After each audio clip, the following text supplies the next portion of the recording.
Hello everyone, Xeno What If here. Bring in the movie of What If Lincoln Loud becomes Spider-Man. Link down description of the fanfiction of this What If. Listen here YouTube. I do not own anything and this is not a scam. Issue 1. The Amazing Spider-Man. The City of Royal Woods, Michigan. 6:30 p.m. McDonald Gargan, or just, Mac, for short, leaned against the side wall at the mouth of an alleyway. The brown glass bottle he held in his right hand was nearly half empty. He looked down and examined it. He grinned. Best not let it go to waste. Bringing the edge of the bottle to his lips, he guzzled down the liquid contents through his gullet until it was all empty. After he was finished, a loud belch erupted from his throat, and he made a satisfied groan. Suddenly, a small yet audible meow caught his attention, noticing that it came from the opposite side of the alley entranceway. A small black cat rested on top of a dirty garbage can. He frowned and then growled angrily under his breath. "Shut up, you mangy hairball." Gargan snarled, throwing the empty glass bottle in the cat's direction. Luckily, the bottle missed, and it smashed into shattered little pieces against a brick wall instead. The black cat shrieked in fright, hissing at the nasty crook, and then it scurried away into the darkness. I hate cats," he groaned, rubbing the back of his head. Mac Gargan wrinkled his nose and made a hard sniff. Looking up into the night sky above, he noticed that the twilight clouds began to clear up right away, allowing him and the rest of the city the full tranquil view of what was left of the depleting light that came from the setting sun in the distance. His crusted lips formed into a smile, revealing his yellowish, unbrushed teeth. "At least it ain't raining tonight." Mac Gargan peeked his brown-haired head around the corner and examined the inner city. Though this part of the neighborhood was mostly rebuilt, there were about 1 or 2 derelict buildings that remained. Next to the near-gentrified architecture of the new, the old places now almost looked like they came from an old-fashioned horror movie. Hard to believe Royal Woods used to be your typical small town many decades ago, he thought to himself. Nowadays, it don't look that much different from back home in New York. At least the residential areas were left untouched. After roughly 5 minutes of standing and leaning against the wall, he noticed from the corner of his eye a lone figure who was interestingly not like the others, heading up towards his direction. To his utter amazement, it was a young adult woman, a very beautiful one at that, very modest and clean. This woman happened to be fair-skinned and appeared like she was almost 30 years old, with short curly brown hair, and a pair of rounded white glasses were adorned on her head. Hanging from her right shoulder was a black leather purse with a single laced strap. The clothing she wore consisted of a blackish-gray jacket, a V-necked yellow shirt and a pair of tight-fitting, gray-blue denim jeans and black stiletto boots.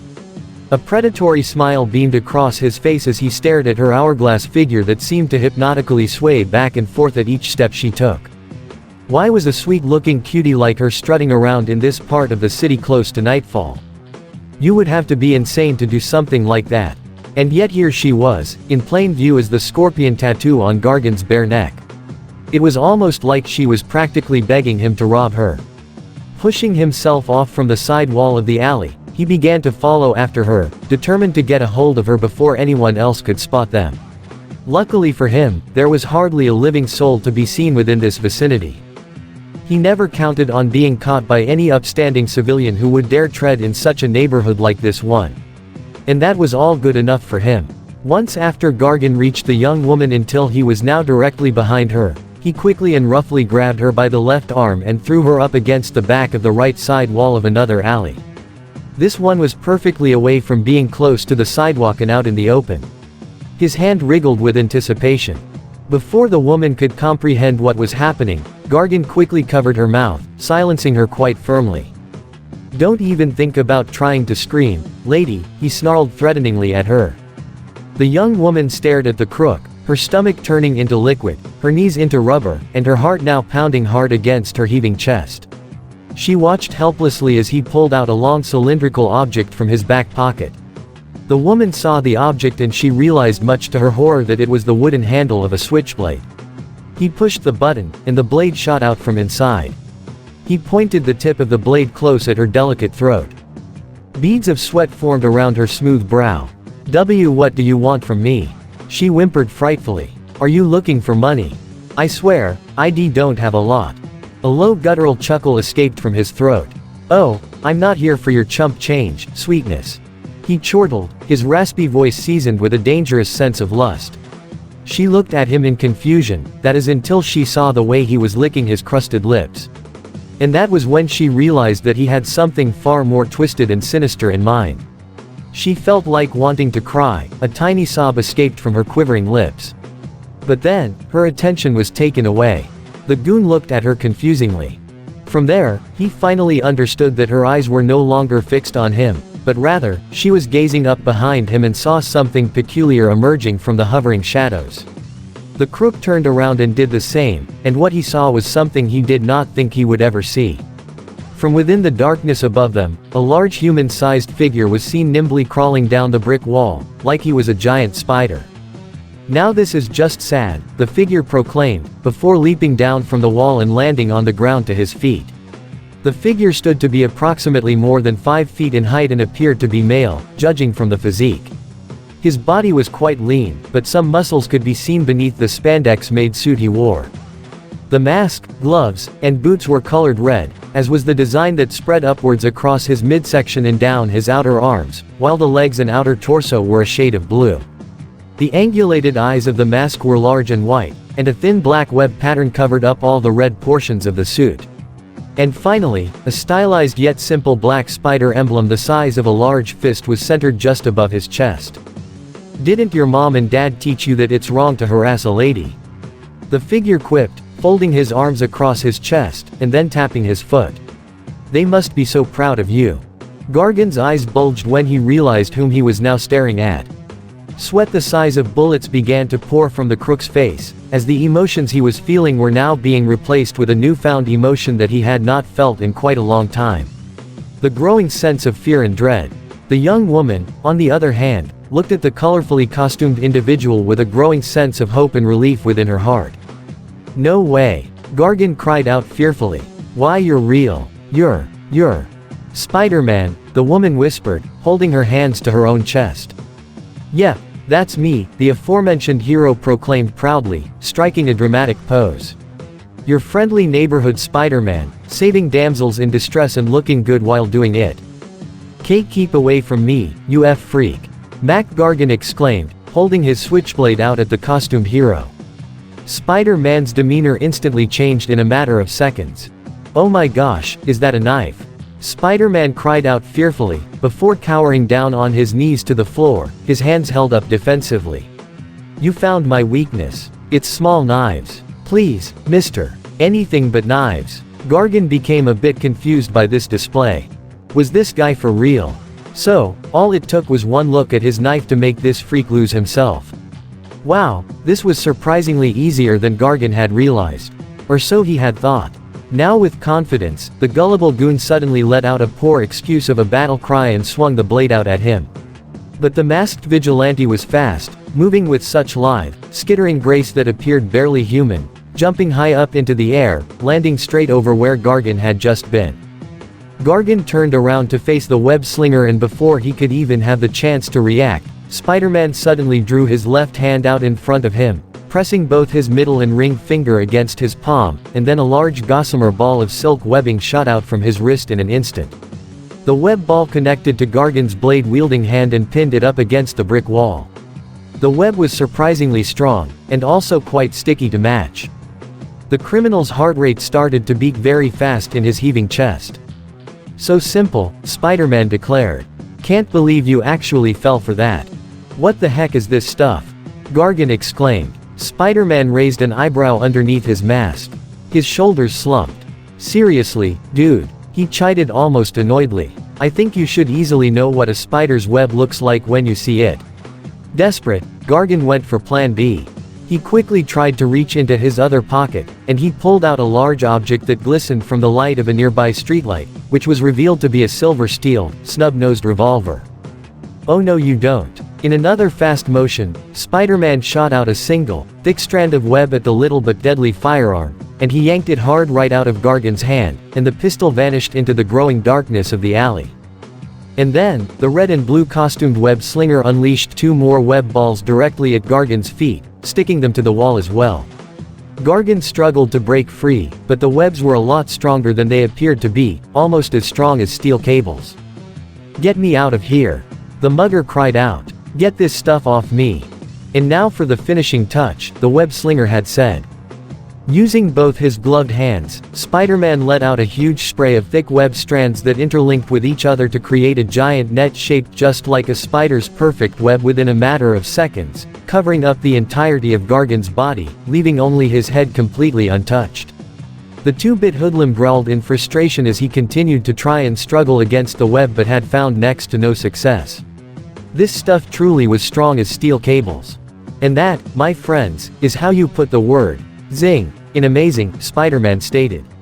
Now until Daddy gets home from work, you are gonna stay on that wall and think about what you've done, young man. Upon hearing that little taunt, the young woman could not help but make a humorous giggle a little bit. Spider-Man turned around to face her. "You okay, ma'am?" he asked concernedly. Without even thinking, the woman rushed forward at him, and she embraced the wall crawler into a grateful hug, wrapping her arms around his neck. "Thank you so much, Spider-Man," she expressed gratefully to him. "You're the best." "Nah, it was nothing," Spidey answered, feeling very flattered. "I was just doing my," and before he could even get the chance to finish the rest of his sentence, the woman released her embrace, and then she started to move closer to his face. Unexpectedly, she planted a soft yet firm kiss right on his left cheek. This sudden action took the web slinger completely by surprise. His eyes widened underneath his mask. What was that for?" he stammered a little bit. The woman smiled adorably. "Oh, just a little token of appreciation for my good Samaritan," she stated, flashing him with a flirty wink. Even though she could not see it, his face was blushing almost the same shade of red as his mask. "Da, ha, ha, aw shucks," Spider-Man muttered bashfully, impersonating the funny vulture character Beaky Buzzard from the old Looney Tunes shorts. This got another cute giggle out of the woman. But then, a gruff yet familiar sounding voice suddenly spoke out, rudely interrupting the moment. "Gargan. Let me out of here, you wall-crawling freak." The crook grunted impatiently. "I swear, when I get out of this thing, I'm gonna make you wish that you weren't even." Spider-Man swiftly turned around, now a little bit annoyed from such an impolite disruption. With his back now turned, the woman got a clear view of what appeared to be another stylized spider emblem, one that was located right in the middle of his back. She noticed that it was red just like the rest of his suit, and it was also a lot bigger and wider than the small black spider on his chest. Spider-Man lifted one hand up and he shot out another web ball from his wrist, covering Gargan's entire mouth as a means to make him shut up for good. "Do you mind?" the web slinger chided the mugger. "The adults are talking here." Right after that, he turned back around to the woman. "You don't have to worry about him now," Spider-Man assured her. "He should stay up there long enough until the police arrive. Try to be a bit more careful when you're walking around sketchy places like this one, alright? You never know if I might not be around next time." The woman inclined her head into several nods. "I will, Spidey," she said to him very gratefully. As he was about to turn and leave, he stopped himself for a moment and faced the woman once again. "Hold on a moment, I don't believe I caught your name yet." "It's Belle," the woman introduced almost shyly. "My name is Belle." Spider-Man smiled underneath his mask. "Belle, huh, like in Beauty and the Beast?" he asked her. She smiled delightfully at the assumption. You could say that," she said with another flirty wink. Spider-Man chuckled good-naturedly. "Well then, it's been a pleasure meeting you, Belle," he said before giving her a saluting gesture. "I'll be seeing you around. And stay safe." And with that, Spider-Man turned back out to the open street. With an audible thwip, he shot out 2 long silky strands of webbing from both his wrists, instantly launching himself high up into the air like a catapult. An awe-stricken Belle watched on with admiration in her lovely eyes until the costumed superhero finally disappeared from her sight and into the darkened city skyline. Almost half an hour later, the cool night air filled his lungs as he took a long deep breath through his mask. What a peacefully dull evening, he thought to himself. Okay, sure, a quiet night may have its moment of being boring at times, but one could not deny that they were still always a given. And tonight, it was pretty much no different. even with the addition of super spider powers that enabled him to swing around or crawl his up a wall to the tallest building there was possible to get a better experience. He stood high up at the very top of the aforementioned building within the city, gazing down at the light-covered streets far below. Oh, Royal Wood City. Just where in the world would you be right now without me? He then took another deep breath of air until his lungs were completely full as he gradually raised both his hands up above himself. And in that instantaneous moment, he casually jumped off from the edge of the building, swan diving straight down to the teeming streets below. As he reached to be about several meters close, and with impeccable timing, he shot out another line of webbing. The other end of the web line stuck itself to a nearby building, pulling him up and allowing him to swing at a very great distance. Yahoo! He cried out excitedly at the top of his lungs. I'm king of the world. Oh, how he thoroughly enjoyed the thrill of web swinging across the city.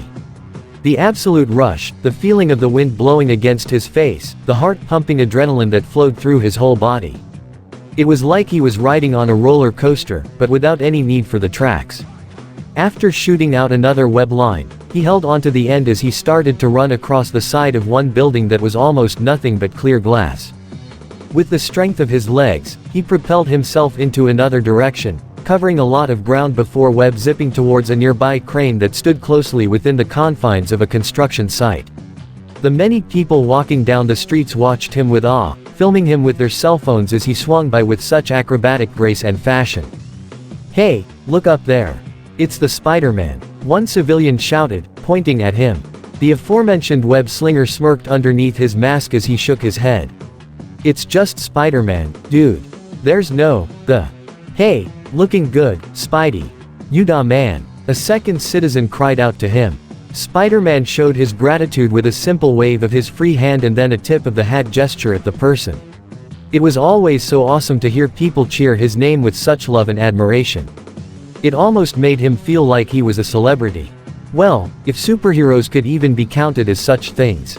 But unfortunately, just like every other celebrity, be it from the likes of Hollywood or from the internet, Spider-Man was also not without his own fair share of haters and critics as well. Just as the costumed wall crawler was about to swing right past Giovanni Chang's Italian-Chinese bistro, he spotted a very familiar-looking elderly woman. She was wearing a pair of large black sunglasses, and she rode on a mobility scooter. When she noticed him above, she curled her wrinkly lips into a sneer. Get a real job, you masked menace. She hollered up at him with clear disdain in her old voice, all the while shaking her fist. Nobody could see it, but when Spider-Man heard that, he simply rolled his eyes beneath his mask. Nice to see that you're in a cheery mood like always, Scoots. For a little while now, he continued to sustain his smooth momentum, swinging, running, jumping, zipping, and doing acrobatic spins across the skyline from one part of the city to the next until he now found himself in another very familiar place in the city.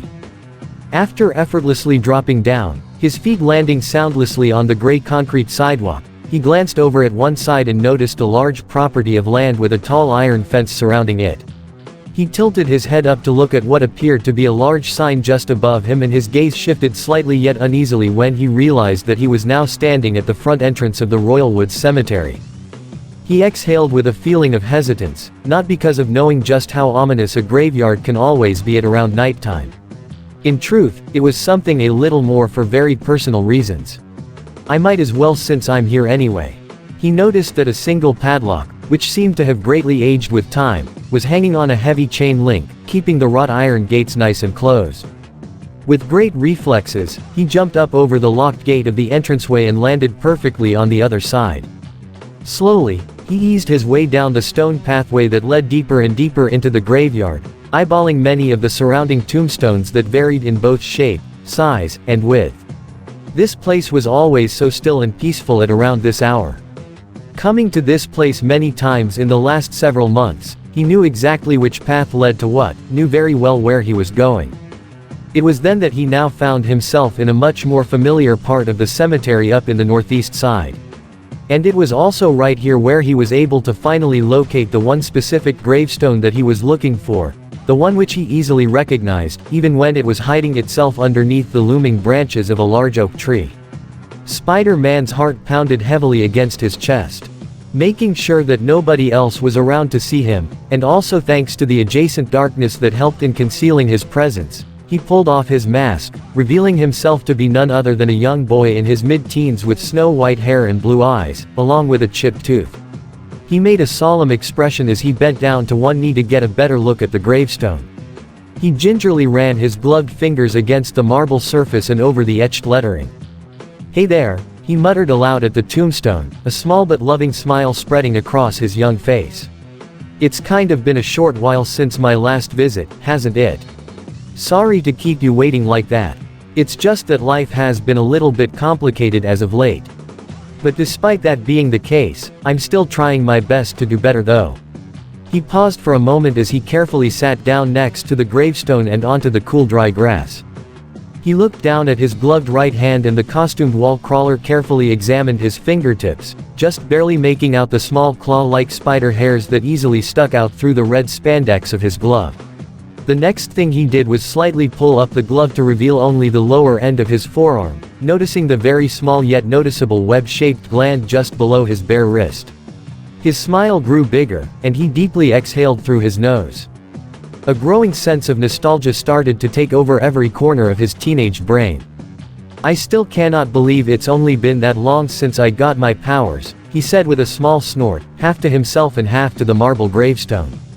"Feels like only yesterday when all of that happened. It's crazy how time flies by you really fast, eh?" A small chuckle escaped his throat, and he let out a nostalgic sigh. He gazed his blue eyes up at the clear night sky, the stars above twinkling brightly and beautifully. "I sure came a long way since then, haven't I?" he said with a small chuckle. "Though probably not in the way you thought I would turn out to be, huh?" He turned his head over to face the headstone once again. His smile switched into a small frown. "But then again, the both of us didn't turn out the way we thought we would, right?" From there, a terribly heavy feeling of emotional pain and heartache started to grow within his mortal being, almost like a festering disease. He softly draped his arm around the smooth marble structure as if he were putting it across someone's shoulder, and he rested his white-haired head gently against the side of the stone slab. His bottom lip trembled with grief. "I really wish you could be here right now to enjoy nights like this one," he murmured sorrowfully, a terrible lump getting stuck in his throat. "I miss you so much. So much." A small tear escaped from his left eye, and it trickled down his near-reddened face and landed on top of the gravestone. As he continued to remain seated on the cut grass next to the headstone, he gazed back up at the stars above once more, perfectly in time to catch a glimpse of a shooting star flying across the night sky. Seeing such a beauty prompted him to smile again. He took another deep breath and leaned back, but still keeping himself up with his arms. "Who am I?" he thought, addressing the stars above as if they were an audience watching him on a stage. "You sure you want to know?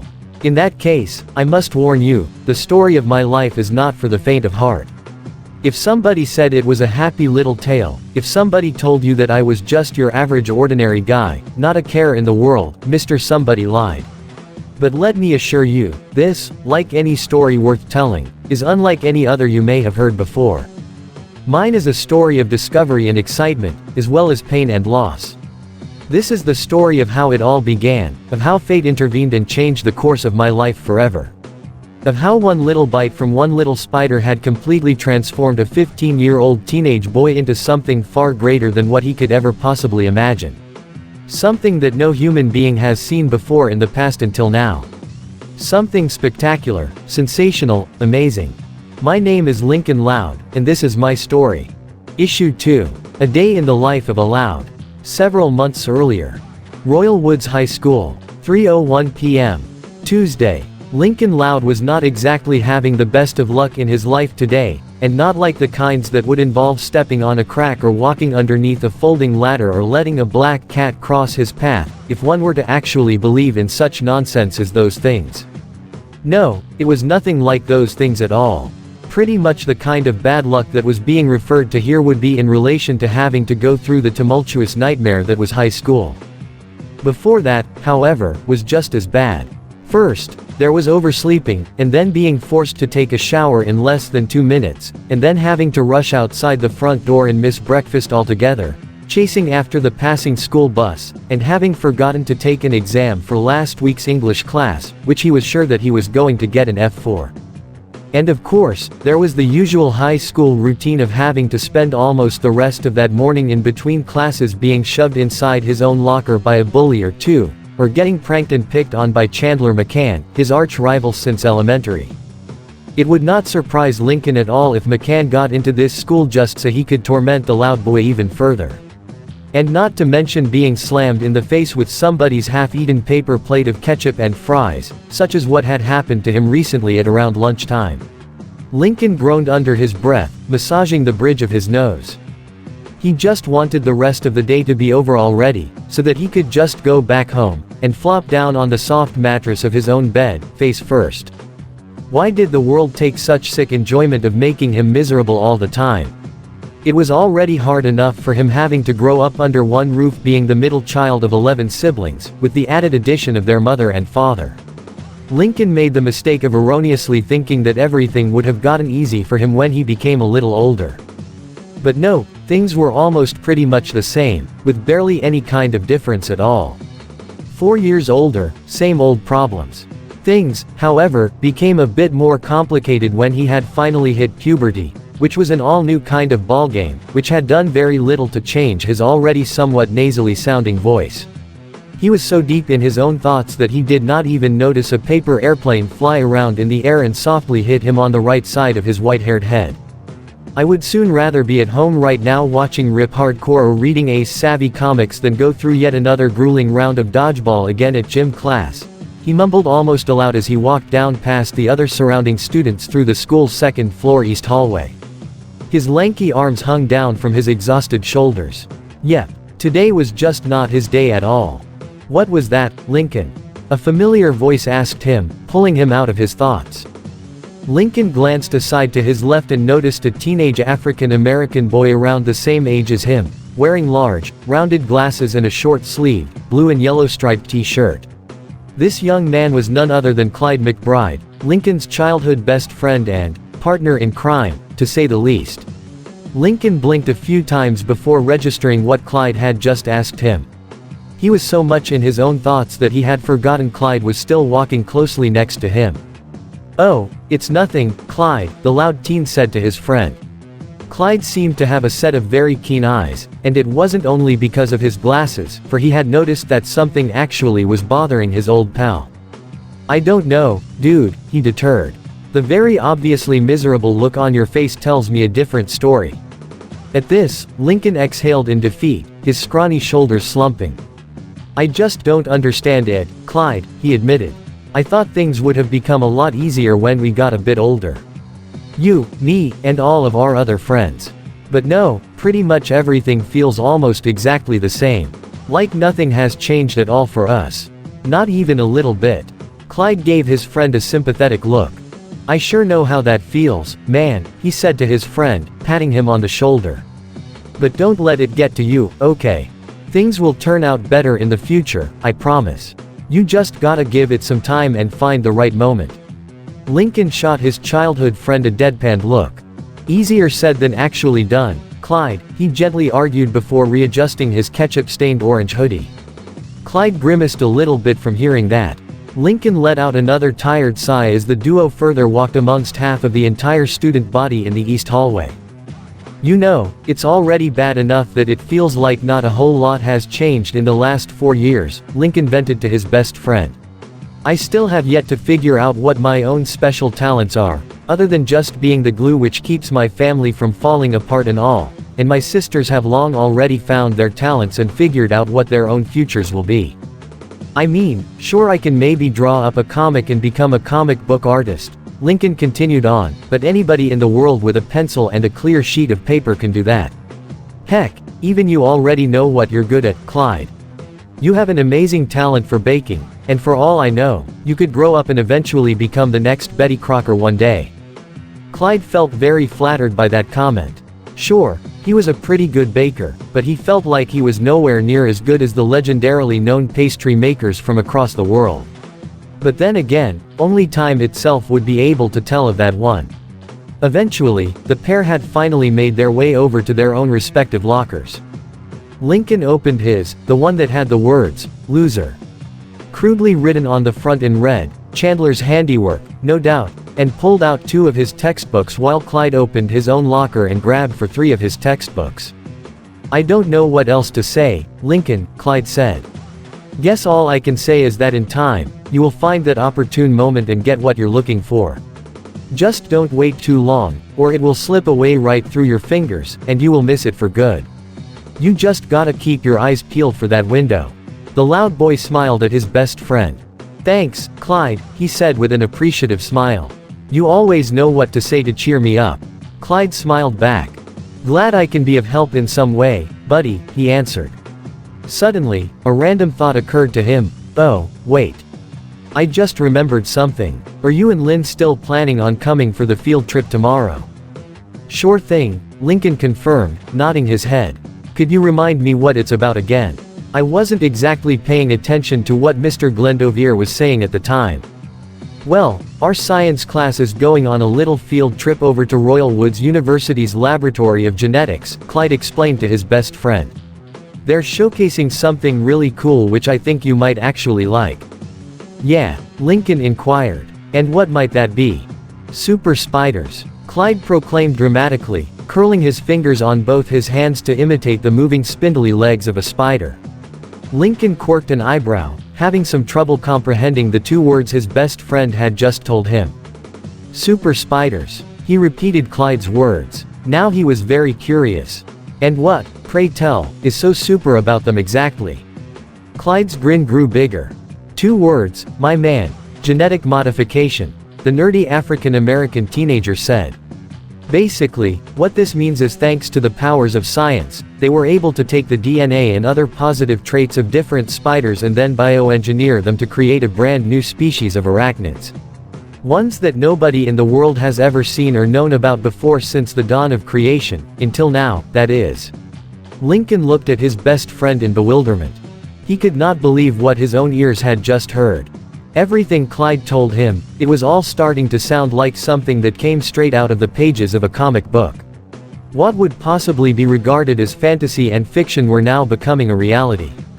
Next thing you know, people might start making multi-plated armored suits that shoot laser beams from their hands or chests, or maybe build devices that would allow someone to shrink down to the size of an ant.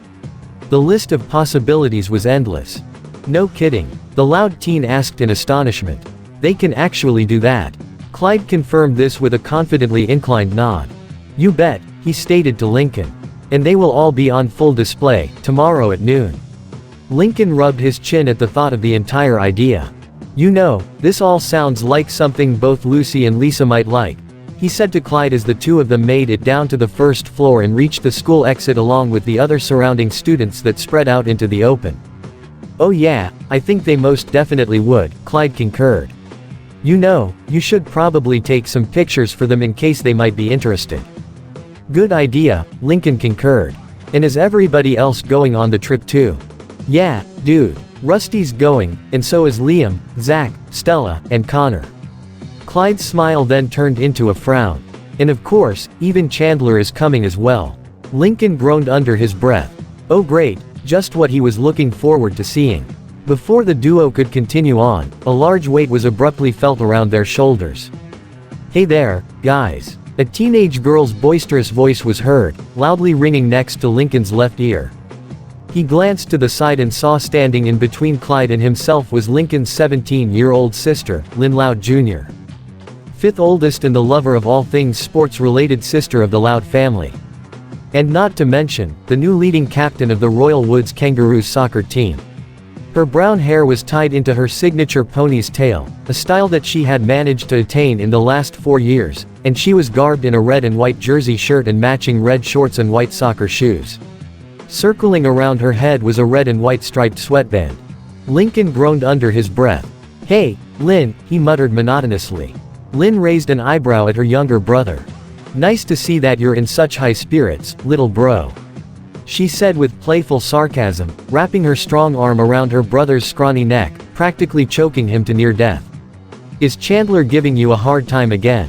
"No, Lynn, it's not. Because if he is, you just say the word, and I'll ram my fist into his stomach until he gets a hernia." No, no, it's not that, Lincoln said. School's just been rough all day today. Lynn looked at her brother strangely. What are you talking about, bro? She asked confusingly.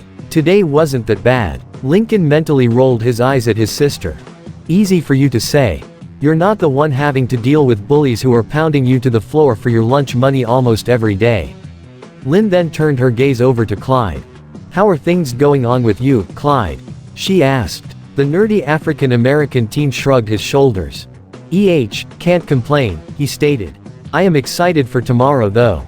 At hearing this, Lynn immediately frowned when she heard him ask that. Oh, you mean the field trip? She said with very little to no enthusiasm in her voice. Clyde caught this tone and looked at the sporty loud girl with confusion. You're not excited to go? He asked. Lynn shot him a deadpanned expression. Listen to the sound of my voice, McBride. I'm so thrilled. She groaned sarcastically. What makes you think I want to go to a boring old lab and watch scientists poke around with bugs all day? Well, for your information, the African-American teen kindly tried to reason. These are genetically enhanced spiders. And also, spiders are not bugs, they're actually arachnids. Lynn only rolled her eyes in response. And I should care about all this because? The sporty loud girl asked. Well, they're a newly formed species, Lynn, Clyde informed further, created from the DNA of other spiders. PFF'd, I could care less if they created a bunch of mutant scorpions, Lynn brushed him off. If you want to talk about science and creepy crawlies, go talk it up with Lisa and Lucy. They'll get way more out of it with you guys than I ever will. Lynn, you do realize that you just said you could care less, right? Lincoln asked his sister. So that basically means you do care if they made mutant scorpions. Lynn glared at her younger brother, not a trace of humor found on her face. Don't push it, Stinkin, she grunted, tightening her arm muscles around his thin neck. Alright, you made your point. Lincoln managed to choke out. One would think that after 4 years, Lynn Loud Jr. would have stopped calling her younger brother that nickname by now at this point and time. Guess old habits die hard, one would suppose. It was at this moment that a vehicle's horn was immediately heard. The trio looked out ahead of them and saw Vanzilla parked right front in the school driveway.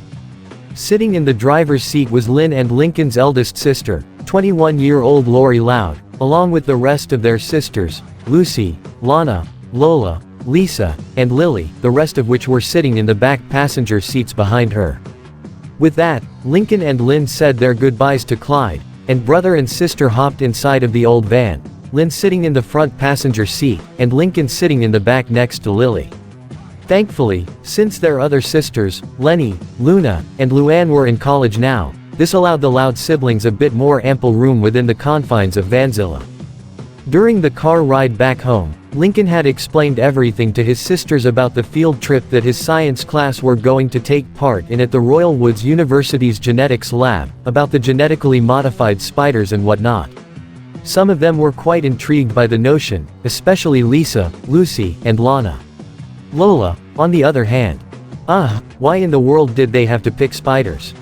The 10-year-old pageant queen complained, looking at herself in the little handheld mirror and adjusting her blonde hair. Couldn't they have chosen ponies instead or something else that didn't have 8 legs and a fat butt? Honestly, spiders are just so disgusting. No, they're not, sis, Lana, Lola's identical twin sister and 10-year-old mechanic of the family, argued. Spiders are cool. They can crawl up on walls, make giant webs, and capture all sorts of little critters to eat. I must agree with Lana, Lucy said in her signature depressing-sounding voice. And according to ancient mythology, spiders were once regarded as symbols of good luck and protection. Good luck, Now there was something Lincoln desperately wished that he could relate to. You actually believe in all that baloney? Lola asked with a sneer. Lucy turned aside to face her little sister with a serious frown. Every single word of it, the 12-year-old goth girl confirmed with no hesitation. If I were given the chance to take home one of those super spiders, it would be my utmost pleasure to do so. I would most certainly like to use one to fight off any intruders attempting to break into our house. Ew, we know white spiders, the 5-year-old Lily cringed, sticking her little tongue out disdainfully. Well, I do not know about the rest of you, Lisa said, adjusting her rounded glasses, but I for one, would love to jump at the chance to study these arachnids, genetic coding. Based on what our male sibling has just informed us, I am very much intrigued to find out how was it they were able to create such fascinating specimens. I do not suppose that it would be too much of a bother for you, Lincoln. But would you be so kind enough to take some photographs of such creatures? So that I could be able to see them for myself. Sure thing, Lee, Lincoln smiled. I was kind of planning on doing so anyway. Both for you and Lucy. Well, I don't know about you guys, Lynn piped up from the front passenger seat, but I am not looking forward to going at all. Lori Loud, who had been kind of quiet during the ride so far, looked at her younger sister for a moment before turning her gaze back onto the road. What, you don't like spiders either? She asked. Not that I blame you, of course. No, it's not that, Lynn said. Just the whole idea sounds extremely boring. Like, hello. Why would I want to waste half the day looking at display cases filled with bugs when I could be spending time at home watching the next baseball game on TV? Upon hearing such blasphemous words, Lisa looked out at her older sister with an offended expression.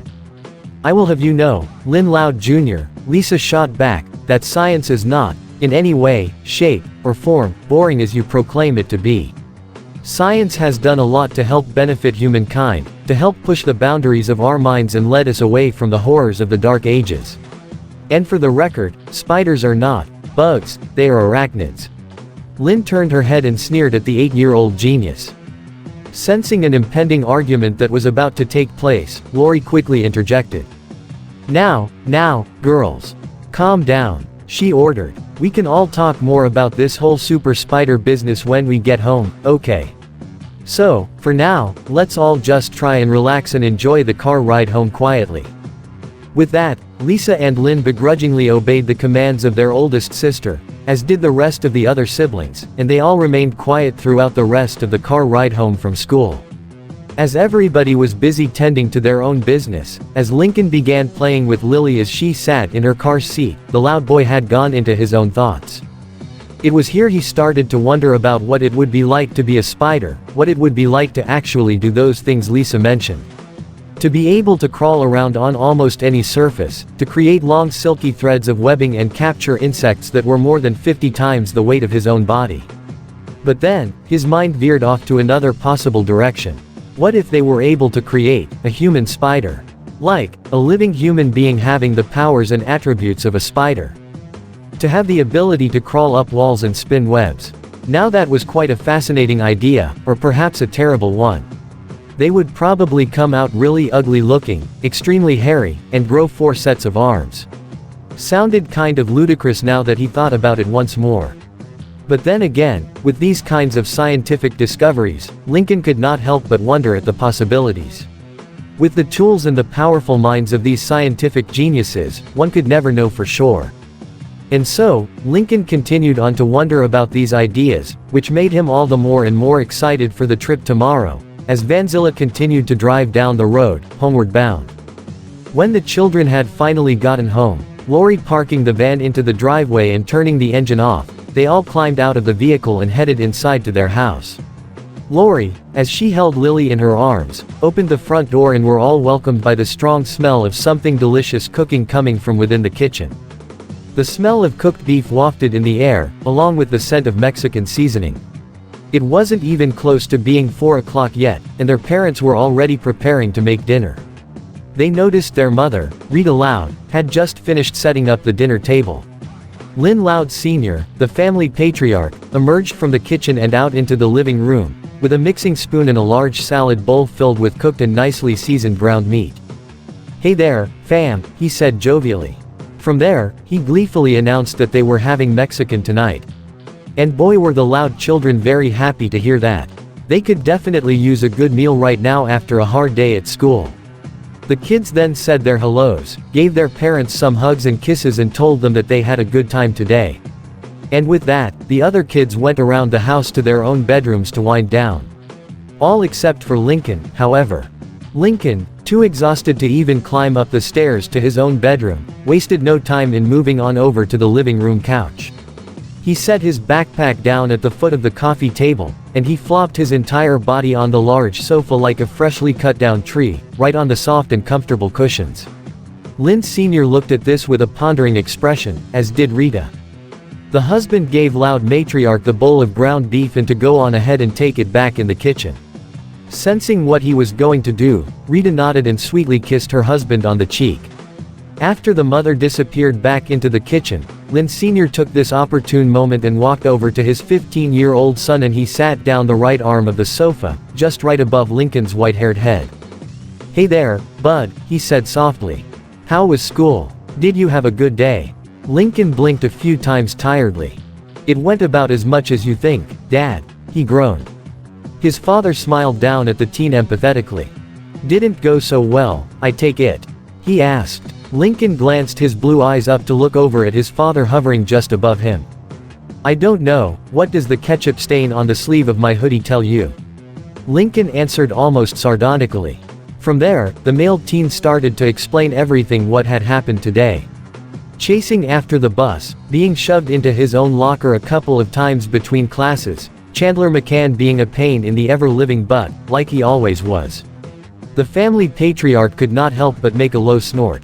"Yep, that's pretty much high school for ya," he simply stated to the teen. He then gently nudged him. "Come on, Link, why don't you let me help you up to your room? We can talk more privately up there if you would like." With that, Lynn Sr. helped his son up from the coach, and both father and son marched on up the stairs and into the second-floor hallway, and they made it to Lincoln's bedroom. After reaching inside the bedroom, and then flopping down on the bed, Lincoln let out a wide yawn, and before he could be able to drift off to sleep, his father gently shut the door and sat down on the edge of the bed. "All right, son," said Lynn Sr., placing a gentle hand on the teen's shoulder. "Why don't you tell your old man what's going on inside your head lately? What's really bugging you?" Lincoln made a low and exhausted sigh. "Everything, Dad," the teen muttered. "Just everything. I've had almost nothing but bad luck these past few days. I remember saying to myself 4 years ago that things would be a lot different by then. But no. Now that I'm 15, almost nothing has changed one bit. All my hopes and expectations, completely torn into shreds right in front of me." The loud father took this all in and began to ponder within his own mind until he finally found his response. "Well, did you honestly think things were going to be that easy?" he began. "You should have known by now that life is not always so easy, sport." "Biggest understatement of the year, Dad," Lincoln sighed irritably. "You know, maybe I should stop trying and just give up already. I mean, why do I even bother anymore? I'm just a total failure, cursed with the sense of never-ending bad luck. I just don't think I can do it." "Oh, come on, son," Lynn Sr. retorted gently. "Don't say things like that. Just because something doesn't go the way you want them to, it doesn't mean that you should throw in the towel." All Lincoln did in response was groan miserably after planting his face against his pillow. The father placed a comforting hand on his shoulder. "Do you remember what I told you 4 years ago?" he said to his only male heir. "During the fishing trip we all went to with Grandpa Leonard." Lincoln turned his face over to look up at his dad, an indication that he was listening. "Good or bad luck is nothing but the right or wrong mixture of opportunity, preparation, and confidence," Lynn Sr. explained. "I know for a fact that you are prepared to face those kinds of challenges in life because your mother and I raised and taught you with the same lessons and values that we had taught your older sisters with when they were young." Upon hearing that, Lincoln smiled at his dad. "I know those things because your grandfather taught me the exact same thing when I was your age, when I myself was going through a tough time like you are now," the family patriarch continued on. "And don't you worry about a thing, son. Things will get better for you in the future. All it takes is a little bit of patience, with an added dose of perseverance. That I can promise you. I mean, who knows what fate might have in store for you." And Lincoln knew from the bottom of his heart and soul that his father was absolutely correct. Maybe things will turn out for the better for him. He wasn't exactly sure when, but he had a very good feeling that it was a lot closer than he had realized. Maybe he could just wait a little bit longer to find that opportunity he was looking for. All he needed was the right level of confidence for it, along with all that patience and perseverance stuff. And who knew, maybe the school field trip tomorrow might give him the answer he was looking for. "Thanks, Dad," Lincoln muttered, feeling his spirits being lifted. "I guess I just needed a good pep talk, is all." Lynn Sr. smiled back at him. "Anytime, buddy," he said to his son. And with that, the father got up from the edge of the bed and walked out to the bedroom door. "Why don't you take a short nap and think about it for a little while, okay? I'll let you know when dinner is on the table." Lincoln made a small nod at his father's words. And Lynn Loud Sr. walked out of the room and shut the door, leaving Lincoln all to himself. Boy, Lincoln sure felt very lucky to have an awesome dad like him. A dad who knew almost exactly what to say. Not always, but he did his best to help his wife and children whenever they were in a funk. Lincoln turned to the side until he was now laying on his back, his skinny arms resting just above his head.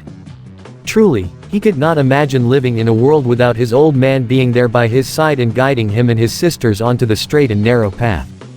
And with that on his teenage mind, Lincoln took in a relaxing breath as he closed his eye and began to drift off into his own little dream world. Issue 3. Along came a spider. The next day. This wasn't exactly how Lincoln pictured himself at the start of the day of the trip. His heart pounded greatly in his chest like a jackhammer, and his aching lungs burned furiously beneath his ribs as he raced after the school bus just up ahead of him. He ran so hard like a track runner, which was really saying a lot considering the Loud teen never worked out a day in his young life. When you were desperate to reach somewhere, the first thing which came to your mind was to try and move it as fast as your physical limits would allow. And that was exactly what Lincoln found himself doing at this very moment. It all happened when his science class were heading outside for the school bus. Lincoln suddenly realized something, and he told Clyde and their friends he had to get that very something real fast. He quickly darted back inside of the school to get it, went for his own locker, and drew out a simple freshly sharpened pencil and a notebook from inside his backpack. Lincoln just had to bring it along. For all he knew, they could decide to have him take important notes on the subject. The subject being the aforementioned super spiders over at the genetics lab at Royal Woods University. He succeeded in grabbing his pencil and notebook, and then relocked his locker. But as soon as he made it back outside the front doors, the bus had already started to drive away. Realizing there was no other possible option for him, Lincoln was forced to begrudgingly suck it up and he started after the departing school bus. He never ran so hard and determinedly in his whole life before. Not like this one or the day before in gym class, anyway. He gave chase after the bus for a while now, waving his arms desperately to try and get a hold of the driver's attention. The muscles within his legs burned fiercely, but he tried really hard to ignore the growing pain. After he and the bus went down a couple blocks, he was starting to feel pretty sure that his legs were now mere moments away from giving out and him collapsing to the pavement. Please stop. Please stop. Please stop. Please stop. Please stop. As the bus was about a few seconds in from rounding the next corner, one teenager on the left side of the bus noticed him. Lincoln saw him and he pleadingly yelled for him to tell the driver to stop. But instead, the teenager did the complete opposite and started to laugh and point at his misfortune. And then eventually, all the other students did the same thing. All they did was laugh like stupid hyenas and point at the sprinting Loud teen. A few of them even went so far as to record him on their cell phones. Well, except for Lynn, Clyde, and their other friends. Come on, Loud. Feel the burn. One teen shouted from an opened window, cheering him on. Lynn could not believe these people, choosing to taunt her brother's predicament instead of trying to lend a hand to help. It made her viciously sick to her stomach to even ride in the same bus with these heartless jerks. And here she thought humanity would have known better by now. Smile for the camera, Loud. You're going to be on the internet. One teen, none other than Chandler McCann, shouted at Lincoln, holding his cell phone up, a mocking grin on his face. Hearing that prompted Lynn, who sat close to the back of the bus directly behind Clyde, to turn her gaze over at the red-headed Chandler, and she shot him a very furious look, causing him to quickly stop and cower fearfully in his seat. Stop the bus. Lincoln shouted beggingly, huffing and puffing as the capacity of his lungs could allow. Hey, stop the bus, please. While that was going on, Clyde and Lynn ran up forward to the bus driver, who sat in the driver's seat munching on a jelly-filled donut in one hand and holding tightly on the steering wheel with the other. Bernie, stop the bus right now. Clyde pleaded to the round-bellied man. Ernie simply shook his cap-wearing head at the two of them. "No can do, kid," he stated uncaringly after wiping off some of the powdered sugar from his lips. Lynn and Clyde looked at the bus driver with appalled faces. "Dude, that's my brother out there." The female jock practically shouted at him. "It'll only take you 1 minute." The driver shrugged his shoulders indifferently. "Hey, sorry kid. If he missed his bus, that's his problem." On hearing that, Lynn's hands turned into tightened balls of fists, and her face began to change red with rage. Before Clyde could even have the chance to get a single word out from his own mouth, the sports-loving loud girl instantly grabbed Ernie tightly by the sleeve of his messy neon blue shirt. Before she could even say anything to him, a middle-aged man's voice was then heard. "Ernie, just do it," the voice said in an annoyed tone. Sitting directly behind Ernie was Lincoln's, and all of the other students, high school science teacher, Mr. Glendovier. Not wanting to have an argument further, Ernie immediately did exactly what he was told. When he had spotted an upcoming curb, he turned the steering wheel over to the side and drove up close to the sidewalk, and they slowed down to a steady halt. A hopeful smile grew across Lincoln's face. "Oh, thank the Lord," Lincoln mentally stated, feeling greatly reprieved, as he away the growing sweat from his brow. Once the bus doors had slid open, Lincoln's now worn-out legs struggled to climb up the steps until he was finally inside of the bus. All of the other students sat in their respective seats, snickering, and glancing at him, and a few of them still had their phones out to record him. "This is so going on YouTube," one of them whispered with a large grin. Lincoln breathed very hard, his tired lungs exhausted from such a hard run. "Not bad, for someone who barely even worked out." "Thanks, guys," the white-haired teen heaved, feeling like he was going to faint any time now. Lynn smiled at her 15-year-old brother. "Anytime, bro," she said, roughly patting him on the shoulder. After Lincoln gave Clyde a simple fist bump, the bus started to get back on track and drove down the road again to their destination. This action had lightly thrusted the trio forward, almost causing them to fall down. Thankfully, they were quick enough to find their footing. Lincoln stole a glance over at Mr. Glendovier, who eyeballed him with a very unamused countenance upon his wrinkled face. Hey, Mr. Glendovier," Lincoln lightly stammered, smiling nervously, still heaving a little bit. Sorry I'm late."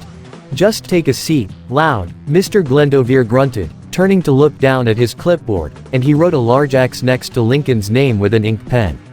Lincoln frowned after seeing this. Whatever he just did cannot be good. Lynn, on the other hand, shot her science teacher an unamused look of her own. "Yeesh, looks like someone forgot to have some coffee this morning." And with that, Lincoln followed Clyde and Lynn towards the back of the bus, walking past the other teenagers, who still snickered from earlier and fiddled on their phones watching their recorded videos of him. The only ones who did no such thing were their own group of friends, who also sat closely to the back. These friends consisted of Rusty Spokes, Liam Honeycutt, Zach Girdle, Stella Zhao, and then finally, the new addition to their group, Connor Pingree, the younger brother of his sister Lori's friend, Carol Pingree. "Hoo-wee," Liam cried in a southern accent.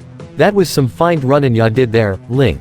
I've never seen somebody run that fast before in my life, dude," Rusty added, quite impressed. "Just ignore these jerks, Lincoln," Connor said. "They don't have the same dedication you've got, man. I don't think I could be able to match up to that level of speed," Stella stated, an amazed glint in her eyes. "You go, man," Zach included. Hearing such kind things said to him by his friends brought a small smile to Lincoln's face, the feeling of his own spirits beginning to brighten up, only for it all to come crumbling down, literally, when he felt something being caught against his right foot, making him fall forward.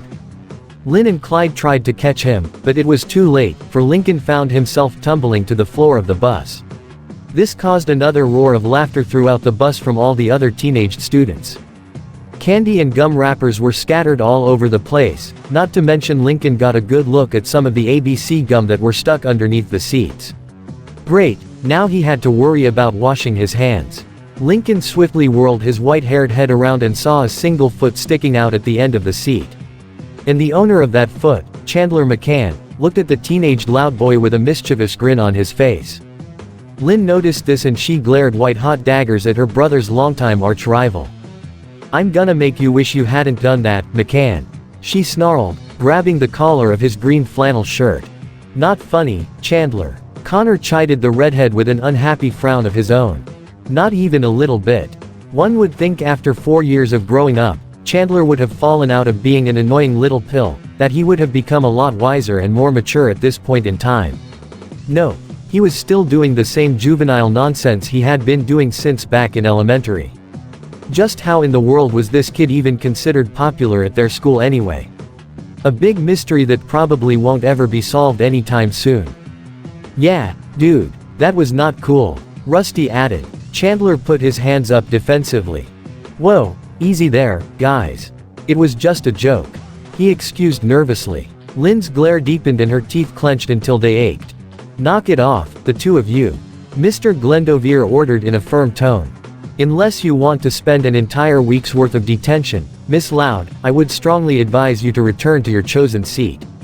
All but begrudgingly, Lynn conceded to the teacher's command, and she let go of Chandler's shirt and then went over to help her brother up from the floor. Just like Lynn, Lincoln glared at his arch-rival. Chandler smiled, thinking that he had won, until Mr. Glendovier turned his sharp eyes over to the teenaged redhead. The same thing goes for you, McCann, the science teacher warned. Any more tomfoolery from you, and I will call your parents after the trip is over. Do I make myself clear? Begrudgingly, Chandler did what he was told, sitting in his seat, arms crossed against his chest. He let out a grumbling, transparently, sir. He is such a big jerk, Lincoln whispered to Clyde, who nodded his head in agreement.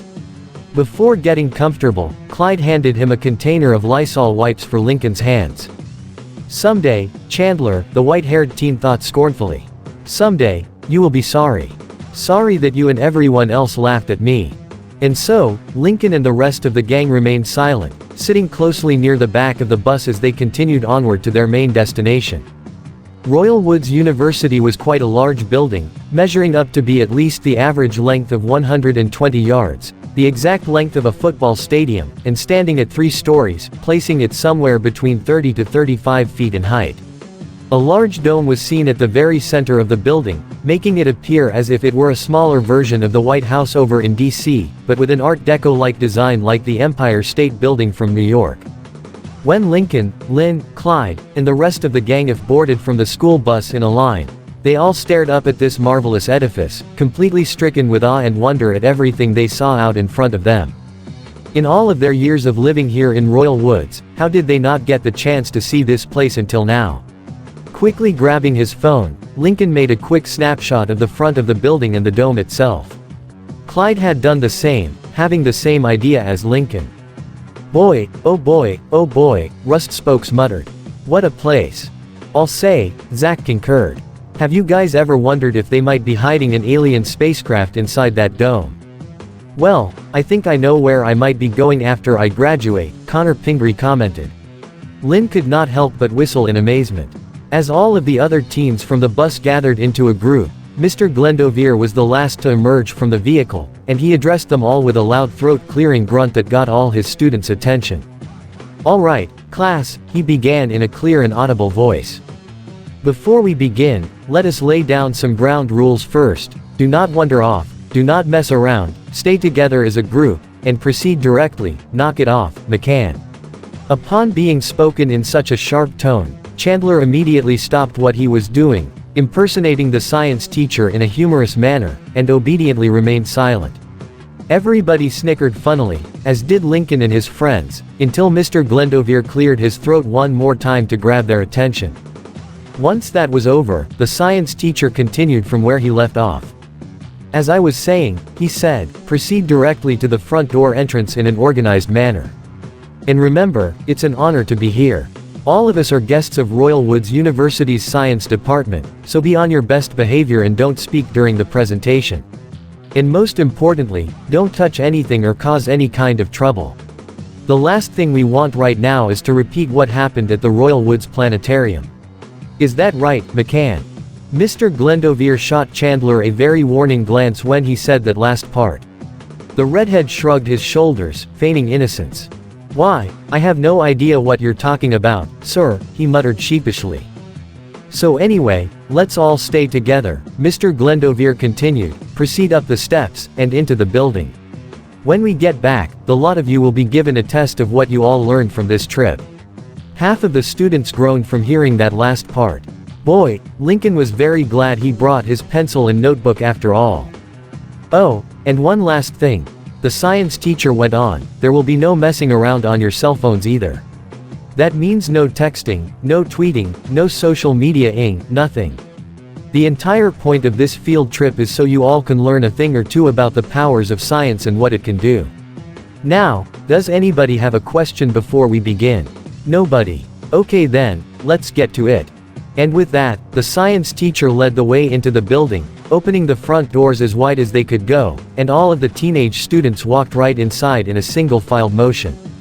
The inside of the building was almost just as grand as it was outside. The group found themselves now standing in the middle of the lobby, where a tall rotunda stood high above them, the smooth thick alabaster columns protruding down from above, and the floor was a polished marble, so clean and clear that someone could easily make out their own reflection. The echoing sound of the acoustics could be heard from all around them, the sound of work shoes clipping and clapping reverberated from almost all directions. Heck, even a low whisper could actually be heard, no matter how quiet one could try to make their voice be. That kind of thing was very fun to the minds of a young and imaginative teenager, but a complete nightmare for adults and chaperones, like Mr. Glendovier, who had to deal with that kind of thing when it came to kids having way too much fun. The science teacher and his group approached the front desk located in the middle of the towering rotunda.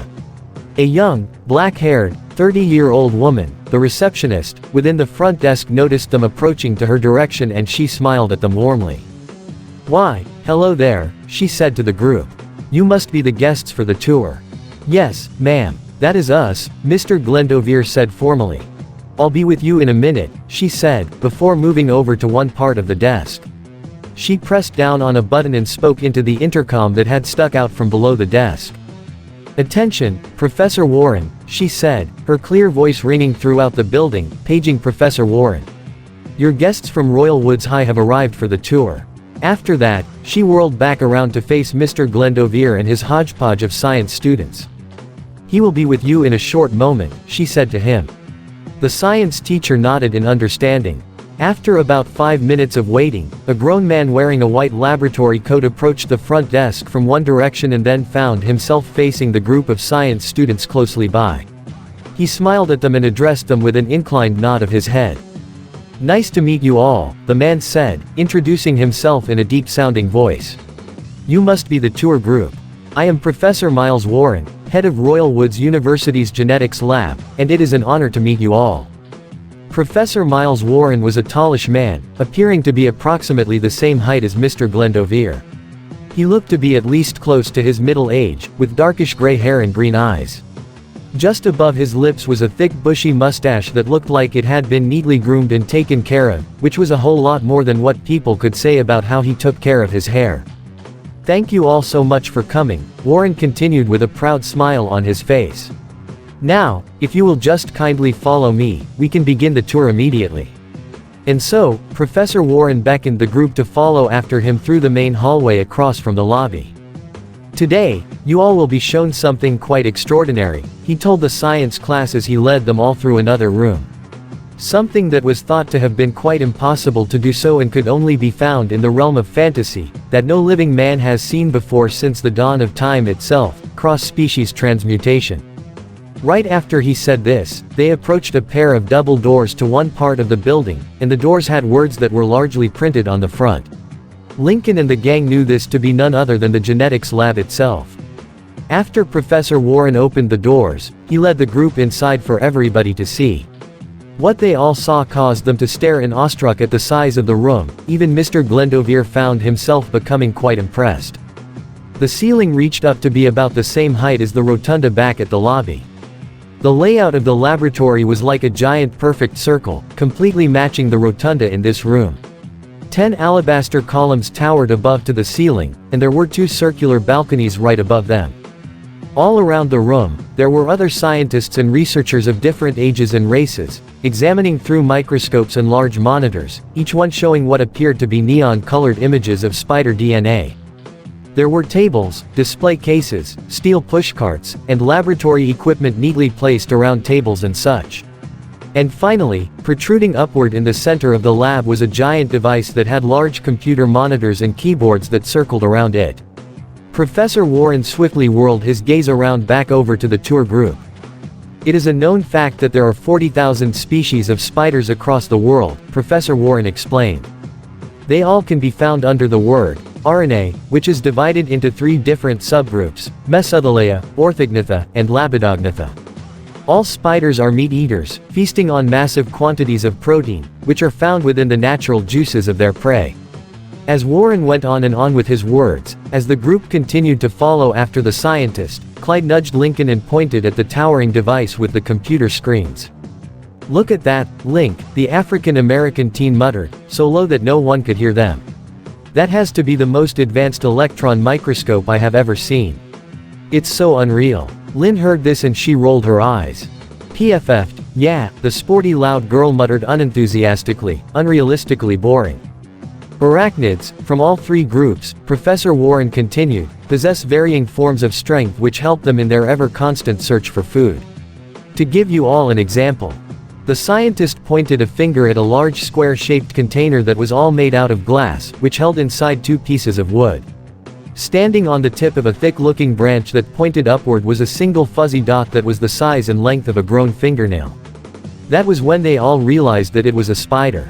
The spider held the front of its legs up, and with tenacious velocity and grace, it made a great leap for it towards another branch across the other side. This is what is commonly known as the jumping spider, Warren informed. As you all have just witnessed, as its given namesake obviously implies, it possesses the innate ability to make great jumps in order to capture its prey, leaping up to about 50 times its own body length, using its powerful strength that is greatly superior to that of a human being. Seeing this as an opportunity, Lincoln pulled out his cell phone from pants pocket. But before he could do so, he quickly had another thought and then raised his hand up to grab the attention of their tour guide. "Yes, young man?" Warren asked, acknowledging him. "I'm sorry for interrupting, but is it okay with you if I take maybe a picture or 2 of this?" Lincoln inquired. "You know, for the school yearbook." Warren smiled at the white-haired teen. "Sure, absolutely," he said cheerily with a nod. Lincoln held up his cell phone and took a quick snapshot or 2 of the jumping spider within its respective container. Continuing onward from there, the group moved over to another part of the laboratory and saw a second glass container. Inside was a large multi-branched tree piece, and what made it all the more interesting, if not absolutely creepy at the same time, was that about close to 70% of the container was covered in thick layers of webs that interconnected with each other through the branches. "And right over here, we have the American black widow spider," Warren introduced. "It is one of the deadliest, most venomous, of arachnids in the world, capable of spinning an intricate web, whose silk strands have a very malleable strength identical to the type of high-tension cables which are used in bridge building. Spider webs. Strong as bridge cables." Lincoln thought with bewilderment. An impressed whistle escaped his lips. Warren caught this and he smiled delightfully. "I agree, it is quite extraordinary, isn't it?" he said. "I'll say," Liam whispered in astonishment. And sure enough, the Black Widow, almost the size of a marble, was seen climbing up on a single strand of webbing from its abdomen, flashing its scarlet-red hourglass that displayed itself from its belly, all the while carrying its prey trapped within its web. Just by looking at this thing made Lincoln's skin crawl. Taking out his cell phone, he snapped a quick shot of it once the lenses were in proper focus. "Lucy and Lisa are so going to love these. And finally, over here, we have this crab spider," Professor Warren went on, pointing to a 3rd container. Though this creature possesses no ability to produce a web like its 8-legged brothers and sisters, what it can do to make up for it is that it hunts for its prey by using a set of incredible reflexes with nerve conduction velocities that is so vast, that some researchers believe it almost borders on precognition. An early awareness of danger, in other words. Connor Pingree raised his left hand up. "Yes, young man?" Warren asked, pointing in the teen's direction. "So, that means it's able to sense when danger is nearby right before it even happens?" Connor questioned, trying to get a clear understand of what the professor had just explained. "Yes, that is correct," Professor Warren said proudly, with a slight nod.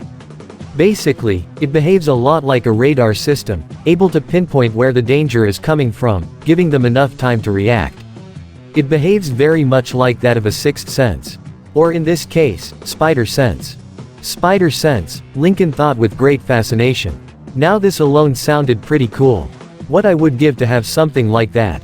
Could be pretty useful for when April Fool's Day rolls around. The look on Luann's face would be priceless. As they continued to follow along after their tour guide, Connor joined up with Lincoln. "Hey, Link," he whispered to the white-haired loud boy, trying to grab his attention. "Did you know there are some species of spiders that can change color to blend into their environment?" Lincoln looked at him curiously. "For real?" he asked. "What for exactly?" Connor thought about it for a second and he massaged the back of his neck. "Huh, I honestly don't remember," he quietly admitted. "I think it's some kind of defense mechanism or something." "Well, fancy that. Spiders that have the ability to camouflage themselves, just like a lizard or a chameleon." "Who knew?" Lynn shot the Pingree teen with an uninterested look. "Connor, what makes you think we would even be interested to know about that?" she asked. Connor responded with a simple shrug of his shoulders. "Just thought I'd throw it out there." Lincoln, on the other hand, had actually found this all to be very interesting. For as long as he was able to remember, he always thought spiders were nothing more than disgusting little creepy crawlies who made webs and scared the living daylights out of people. But after everything he saw and heard so far, there was a lot more to the eight-legged kingdom than he originally realized. But then, another thought came to him. Didn't they also come here to see the super spiders? As the group continued to follow Professor Warren, the scientist eventually led the attendees over to the far right side location of the laboratory, closely next to one of the alabaster columns. He walked up to what appeared to be a display of 12 different square glass cases, each one carefully placed in an organized stack on top of the other inside of one giant container that prevented them from falling all over the floor. Lincoln quickly recognized what was inside each one of those glass cases. This was it, the finale. The main event that he and his friends, minus Lynn, were all waiting for. The original reason for why they wanted to go on the trip in the first place. Lincoln and his friends looked closely and examined every glass case with wonder. While the rest of the science class were practically bored out of their minds, wanting to do something other than listen to Warren go on and on, Lincoln, however, was quite pulled in by what he was seeing. In each container, these spiders were very unique in color and design. Each one of them had bright neon colors around their abdomens and opposite colors that contrasted with the other. One of them was green with yellow stripes, and another was yellow with green stripes, orange and black, the colors varied. These little critters were quite something to behold. Seizing this opportunity, Lincoln fished out his cell phone and took a few more snapshots of the spiders. "Wow," Clyde whispered in astonishment. "Lincoln, isn't this exciting?"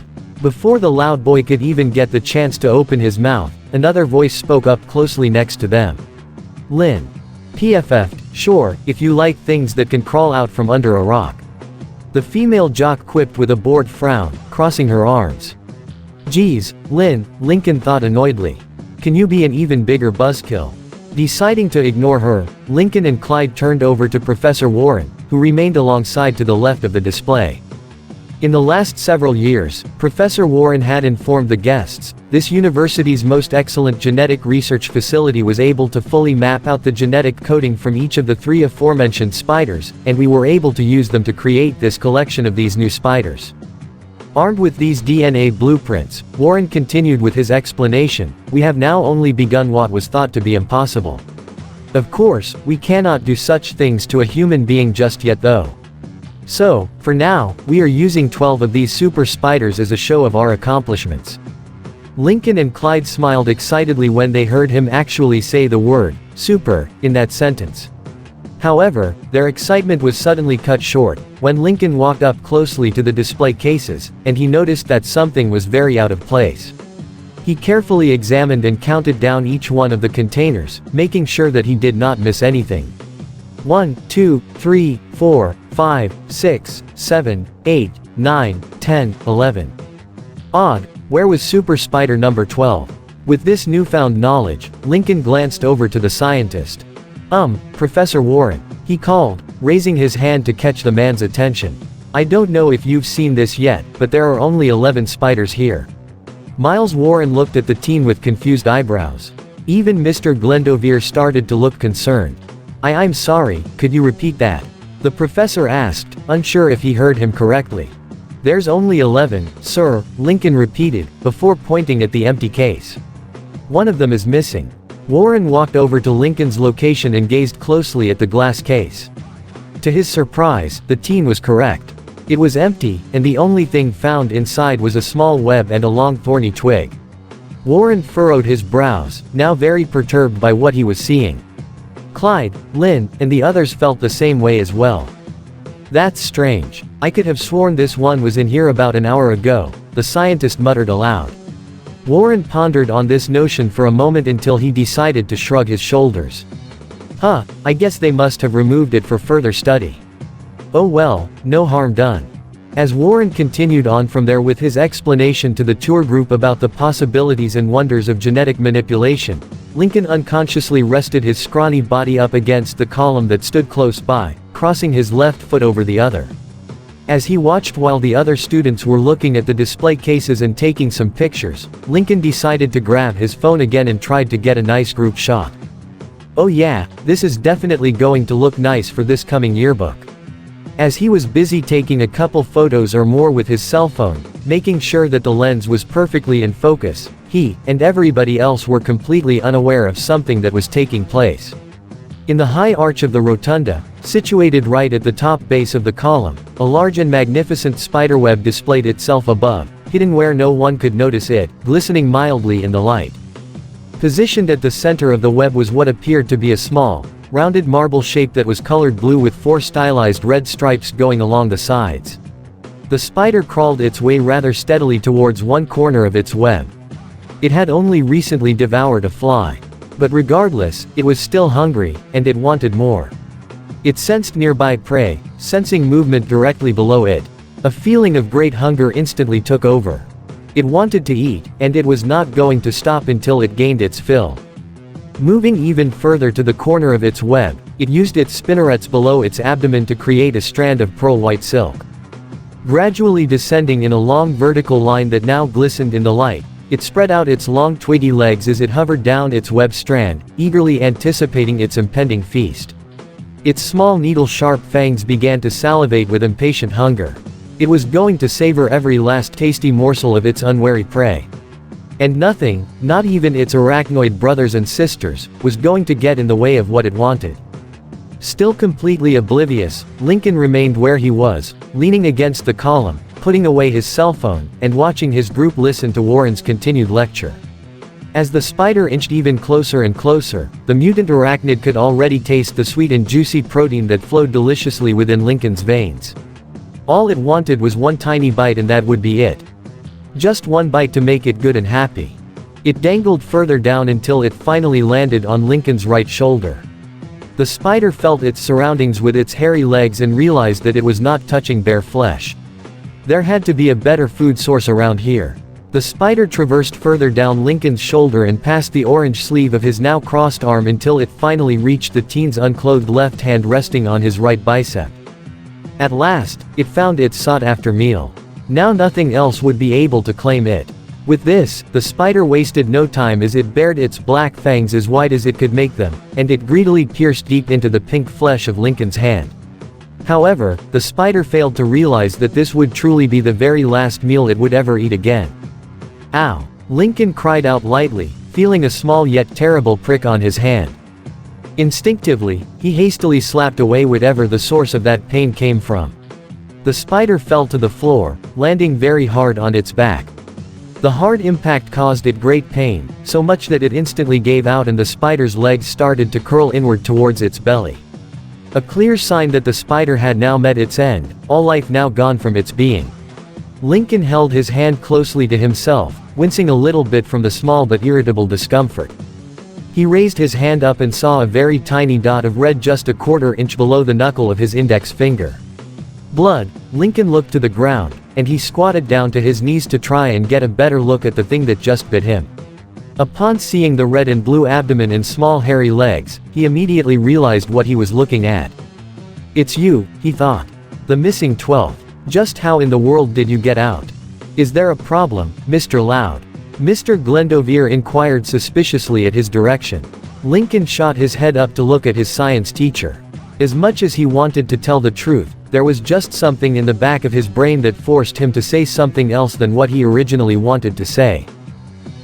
No sir. I thought my shoe was untied for a second, he lied, standing back up to his feet. As his high school science teacher turned back to listen to Professor Warren, Lincoln gazed back down at his hand, and at the bite mark that was now starting to quickly turn into a shade of pink.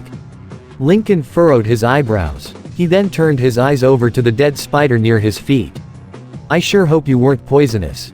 But unbeknownst to Lincoln, however, this was only just the beginning. Issue 4. The Transformation. Later that day. Honey, couldn't you have used a step ladder instead? Rita asked her husband, her voice flavored with worry. It would be a whole lot safer that way, you know. But doing it like this is way faster and easier, sweetheart, Lynn Sr. told her with a confident smile, as he stood precariously on a wooden chair, carefully removing the dead light bulb from the overhead fixture on the kitchen ceiling. It would only take a lot longer to get the ladder from the garage anyway. Rita shook her blonde-haired head at this as she watched him while standing at the kitchen doorway, her arms crossed and an unsure frown on her face. Watching her husband do this was enough to almost send her into having a heart attack. It did not help when she noticed that his brown hair was slowly garnering a grayish color in the last 4 years. Rita knew that she and her husband may still be fine in their current age, but she was also very aware that the two of them were not as spry and energetic as they used to be. It did not help when she saw the chair tilt slightly to the side. Lynn, you're almost 50 years old, and I'm not that far behind myself, she pointed out to him. I'm just afraid that you're going to fall off that thing at any second now and break something, like maybe your neck or your hip. Lynn Sr. scoffed and kindly brushed such a colorful notion off. Rita, I might be old, but I'm not that old. Well, just not yet anyway, he argued as he bent down and placed the dead light bulb on the kitchen counter and grabbed a fresh one next to it.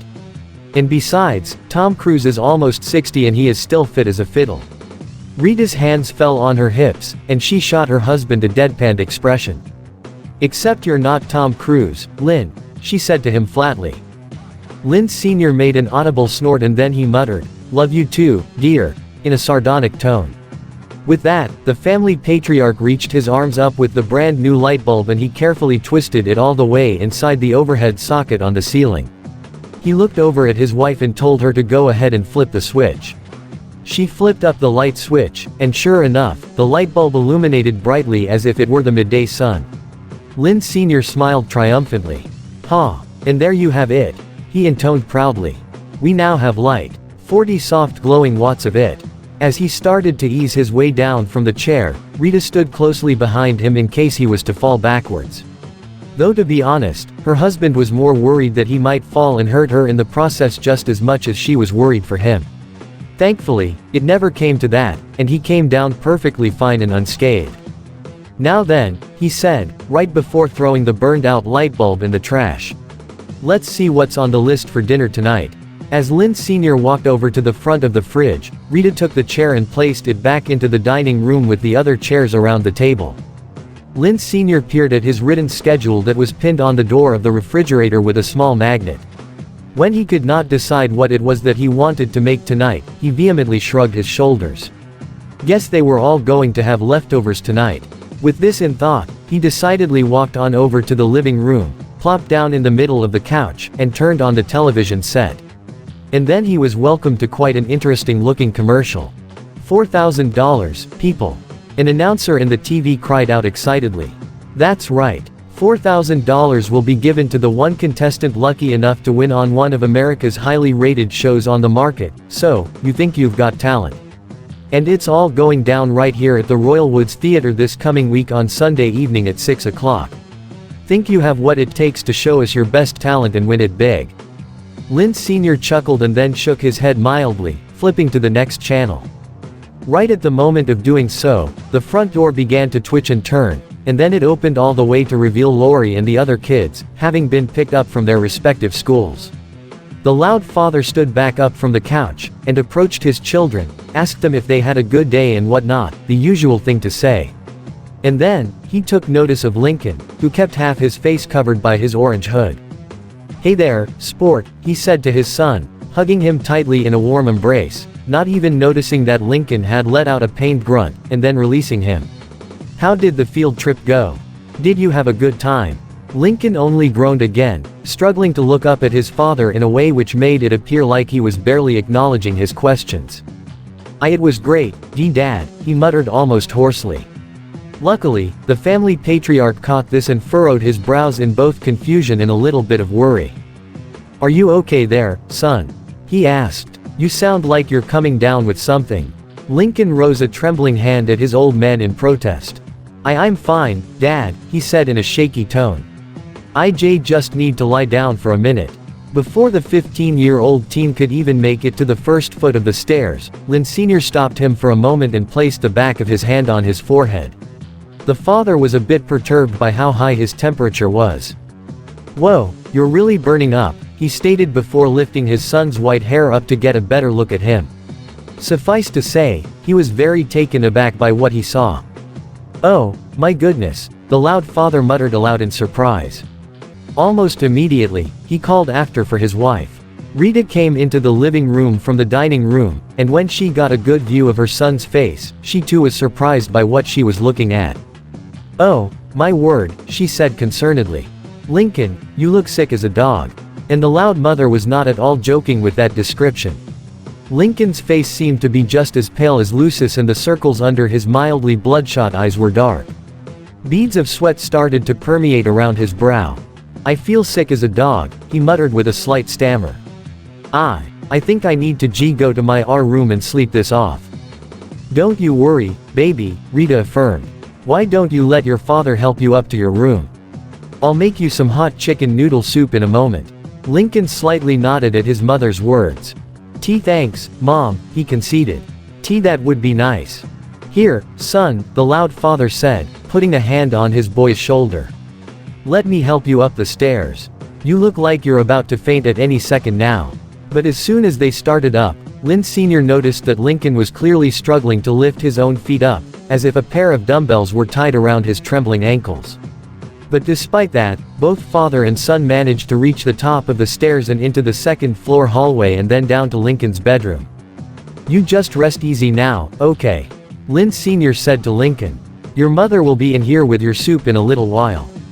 And so, he closed Lincoln's bedroom door nice and shut, leaving his son by himself. Lincoln felt like he was going to throw up at any given second now. It was not so bad around the time when he and his friends returned from the field trip at the genetics lab. By that point, it only came up as a mild headache, nothing a little aspirin could not fix. But nothing was helping, and his headache persisted. When school was finally over, when he and Lynn were picked up and they sat in Vanzilla on the way home, he started to feel a bit worse. Now, here at home in his own bedroom, it was all starting to become so overwhelming that it made it next to impossible to even think straight. It felt like his brain was trying desperately to force its way out through his skull. His stomach did not feel like it was in any good shape either, like someone had deliberately set it on fire with a full box of matches.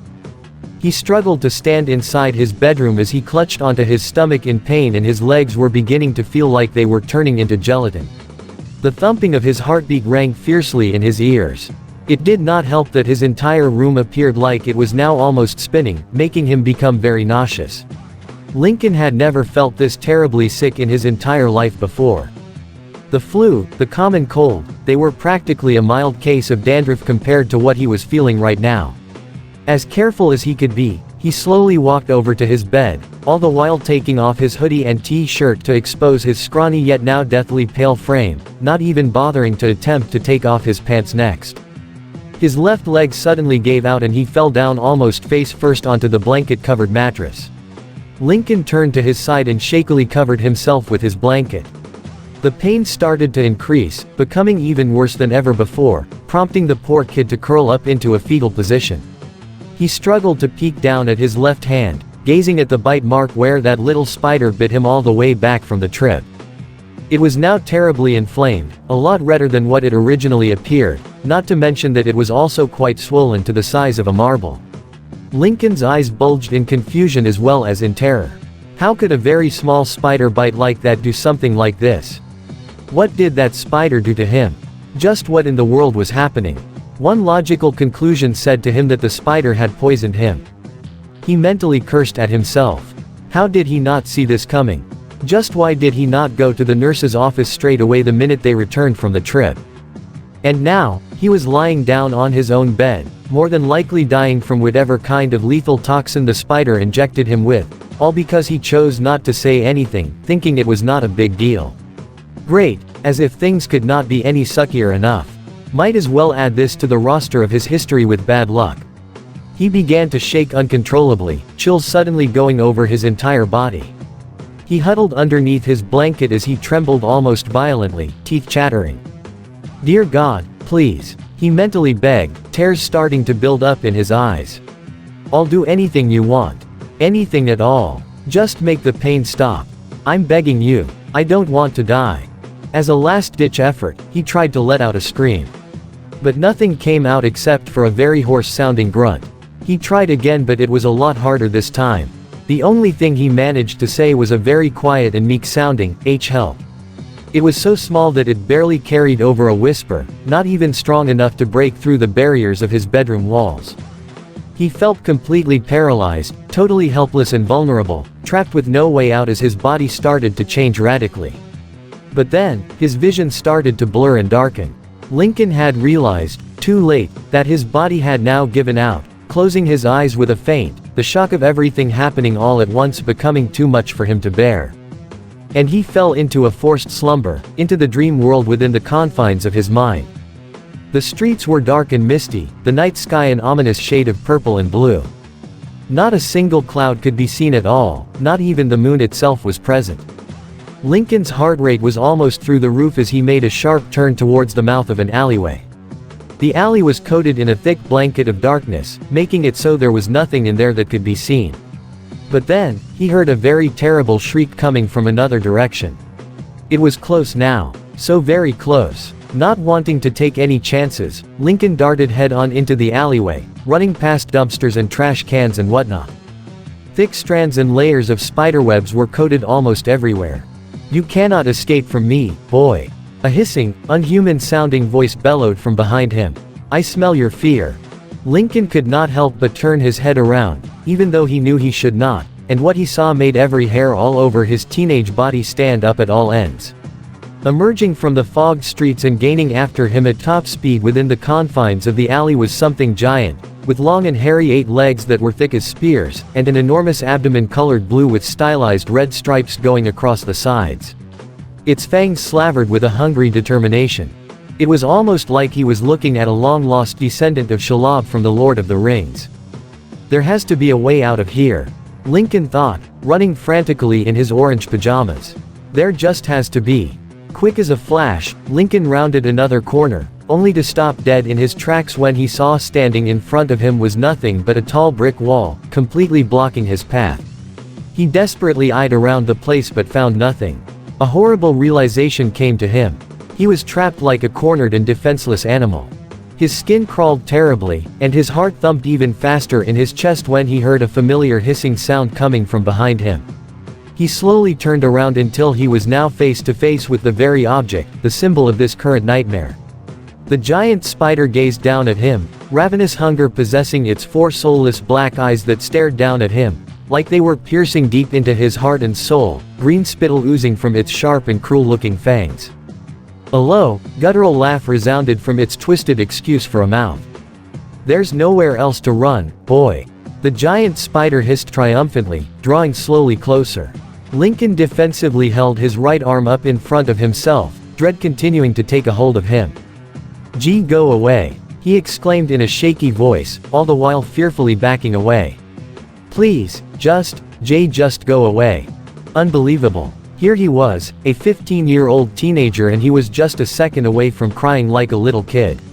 Suddenly, Lincoln's bare left foot slipped on something, and before he knew it, he fell down hard and flat on his back. In that sudden moment, the world around him vanished into a whirling black mist. But then, instead of laying on something hard and concrete, Lincoln felt something quite sticky and wire-like. He looked at his new environment and saw to his horror that he was now right in the dead center of a giant, perfectly made spiderweb. His brows knitted together when he realized that something was not quite right with the web. He looked closely at one of the thick silky threads around him, and to his surprise, the web lines were shaped like DNA strands, and situated within those strands were even more webs as well, with very tiny spiders of their own crawling around them. Lincoln felt a terribly cold shiver run down his entire spine when that familiar raspy laugh was heard again. He gazed up to see a colossal shadow looming above him. The irises of his blue eyes shrunk into dots when he realized that the shadow dangled further down to reveal itself as the giant red and blue spider. The eight-legged beast glided down ever so close to the defenseless teen, its fangs shaping into what could possibly resemble an evil-looking grin. Its 4 eyes now glowed a neon green. Its long 8 legs outstretched in sheer excitement. Lincoln bit down the bottom of his lip as he struggled desperately to try and free himself from the thick DNA web, with little to no success. He truly was completely trapped, and there was nothing he could do about it. Knowing that caused him to let out a choking sob, fresh tears falling down his face, as he laid helplessly stuck to the web as if he was strapped to an operating table. More like a dinner table in this case. And he was the main course. The giant spider loomed down even further until its face was now just inches away from touching the white-haired teens. Lincoln had never felt so terrified in his entire life. Not like this. This was something else. Something beyond fear, beyond terror. "You are mine," the giant spider cried out. With that, it lifted its head up and it bared its sharp fangs that were as thick as swords, green saliva dripping from the pointed tips. Lincoln quickly and tightly shut his eyes, and he let out a blood-curdling scream at the very top of his lungs across the webbed void that surrounded him. Lincoln's eyes snapped open, waking up with a terrible gasp as he shot himself straight up on his bed. His fear-stricken gaze darted all over the place, only to see to his realization that he was no longer surrounded by a giant sticky web, and the giant spider was nowhere to be seen. Lincoln was back in his own bedroom. A dream. It was all just a very bad dream. With this knowledge in mind, he leaned back down on his bed, breathing out a relief-filled sigh. He wiped away some sweat off his head. He was definitely not going to read Charlotte's Web the same way ever again. What time is it right now? He turned to his right side to see his desk sitting next to his bed and looked at his clock. It was almost 8 o'clock in the evening. So he was out for 5 hours. He then took notice of something that was carefully placed right next to the clock. It was an untouched bowl of chicken noodle soup with a spoon in it. It was probably cold at this point. Lincoln wiped off some more sweat that formed around his brow. He stopped and then realized something. His fever, his massive illness. It was now gone. All of it was gone. With relief, he carefully moved aside his blanket and stood up from his bed, feeling just a little bit groggy, but not as badly as before. He looked down at himself and found that he was still only dressed in his blue jeans. He took this opportune moment to try and orient himself. That was odd. If he did not know any better, he could swear that he now felt different. Not a bad kind though. It was much more like, well, something. At least he wasn't sick anymore, so that was a major plus. But what he felt now afterwards, it was kind of a wonder. He carefully stretched out his arms above his head and took a few deep breaths. How very strange. He felt good. Very good. No. Maybe even better. Nope, not that either. He felt great, absolutely wonderful. Like his entire body was now charged with some sort of fantastic energy. He whirled his gaze over, taking a quick glance of himself in the full-length mirror that hung on his bedroom door. He blinked a few times to make sure that he wasn't seeing things. But no, he wasn't seeing things. He saw very clearly, a lot more clearly than he originally could before, that he not only felt different, but he also looked like it too. Gone was the emaciated, weak-looking body that belonged to Lincoln Loud. And standing in its place was a more nicely toned form. He now appeared to be quite lean with a perfect addition of musculature. He looked down at his abdomen. Oh, my goodness. I have a six-pack. I now have an actual six-pack. He stared wide-eyed and mouth agape at his own reflection. Just earlier today, he was practically thin as a number 2 pencil. But now he almost appeared like he was some sort of Greek god. He saw that nothing was overdone though, nothing similar to the likes of Arnold Schwarzenegger, Sylvester Stallone, or Kevin Sorbo. It was perfect. His chest, arms, shoulders. Just perfect. Lincoln ran his hand across his white hair. Things had just gotten a lot weirder. These thoughts were interrupted when his stomach suddenly rumbled quite audibly. Wow, he had not realized that he was now really hungry. In fact, he was hungry like crazy. So much so, he could eat an entire moose in one go. But he wanted something specific, but he had a very good idea what. A certain kind of craving flooded through his mouth, making him eagerly lick his lips. Before he could make it out the door, he stopped himself when he realized that he was still shirtless. Going through his dresser drawer, he found a simple white t-shirt and went for his orange flannel button-up that hung on a rack to the right. Once after that was all done, he walked out of his bedroom and trotted on down to the bottom of the stairs. Moving towards the dining room archway to his left, Lincoln saw that the whole family had just started having dinner. "Hey there, son," Lynn Sr. beamed from the table, noticing him. And then, the rest of the family noticed him as well. "What are you doing out of bed, honey?" Rita asked her son. "Aren't you still sick?" "How are you feeling, Lincoln?" Lori asked, getting up from her seat and walking over to place her hand on her brother's forehead. "Yeah, are you okay, Linky?" Lola asked with great concern for his well-being. "I feel fine, guys," he answered with an appreciative smile, gently pushing Lori's hand away. "Actually, I feel pretty great." "Are you sure, bro?" Lynn asked from her side of the table, looking at her brother with a curious frown. "Because earlier today, you looked like you caught a really bad bug or something." "Oh, I think I might have caught more than just a bug, Lynn." Lincoln rubbed the back of his neck. "Well, as you can see, I got better," Lincoln confirmed, unsure of how to explain it. Lisa looked over at the clock that hung on the wall and then drifted her gaze back over to face her older brother. Within a span of precisely 5 hours. The 8-year-old bespectacled genius questioned. Lincoln scrunched his shoulders up into a mere shrug. "Well, that's what happened, Lisa," the loud brother simply stated. "I honestly don't know how else to properly explain it. Switching gears here, I am really hungry right now. What are we having?" "Oh, just leftovers," Lynn Sr. proclaimed admittedly. "I didn't exactly have anything else planned tonight, so we've all settled for having Mexican again." "Go ahead and take a seat, sweetheart," Rita said, sitting closely next to her husband. On command, Lincoln took his preferred seat. His eyes darted at every single food item placed around the table, but his brows knitted, and he frowned. There was nothing on the table which looked appetizing to him. There were no traces of meat to be found, just refried beans, black olives, sour cream, shredded cheese and lettuce, corn tortillas, but no ground beef, or any kind of meat, for that matter. And this was what he was craving right now. He looked at his parents at the left side of the table. "Do we have any protein?" he asked. Rita and Lynn Sr. looked at their son strangely.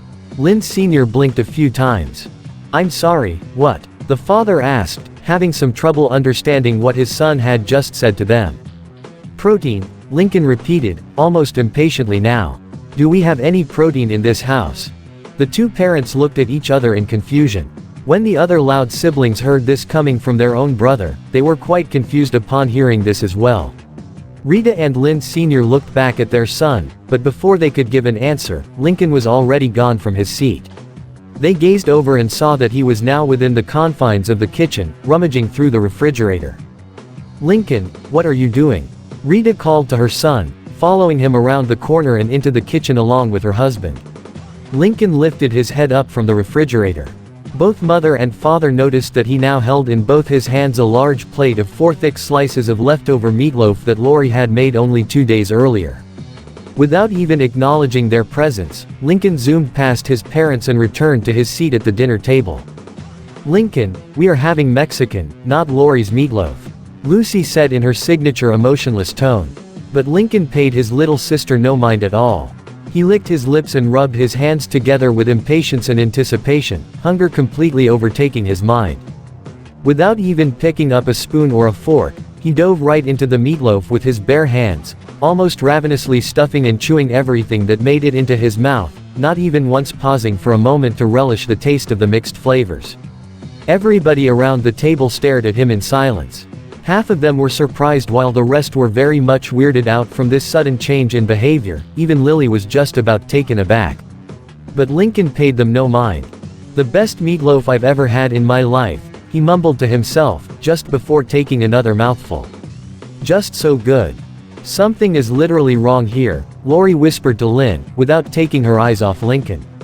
The sporty loud girl nodded her head in agreement. Yeah, she whispered back at Lori. Nobody likes your meatloaf. The eldest loud sibling shot her younger sister an unamused death stare. In what seemed like a matter of a few seconds, Lincoln's plate was now entirely cleared. He let out a loud burp, and then he groaned in satisfaction. It was then that he finally noticed that his family was still staring at him. Why are they looking at me like that? What? He questioned, not sure what to say about this. I just wanted some protein. We can clearly see that, Lucy said, raising an eyebrow from behind her raven black hair, still weirded out by what she just saw. Normally, Lucy reveled in the weird. But for the 12-year-old goth girl, this was something else to behold. She understood that her brother was kind of going through puberty at this point in his life, but the last time she checked, puberty did not involve sudden food cravings that just came out of the blue. At least not to her knowledge. Lincoln, what happened to your hand? Lana asked suddenly, sitting next to Lincoln's left. Now this had caught all their immediate attention. Lincoln looked down at his left hand and realized what his little sister was referring to. The bite mark on his hand. Except it now appeared to be a little bit different. It was no longer deeply red, displaying itself now as a light shade of pink, and the swelling had subsided only a small bit. Right on the spot, Lincoln tried to think up a lie. Oh, it's nothing, Lana. Just a little bug bite, he said to them, trying to hide it away. Okay, it was not exactly a complete lie, but he knew that there were specific details better off not mentioning. The last thing Lincoln wanted right now was the possibility of his whole family freaking out should they learn about their only male sibling being bitten by a genetically modified spider. Ew. Lola, the little pageant queen exclaimed. You call that little? It looks like there's something growing inside. Eek. I think it just moved. Lincoln rolled his eyes at his pageant queen for a sister's exaggeration. You stay right there, honey, Rita told her son as she got up from her chair and moved over to his side. Let me get a good look at it. Mom, I'm fine, Lincoln tried to assure his mother. I swear, I feel fine. Not listening, Rita took Lincoln's hand and examined the bug bite, her eyes carefully scanning for anything that might be amiss. She furrowed her brows and pursed her lips. Well, it looks like it's healing up nicely, she concluded.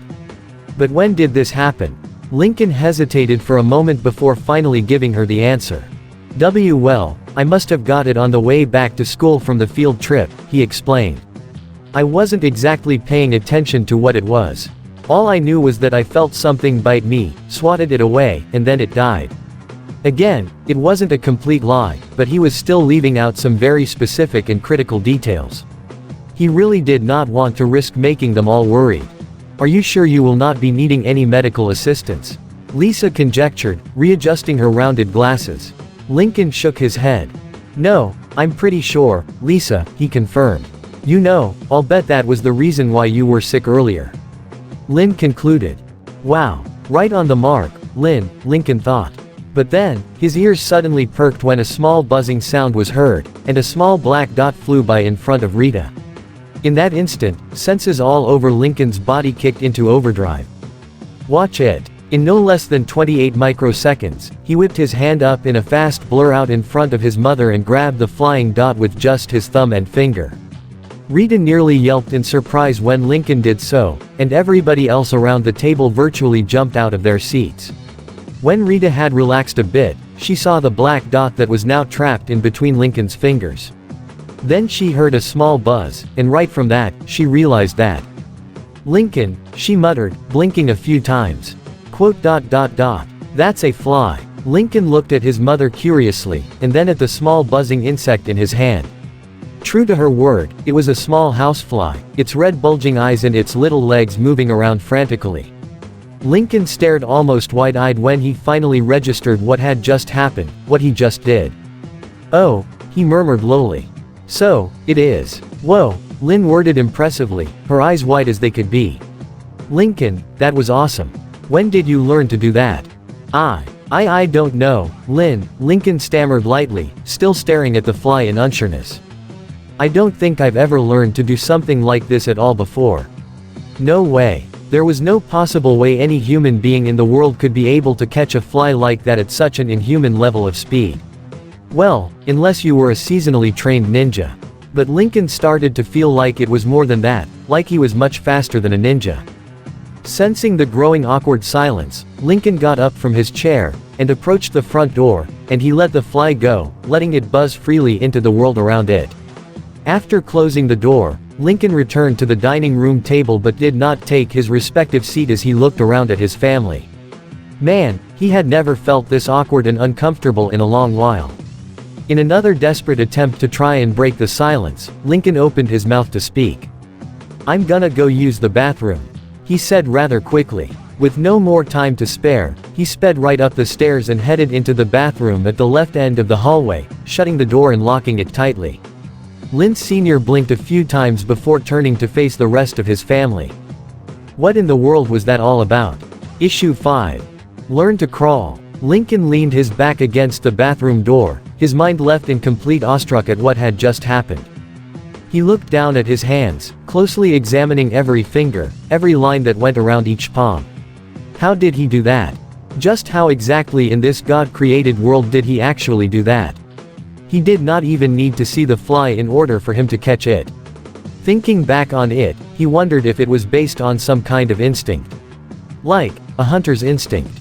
And it was that very instinct which somehow helped him in sensing where that little housefly was going to be. As he continued to study his hands, he then spotted something he had not seen before until now. Located just directly below, on the undersides of his wrists, there were discolored glands. But what he noticed more about them was that they were oddly enough shaped to resemble spiderwebs. Strange-looking fluids, almost as white as his hair, were oozing around underneath the glands. Right above the glands were nearly invisible slits, each one less than a quarter-inch long. He saw that the slits were quite puffy, a result of the pressure on the skin caused from the inside. Lincoln furrowed his brows. This day just keeps getting weirder and weirder. As gently as he tried to be, Lincoln pressed down on the skin next to one of the slits in the hopes of trying to relieve some of the pressure. In that very moment, a jet of white liquid silk suddenly shot right out, splattering all over his face and hair. The teen let out a comically high-pitched yelp in surprise as he fell to the bathroom floor. What the heck is this stuff? He thought, as he clawed off whatever this silky substance was from his hair and face. After getting back up and calming down, he glanced at the silky strands he now held in his hands. He blinked a couple of times before finally registering whatever this stuff was. He could not believe what he was seeing. He could swear that it looked a lot like some sort of web or something. He turned to his other wrist. But this time, he decided to hold it away from his face as well as his body. Okay, let's try this one more time. And just like that, almost the exact same result happened again. When he applied the same level of pressure, the gossamer white silk shot straight up to the ceiling, and it stuck there. Lincoln examined it closely. He reached his left hand up to try and touch it and he plunked one of the strands like it was a guitar string. When he did so, the strand made a sound when it vibrated from the plunk, mimicking the kind of sound a steel wire makes. Lincoln was beyond words and stared in total amazement. He could not believe it. He just could not believe it. He was literally shooting spiderwebs out from his wrists. Actual spiderwebs. He drifted back down at the healing bite mark on his hand again. His subconscious abruptly rewound back to the field trip. To that one little spider which bit him. His eyes widened at the dawning awareness.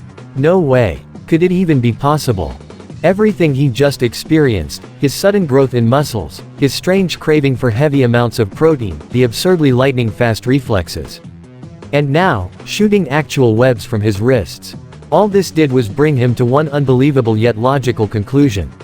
When that spider bit him, it must have injected its own modified DNA into his system, and then it somehow combined itself with his DNA. Thus, causing a drastic alteration in his physical chemistry. So, this could only mean one thing, Lincoln said mentally. That spider had literally transformed me into A sudden knock was heard from the bathroom door, causing the teen to nearly jump out of his skin and let out a frightened little squeal. Lincoln looked at the door, his heart suddenly pounding very loudly in his chest like a Native American drum. Lincoln, Lori's concerned voice called from the other side. Are you okay in there? Lincoln's eyes widened. Oh no. If she realized what was going on, she might freak out. And then Lincoln would freak out, along with the rest of his family freaking out. Why yeah, I'm fine, Lincoln answered, all the while frantically pulling down the web from the ceiling. I'm doing fine, Lori. Are you sure? The eldest loud sibling questioned. Because I could have sworn that I heard you scream just earlier. Oh, well. Lincoln stuttered, trying to come up with a good lie. It's nothing, sis. I thought I saw a spider crawling around behind the toilet for a second. Everything's good now. Collecting whatever was left of the web, he forced it into a ball and threw it out the bathroom window. Oh, Lori caved. Well, that's fine. Just making sure you're okay is all.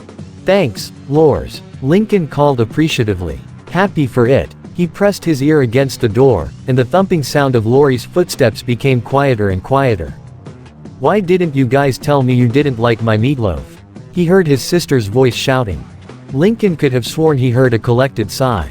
The white-haired teen then exhaled deeply in relief, his heart rate returning back to a normal pace. He gently pressed his back up against the door again. Man, that was a real close one.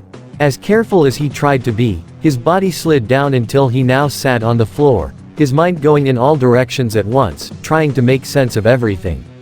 Like somehow, one little spider had turned him into, well, all of this. Lincoln carefully lifted up his left hand, only to catch another good look at the almost web-shaped gland on his wrist.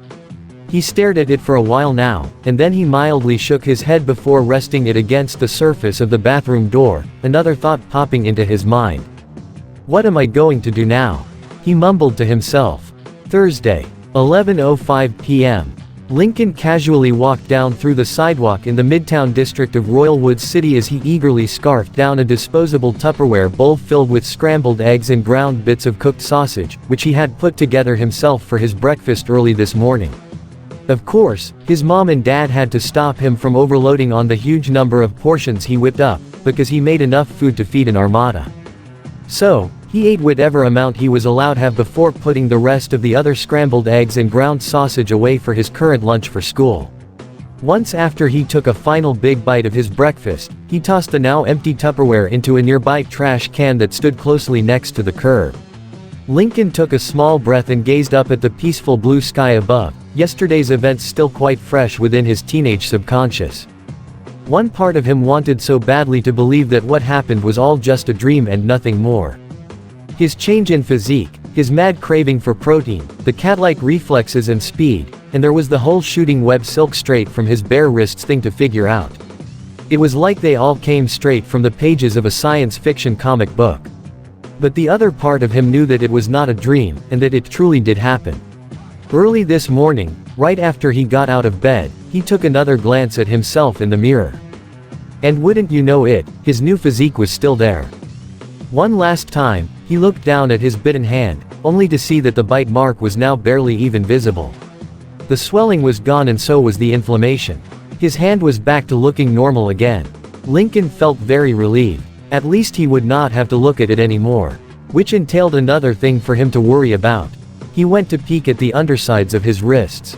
And sure enough, the barely noticeable slits and web-shaped glands were still there. Suppose he would have to wear long sleeves from now on. Either that or wear a pair of wristbands, whichever worked best for him. Still, it was so hard to believe that what happened actually did happen. This was all just so much to take in. So much so, that he stopped for a moment to sit on a nearby bench to try and think it all out. Lincoln did not have to worry about being late for his next coming class. Since the fact that his location was close by his school, he used this opportunity to try and figure things out. And also, the span of lunchtime was around 30 minutes, so that gave him a good open window to see if he could test himself out. To try and understand what the full extent of these newfound abilities were. After having sat down on the wooden bench, Lincoln started to closely observe his surroundings, trying to understand and take in the environment of the urban area that he sensed around him. How peculiar. He noticed something that was seriously different. His vision was way more than what it originally was. Everything looked sharper. A lot clearer than what they were before. It was now like he was seeing the world at a much higher form of resolution, like everything was now in 4K, with no motion blur whatsoever. He did not even have to squint or strain his eyes to get a better look at anything at all. His sense of hearing, on the other hand, had greatly changed as well. Just like his eyes, who saw things more clearly, his ears worked the same way with sound. He could now hear things that he never even knew existed, sounds he could not believe were even audible at all. He heard a small prickly tapping sound, and it made him flinch a few times, just a little bit at each tap. He looked over at the armrest on the left side of the wooden bench, trying to pinpoint the exact location of the sound. He peered with his blue eyes very closely and saw something, a cross-orb weaver spider, slowly crawling along the iron armrest, the tips of its hairy and twiggy legs tapping against the surface. This was incredible. Just absolutely incredible. It was like his senses had been dialed all the way up to 11, his vision, his hearing, his physical sense of awareness, all of it. If all of that had changed, what were it to say of his physicality? Sure, he may now appear strong, but did he actually possess the strength to match along with it? An idea popped into his mind. He came to remember learning something in science class one day, that spiders were capable of lifting objects that were up to about 50 times heavier than their own body weight. And since he was basically, in a strange sense, a giant human-sized spider, did it also mean that he himself could quite possibly have the same level of proportionate strength too? Well, what happened this morning should have been an obvious sign of that. He recalled when he was getting ready to brush his teeth, his hand squeezed on a tube of toothpaste. But instead of a normal amount like he had intended, a thick blue line of toothpaste instantly shot out from the nozzle, splattering almost everywhere on the bathroom mirror. Lincoln remembered pausing for a moment to register what just happened. When he was in the shower, he tried to grab a green bar of soap, only for the soap to crumble in seconds beneath his grip. It did not help that when he was drying himself off, he unknowingly tore his respective towel clean in two behind his soaking back, the loose threads now dangling limply on each end. Now he was starting to feel a bit frightened. He made for the bathroom door, but quickly stopped. He remembered staring at the doorknob for a moment. Slowly and carefully, he gently grabbed the doorknob, twisted it clockwise, and pulled the door open as wide as it could be. Wasting no time, he made a beeline for his bedroom and got changed, all the while trying to be careful not to tear apart any of his clothes in the process. Lincoln shook his head. That's not good enough proof. He would have to test that out properly sometime when he got the chance. If he could maybe just find a nearby vehicle to lift up over his head, it would definitely confirm this theory. But he would only have to do so when nobody else was around to see him do it. He looked at his surroundings. There was hardly anybody around. Despite the assurance, Lincoln did not want to take that chance and possibly scare someone away. His sense of caution was founded when a lone male jogger, dressed in red and blue spandex, zoomed right by him without sparing the teen a passing glance. With one deep breath, Lincoln stood up from the bench and walked on out, his hands resting inside his orange hoodie's pockets. He became so wrapped up in his own thoughts, that he walked off from the curbside and down towards the middle of the painted crosswalk, without even realizing it. In that very instant, Lincoln suddenly felt something strange and profound, catching him totally off guard. What's happening? He thought. It feels like my entire body is now covered in goosebumps. And what is that strong tingling sensation in the back of my skull? It feels like it's telling me to. Lincoln heard a loud honk coming his way from the left side of the street, making him whip his gaze to its location. His eyes widened when he saw an oncoming blue 2018 Hyundai speeding down the road, right at his direction. Jump. Before he even realized it, his new instincts and quick reflexes took him over, causing him to do exactly what he had thought. Right when the car was just less than a meter away from smacking into him, Lincoln, with inhuman speed, made a great leap into the air, narrowly missing the incoming vehicle. He was so distracted by the feeling of escape that he did not realize how high his jump was. He found himself swiftly landing on a nearby building, but it was the side of it, clinging to it with his hands and feet. Lincoln watched as the blue Hyundai screeched to a halt, tire tracks screeching against the pavement. The driver, a young adult woman, got out and she frantically reached the front of her car, finding no dead body stuck to the grill. She bent down to look under it, but again found nothing. Confused, the female driver eventually decided to give up, got back into her car, and drove away until it was nothing but a small blue dot. Phew, Lincoln sighed in relief. Well, that could have been a lot worse. But it's strange though. That tingling sensation, it felt like it was some sort of sixth sense, like it was warning me of that oncoming car. Wait, does this mean that I now have spider sense? Upon thinking of the word spider sense, his mind was brought further back to the field trip at the university once again. A small laugh escaped his throat. How ironic that he wished for this sort of thing, to be able to sense danger right before it could happen. And now here it was, buzzing in his brain and telling him to dodge speeding vehicles. It would appear that some supernatural force had been listening to him. After a moment of silence, the white-haired teen then realized something else. Wait a minute, something's not right here. His eyes widened when he looked down and saw he was now 20 feet above the ground. He then glanced over to where his hands were, hopefully expecting to find them holding onto a ledge or a windowsill, just anything at all for him to climb up onto. But no, his hands were literally clinging to the surface of the solid brick wall of the building. More rather, he was sticking to it, scaling on the flattened brick surface as easily as he was able to walk. His fingers alone were adhering, supporting his weight. No way. This was incredible. Was he going insane? Was he actually doing this? Like, for real? Now very puzzled, Lincoln gingerly pulled one hand away and carefully examined his fingertips. What he saw next was an even bigger surprise. Taking a much closer look, he saw very small black hairs protruding out from underneath the skin, black hairs that looked like they had rows upon rows of little claws and hooks. This was it. All bets were cleared off. Lincoln Loud had officially and undeniably become a human spider, the first of his kind to exist, a living breathing product of cross-species genetics born from the realm of science. He drifted up at the edge of the wall above him, and as slowly as possible, he crawled on his hands and feet, just as a spider would do. He was doing this. He was actually doing this.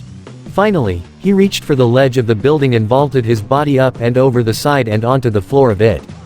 He looked out into the open at the streets below, at the amazing view the urban area of Royal Woods was now giving off. And he could now clearly make out the distant city skyline displaying itself far ahead. He was now more than 30 feet high off the ground. Lincoln felt his heart pumping excitedly and a big smile grew across his face. "Yoo-hoo!" he cried out, pumping his fists up in the air. And then, before he even knew it, he found himself swiftly darting and vaulting across the rooftops with ease within the next few minutes. The nip of the mild morning air blew against his face as he gracefully jumped from one building to another. He felt an incredible, freedom-based sensation that he never once knew he had, one that pumped fiercely through his now adrenalized veins. In another lifetime, there was no possible way he would be able to pull off such daring feats as this. But now, here he was, crawling up walls like a spider, hopping and jumping across one rooftop to another, like he was some kind of a parkour master. A parkour master with super spider-like powers, agility, and outstanding coordination. He suddenly stopped near the edge of one roof and carefully analyzed the great distance ahead of him. A gap displayed itself between him and the opposite roof on the other side. "Think you can make that jump?" Lincoln dared himself. A large grin spread across his face. "No, I know I can." After backing up quite a few paces or more, he dashed forward with as much speed and momentum his light feet could muster. And just as his left foot landed on the tip of the edge, with every strength he had in both his legs, soared headlong over the gap, gliding above over the widened streets down below. Just as he expected it to happen, he landed perfectly on top of the opposite roof with excellent precision despite the distance that would appear to be impossible to jump over. "Nothing to it," Lincoln boasted, standing up and dusting himself off. Before he could move on, his eye caught something resting at his feet. It was long and cylindrical. It was a metal drainpipe. And then an idea popped into his brain. He lifted the pipe, holding it in both of his hands. This should be good enough. With ease, he effortlessly bent the drainpipe, and it worked far too well, for the steel had curved like a bendy straw right before his eyes. Lincoln let out a laugh of excitement. Dropping the drainpipe, he found another pipe close by, this time made out of galvanized steel. With ease, he bent it to the side until it now resembled a boomerang. To add it even further, he squeezed his hand around the steel, crushing it under his tenacious grip, like it was an empty soda can. Dropping the steel pipe to the floor, Lincoln walked over to one edge of the building, and he stared downward at the bustling streets below, and then across at another building on the opposite side with a tower crane right next to it. Okay, there was no way he would be able to make quite a leap over this one. He pursed his lips and rubbed his chin in thought. What could he do? For about a minute, he paced back and forth, thinking, and then finally, he looked down at the glands on his wrists. Could he even? Well, spiders had spinnerets located at the back of their abdomens, and these spinnerets allowed them to be able to formulate their webs. But based on the events from yesterday, he shot his webs out from his wrists, not his abdomen. Lincoln's face curled when he thought about the idea of him shooting spiderwebs from out his butt. Great, now I'm never going to get that picture out of my head. Getting back on topic, Lincoln tried to think. If only there was a way for the webs to come out how he wanted them to, like maybe as a rope or something. Maybe he could. But there was no way he was going to make it come out the same way as he did the other day. There had to be an easy way for this to work. He raised his left arm and extended it towards the opposite building. On second thought, he aimed it towards the tower crane instead. Maybe that would help him get a better reach for it. At first, he tried to make the web shoot out by sheer willpower. Sadly, nothing happened. Lincoln tried it again, and it had just about the same level of failure as the previous attempt. He glanced at his wrist again, before another idea manifested into his brain.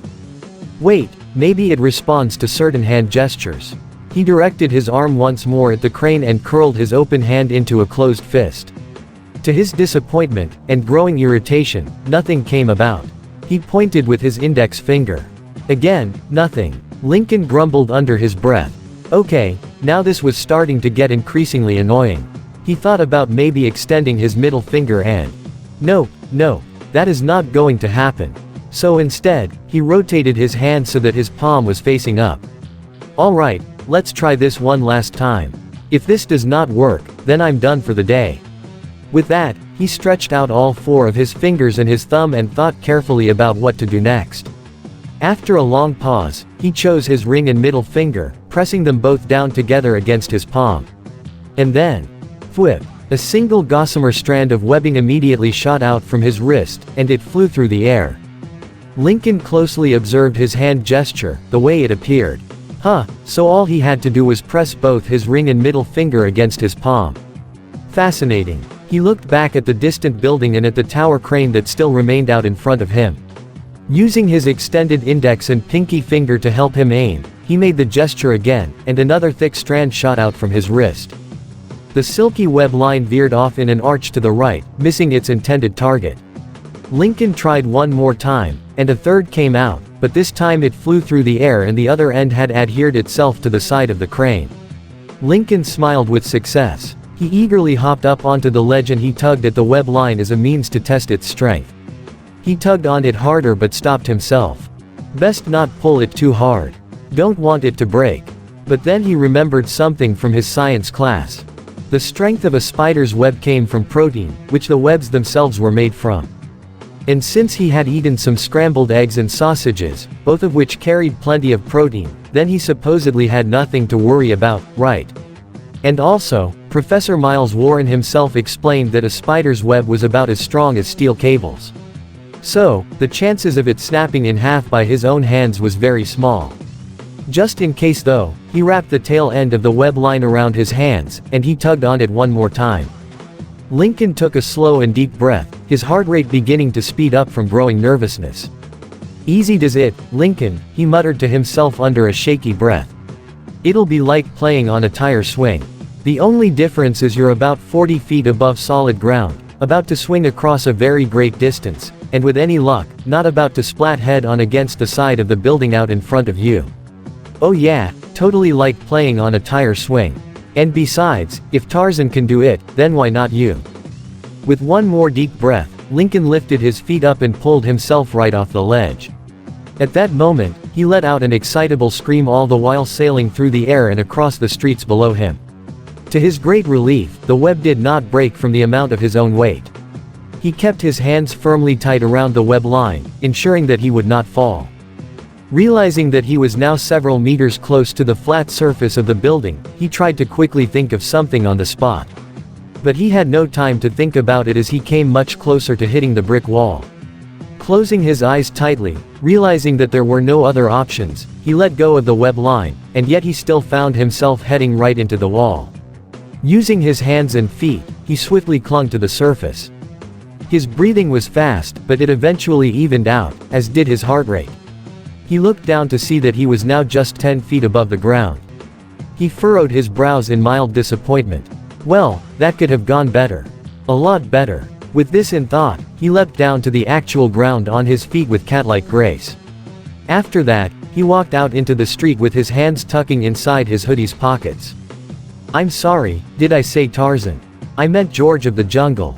His gaze turned around to the side, and across the street from his location, Lincoln spotted what looked like a bourbon burger restaurant, with a small number of cars parked around the place. A small smile spread across his face. Perhaps he would have to practice with his web shooting for another time. And besides, that whole wall crawling, leaping, and jumping across rooftops had left him really thirsty. But just as he was about to step out onto the curb and make it onto the crosswalk towards the fast food joint, Lincoln stopped dead in his tracks when he had realized something very important. He grabbed for his phone and looked at the clock on the top of the touch screen. His eyes widened almost to the size of dinner plates. "Holy wheat cakes," he mentally exclaimed. "It's almost 11:30. Lunch will be over in 5 minutes." He quietly muttered a curse under his breath. He was so caught up with what he was doing, he completely forgot that he still had school today. It would seem that he would have to postpone the bourbon burger for some other time. But right now, he wanted to get back to school right this second, or else he was going to be late for class, and he was seriously not in the mood to listen to an earful from his teacher. He whirled around to gaze back up at the rooftops. Another smile curled up on his face, a clever idea beginning to manifest inside his brain. Issue 6. A Lesson in Power. Back at school. When Lincoln came back to school and into the building itself, he looked at the clock on his phone as he darted through the second-floor hallway for his locker. Class was about to start in half a minute. But thanks to his increased speed, he was able to make good time. If he was still normal, he would have been a lot more than 5 minutes late. He quickly got his history books, shut his locker, and ran towards one end of the hallway until he came upon a door to his left. Wasting no time, he opened the door and walked inside the classroom. "Sorry I'm late," he said to his teacher, who sat behind his desk in front of the other students. "Lost track of time." "Actually, you're right on time," the history teacher said in a matter-of-fact tone. "Go ahead and take your seat, Lincoln." Lincoln nodded and muttered a quick, "Thank you," before moving past the other students to his assigned seat, which was right next to Clyde. "Dude, where were you?" Clyde whispered to the white-haired teen, leaning towards his direction. But Lincoln paid him no mind as he speedily got out 2 of his history books, a notepad, and a couple of freshly sharpened pencils, and he placed them neatly on top of his own desk. The rest of the school day had gone on as usual in the next number of hours: history, English, math, the whole stupid bit. When gym class rolled around, and when they were changing into their gym clothes in the boys' locker room, Lincoln put on a pair of wristbands as a way to help conceal the glands and the tiny slits on his wrists. And also, he had to be very careful not to show off his newly acquired abilities for fear of arousing suspicion. He thought about it for a second. Maybe he could show off just a little bit. It would all depend on how he did it. But then, a voice abruptly spoke, pulling Lincoln from his own thoughts. It was Connor. "Guys, look at this," he said, holding up his cell phone for everyone to see. Their friends, Zach, Liam, Rusty, and Clyde gathered around the Pingree teen, and they saw what he was referring to. They looked down at the screen in both disbelief and frustration. Lincoln quirked an eyebrow curiously. "Unbelievable," Rusty muttered, shaking his curly red-haired head. "The nerve of that creep." "What's going on?" Lincoln asked. Connor, with a look of clear hesitation on his face, showed him the screen on his phone. When Lincoln saw it, he couldn't believe his eyes. Chandler had recently posted a TikTok video about 10 minutes ago. What the video was about was what made them all upset. It was a video of Lincoln when he was desperately chasing after the school bus, on the day of the field trip to the university. The day when that little spider changed the course of his life forever. The gang saw that the video was already garnering nearly 1,000 likes, and almost 1 million views. in a span of 10 minutes. The comment section below was filled to the brim with many lols and laughing emojis. One commenter, who went by the name of Krusty Patty 98, had posted, "Run, Forrest. Run, lol." A low growl escaped from Lincoln's throat as he angrily clenched his fists. "You are so going to pay for this, McCann," he mentally snarled. And then, they heard the ear-piercing sound of the gym teacher's whistle, which told them that PE was about to start. Connor put away his phone and the gang headed out into the gym, seemingly forgetting about the existence of the video. Lincoln's mind eventually wandered back to wanting to familiarize himself with his powers. When they started playing dodgeball, he used this moment to perfectly test out just how much his spider sense was really made of. Luckily for him, Chandler happened to be one of the many students who played on the opposing team. And every time, he always singled out Lincoln the most, and he thought that today was going to be no different. Immediately, Lincoln's mind was brought back to the video. And he could have sworn that he was starting to see red, despite his now absurdly enhanced vision. His frown slowly turned into a devious grin when a delicious idea came to him. So, not only would he be able to test his new spider sense, but this could also be his chance to get even with his tormentor at the same time. Oh, he was going to have so much fun with this. And McCann was none the wiser. When the game started, Chandler threw his ball directly at him. The white-haired teen felt his spider sense quickly tingle all over his body. In less than a heartbeat, Lincoln's head swooped to the side, the ball narrowly missing him by a hair. Chandler stared wide-eyed, now bewildered by what he just saw. "Care to try that again, McCann?" Lincoln challenged. Chandler sneered at his arch-rival. And throughout the entire course of the game, Lincoln swiftly dodged all of Chandler's projectiles with perfect ease and grace each time, which only made the bully progressively more frustrated. As this was all taking place, Lynn and Clyde watched in complete disbelief. The two of them could not believe what they were even seeing.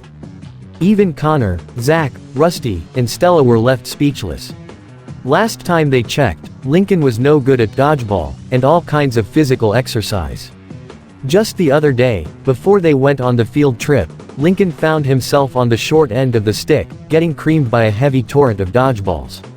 But now, he was like a totally different person. Like he had become a professional over a single night. How was this even possible? If only they somehow knew.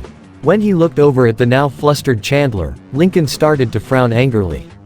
Every single prank, every single jibe and trick that Chandler had thrown at him for all these years since elementary, even the video he posted recently, were starting to come back to him. And now, it was his turn to suffer like he did, to know what it really felt like to be laughed at and made fun of. Time to put some dirt in your eye. With little to no effort at all, Lincoln threw his ball and landed a perfect hit at Chandler, who had no time to evade, striking him square in the right arm. Chandler fell to the floor, clutching his arm in pain. And just like that, he was out of the game. When the next round came, he tried to hit Lincoln again, only for him to miss just like the last few times. And the white-haired teen responded by hitting him again with his dodgeball, putting him out again for the remainder until the next round, only to lose again, and again, and again, and again, each and every single time he came back onto the field. When gym class had finally reached its end, Chandler did not waste any time the moment the bell rang, and he ran into the boys' locker room, his face red as a tomato, and his preciously fragile ego now very bruised, and his eyes started to water a little bit. Lincoln paid him no mind, as he gathered up his belongings and put his own normal clothes on over his gym shirt and shorts. Lynn emerged from the girls' locker room opposite the boys in her own normal set of clothes and spotted her brother. "Lincoln," she called out to him, Clyde and the gang following suit.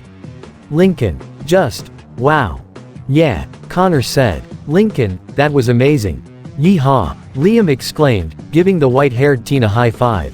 "You were outrageous out there, pard.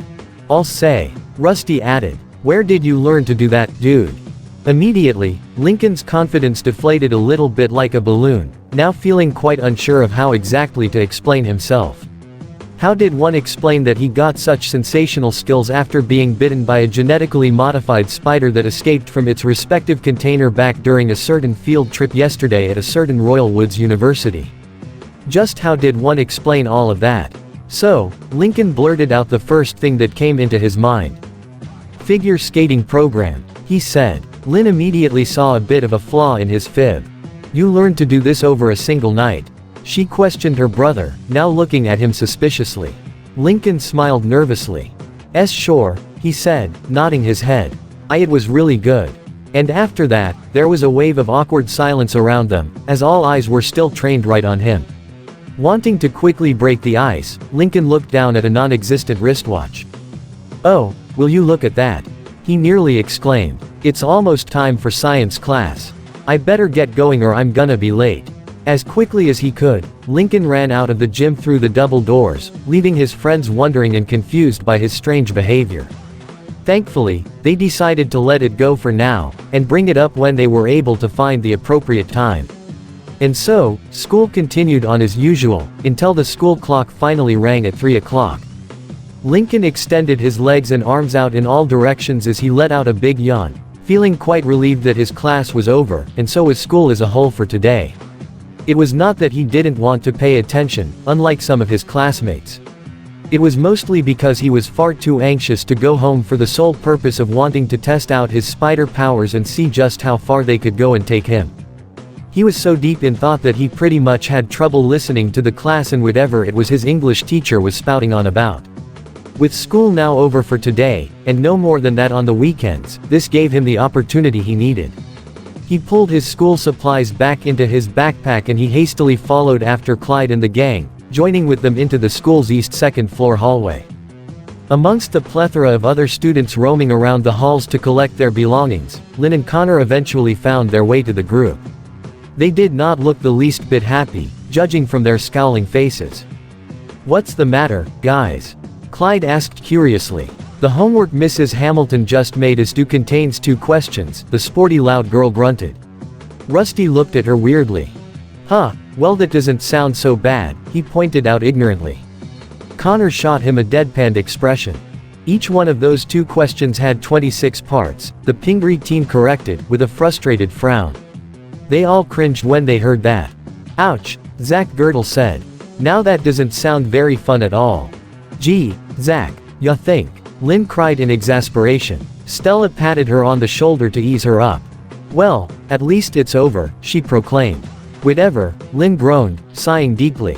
I'm just glad school's over today. When I get home, I'm just gonna relax, drink a bottle of Pepsi-Cola, and watch some football. As the group continued to talk it up while retrieving their stuff from their lockers, that was when Clyde and Lynn noticed that Lincoln had not said a single word when school just ended. When they saw him, he had a very neutral-looking expression on his face, almost like he was deep in his own thoughts, which he actually was. This got the 2 teens curious, even Connor and the others noticed and became concerned as well. Lynn moved her hand over and gently nudged her brother's shoulder, causing him to flinch and whip his head up in her direction. You okay, bro? She inquired. Yeah, I'm fine, Lynn, he answered with a raised eyebrow. Why do you ask? You've been awfully quiet, dude, Connor said. Something bugging you? No, not at all, Connor, Lincoln assured. I've just got a lot on my mind right now. Still thinking about that whole dodgeball thing? Stella asked. Lincoln shook his head. No, it's not that either, he said. Just some other stuff. But it's nothing to worry about, I swear. Not wanting to push it even further, the gang decided to let it go once again. After they all got their stuff in their backpacks, the gang walked down to the first floor and exited out through the front doors and into the schoolyard. Right as they all made their way close to the curb, waiting for their own family members to pick them up, Lincoln's spider sense immediately went off, causing his entire body to tense up a little bit and lag behind his friends. Connor turned aside and noticed this. But then, he let out a gasp when something caught his eye behind his friend. Lincoln, look out, Connor exclaimed. Before Lincoln knew it, he swirled around and caught something firm but rubbery in his left hand's palm. He looked down in front of himself and a large red dodgeball was held almost tightly in his fingertips. The gang stared for a moment before realizing that their friend barely even flinched right when he caught the dodgeball. This sudden action caused all the other surrounding students close around the schoolyard to notice what had just happened. Loud, an angry and familiar voice called out to him. Far out in front of them, standing at the front steps of the high school, was a very not-so-happy Chandler, his fingers coiled into tight balls of fists. Chandler stared his arch-rival down, teeth clenched and nearly red in the face. Lincoln's brows knitted together. He was not in the mood for this right now. "What do you want, Chandler?" he called out annoyedly. Steam seemed to huff through the teenage redhead's nose. "Don't you, what do you want, Chandler?" "Me," he snarled hatefully, his arms trembling with rage. "You think you're pretty funny, don't you, loud?" "Chandler, if you're still sore about what happened at gym class," Connor said, "you need to get over it, man. Stay out of this, Pingree." McCann snarled, before turning back to face Lincoln. "You made me look like a chump out there, loud. You embarrassed me in front of everyone. In front of my teammates." Lincoln sneered at him. "And I'm gonna make you look like an even bigger chump in front of the entire school if you don't quit it right now." "Sorry, I missed the part where that's my problem." Lincoln shot back indifferently. "And if you ask me, I think you pretty much deserve it. After all the years of torment and humiliation you put me through since elementary, middle school, and now, I think it should only be fair that you get a taste of your own medicine." That seemed to only make the McCann teen nice and fuming.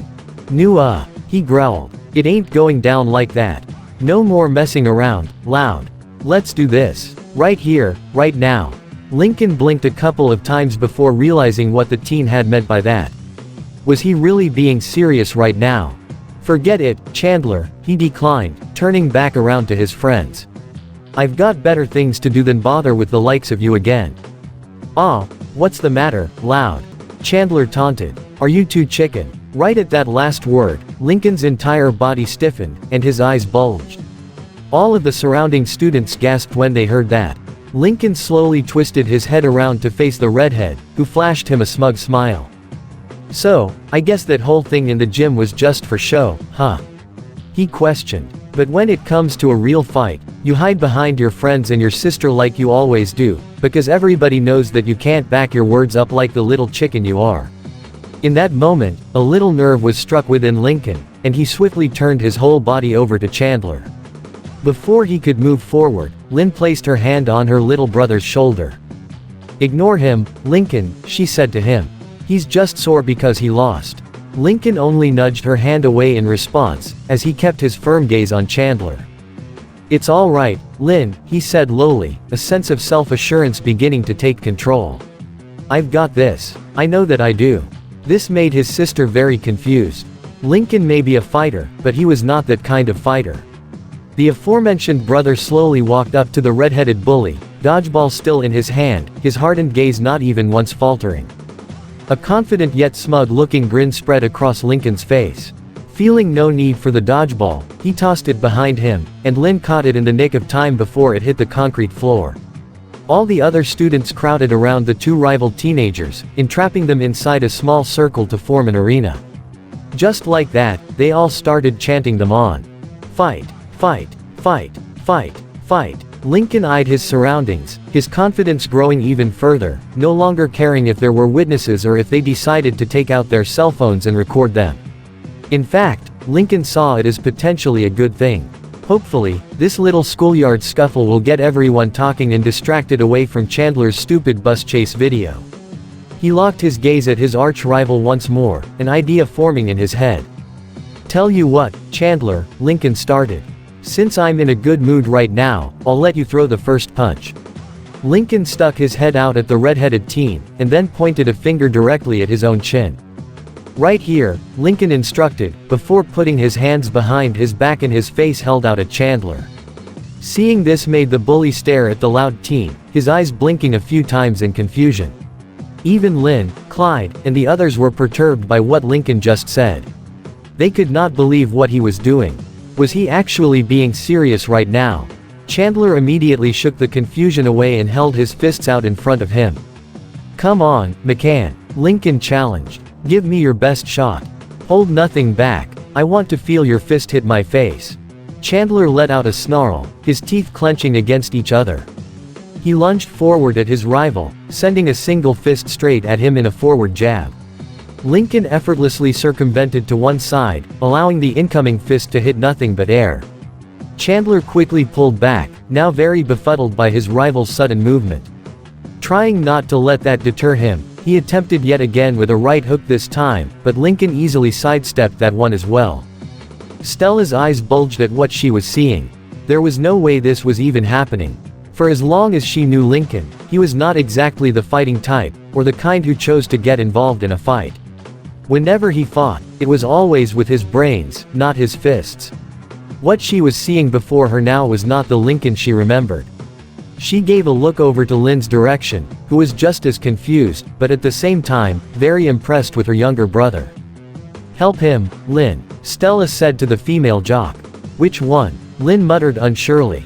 "You wouldn't hit a guy with a chipped tooth, would you?" Lincoln taunted smugly before ducking away from an incoming haymaker. "Who am I kidding? You couldn't hit a guy with a chipped tooth. Just shut up and fight back." Chandler snarled annoyedly, holding his fists up. He let out a fast left hook, but the only thing that happened next was that Lincoln smoothly ducked backwards with great skill like a limbo dancer. This action caused all the other students to gasp and stare in total disbelief, Lynn, Clyde, and their group among them. With each movement he had performed, Lincoln's confidence started to swell even further. By comparison, McCann was a total slowpoke, with the skills of an untrained brawler to go with it. Not to mention he was also being made to look like a clown right in front of all their peers. Knowing that filled Lincoln with a surge of growing certainty that he no longer had anything to worry about from Chandler McCann. This brought a big smile to his face. Chandler glared white-hot daggers at his childhood rival, now becoming sick and tired of being made a fool of. "I'm gonna wipe that stupid grin off your face when I'm done with you," he roared in outrage. "Done with me?" Lincoln quipped haughtily. "Chandler, you haven't even laid a hand on me since we started." Upon hearing that, Chandler became even more enraged as he let out a high-pitched battle cry and threw every attack and punch that he could swing towards Lincoln's way. But no matter what attack he threw out, Lincoln dodged and parried every single one of them. Feeling worn out, but not wanting to give up, Chandler laid out one final punch straight ahead at his opponent. But this time, Lincoln did not even try to move out of the way. Chandler smiled. He had him right where he wanted him. Or so he thought. To Chandler's complete dismay, his childhood arch-rival caught the flying fist with only his left bare hand, without even flinching in any way. A serious frown was now displayed on Lincoln's glowering face. In that moment, Lincoln brought his other hand up, and pulled it back, ready to deliver the coup de grace. And then, he finally let him have it. Lincoln slammed his opened palm against Chandler's chest, knocking the teen across from him, and landing down hard on the concrete floor flat on his back. All the crowded students gasped and gaped in total shock as they now started to gather around Chandler, who now sunk to the ground with a groan, grasping at his chest. Chandler's eyes rolled in the back of his head, and he just laid there unmoving and continued to moan incoherently. "Geez, Loud," one student muttered towards Lincoln. "I think you knocked him out." "You're ding-dang right I did," Lincoln thought proudly. "And it served him right too. Justice and victory, thy names are Lincoln Loud. What in the world is going on around here?" A woman's voice was suddenly heard. All the students parted way to reveal a tall and slim adult woman with long curly black hair, and a lavender-colored scarf was worn on top of her head. Lincoln and the gang quickly realized who it was. Mrs. Rivers, the current principal of Royal Woods High School, knelt down close to Chandler, and she quickly put two and two together on what had just gone down. "Who's responsible for this?" she asked firmly. "He did it," one student tattled, quickly pointing straight at Lincoln's direction. Lincoln could not help but freeze right on the spot, his confidence and bravado instantly draining away. From his objective standpoint, he just fought against a notorious bully known for committing the most obnoxious pranks he could ever come up with. But the principal had only just arrived on the scene, and Lincoln knew that wasn't how she was going to see it. Now that he had noticed it, Chandler was the only one on the ground, most likely bruised from the ordeal and was knocked unconscious. Lincoln, on the other hand, did not have a single smidgen of a scratch on him. And that was not going to bode well for the white-haired teenager. Principal Rivers scowled daggers at him as she pointed directly at the school building behind her. "My office. Now," she ordered. Lincoln audibly gulped before looking back at Lynn and their friends, who only stared in complete shock at what they just saw before them. Lincoln's shoulders slumped defeatedly as he followed after Principal Rivers, all the while the surrounding students continued to watch on and record him with their cell phones.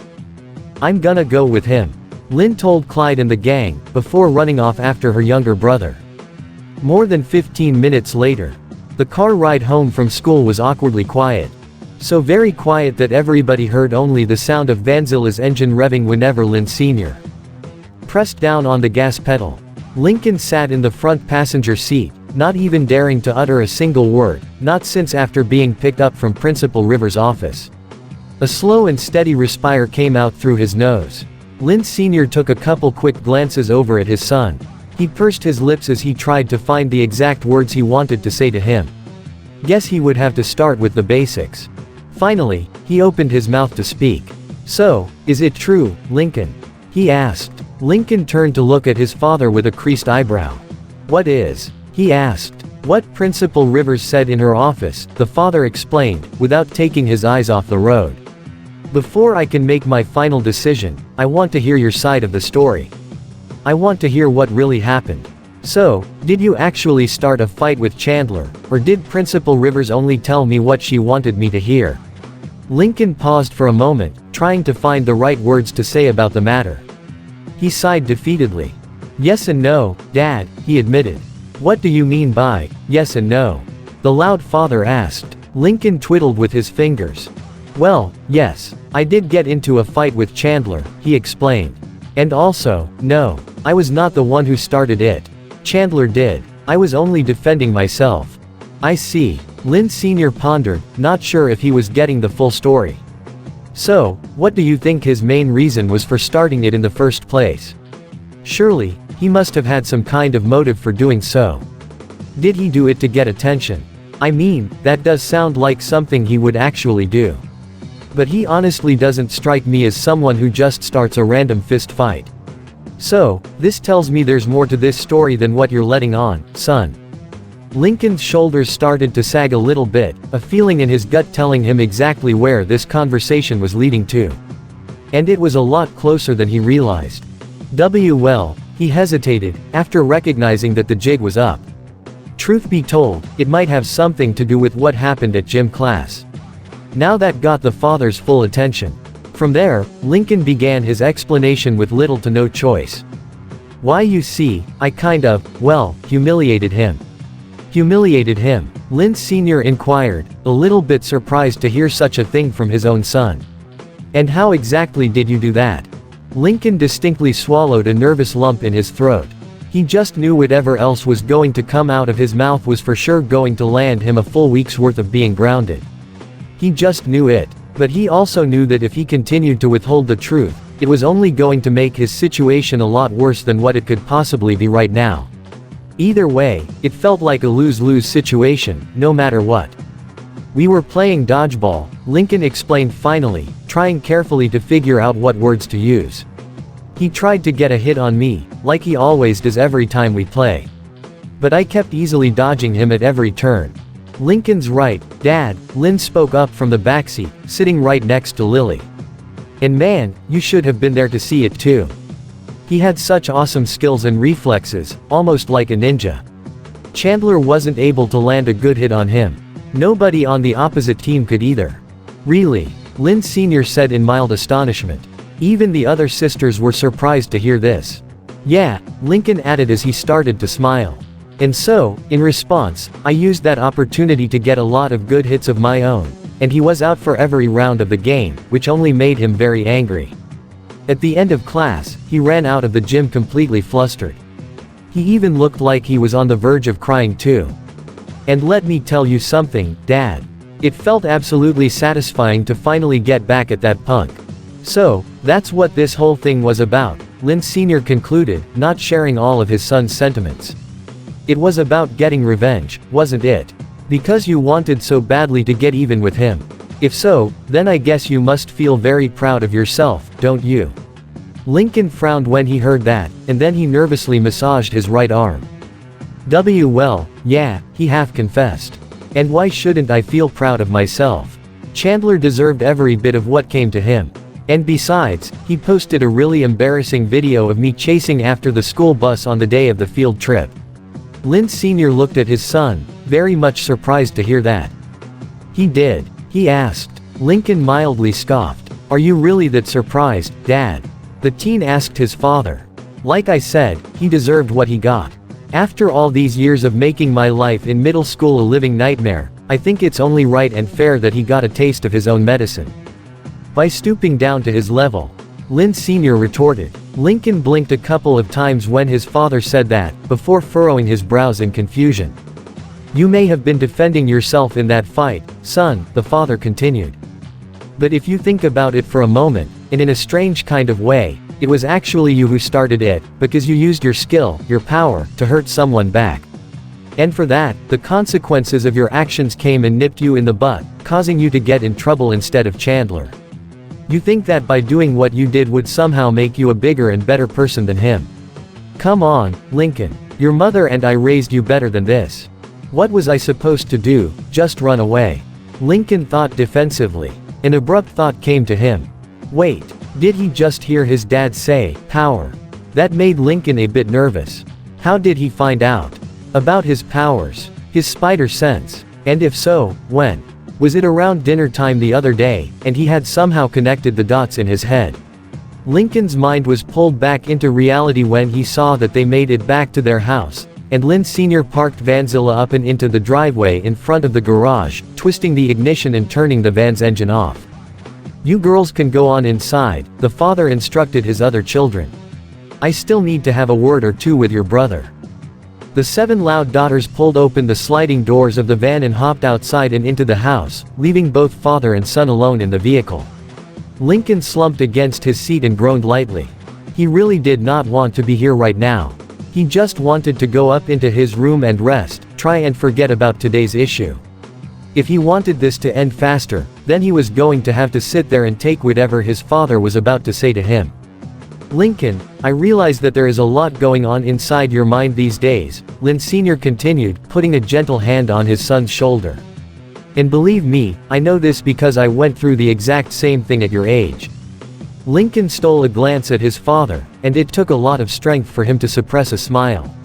The exact same thing. The white-haired teenager could not help but imagine his dad crawling up walls, vaulting across rooftops, and shooting out spiderweb from his wrists. Well, at least it gave him relief that his old man still did not know about his spider powers. No, not exactly, Lincoln differed from what his dad told him. Lincoln, the point I'm trying to make here is that you're changing. Lynn Sr. went on. And these are the years when a man changes into the man he is going to become for the rest of his life. You just have to be careful who it is you change into. And you know how you keep saying that you want to be just as special and talented like your sisters, to become a far greater person than you are now. The same thing goes for that too. Lynn Sr. paused for a second before taking a relaxing breath. And as for Chandler, the father acknowledged. He probably did deserve what happened. But what you have to understand is that just because you can beat him up, it doesn't mean that you should, nor does it give you the right to do so. Lynn Sr. leaned in a little bit closer to his son until he was now at eye level with him. So, the next time you find yourself in a situation like that again, just remember this very important lesson. That with great power there must also come great responsibility.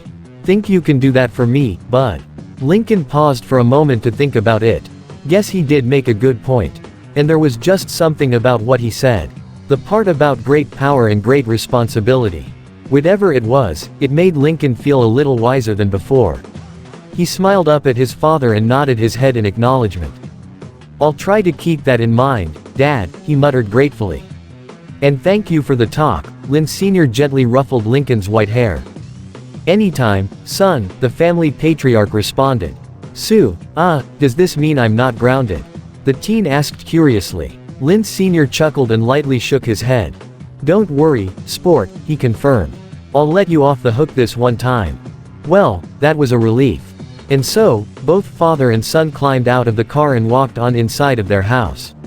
Boy, was Lincoln glad that he did not get punished right on the spot. Truth be told, he was kind of expecting to be given a good talk down with some yelling and whatnot. He counted himself lucky his father was a very patient man instead. Lynn Sr. strolled on through the living room and sat down on the living room couch. He stretched his arms out a bit. Alright den, let's see what's on the telly this afternoon, he said in a fake British accent, picking up the remote from the coffee table. With the press of a button, the television had turned on, the blank screen brightening up and revealing a very familiar-looking commercial, one that Lynn Sr. seemed to recall seeing just the other day. A commercial which caught Lincoln's full attention right as he was about to climb up the stairs to his room. "Do you want to see the next lucky contestant win it big?" Exclamation mark quote, yelled an announcer on the TV screen. Then tune in next week on an all-new episode of So, You Think You've Got Talent. In this show, each contender will compete on stage and show off their amazing skills in front of a live audience. And the lucky winner will be paid $4,000 if they manage to capture the hearts and minds of our judges. And it's all going to be live streamed right here at the Royal Woods Theatre, at 6 o'clock sharp this coming Sunday. Lincoln stared at the television, eyes staring down in a glassy fashion. A bright and shiny light bulb mentally appeared in his gear-turning brain, and a crazily huge smile slowly spread out across his face. "Well, this looks fun," Lynn Sr. commented, before turning to face the stairs.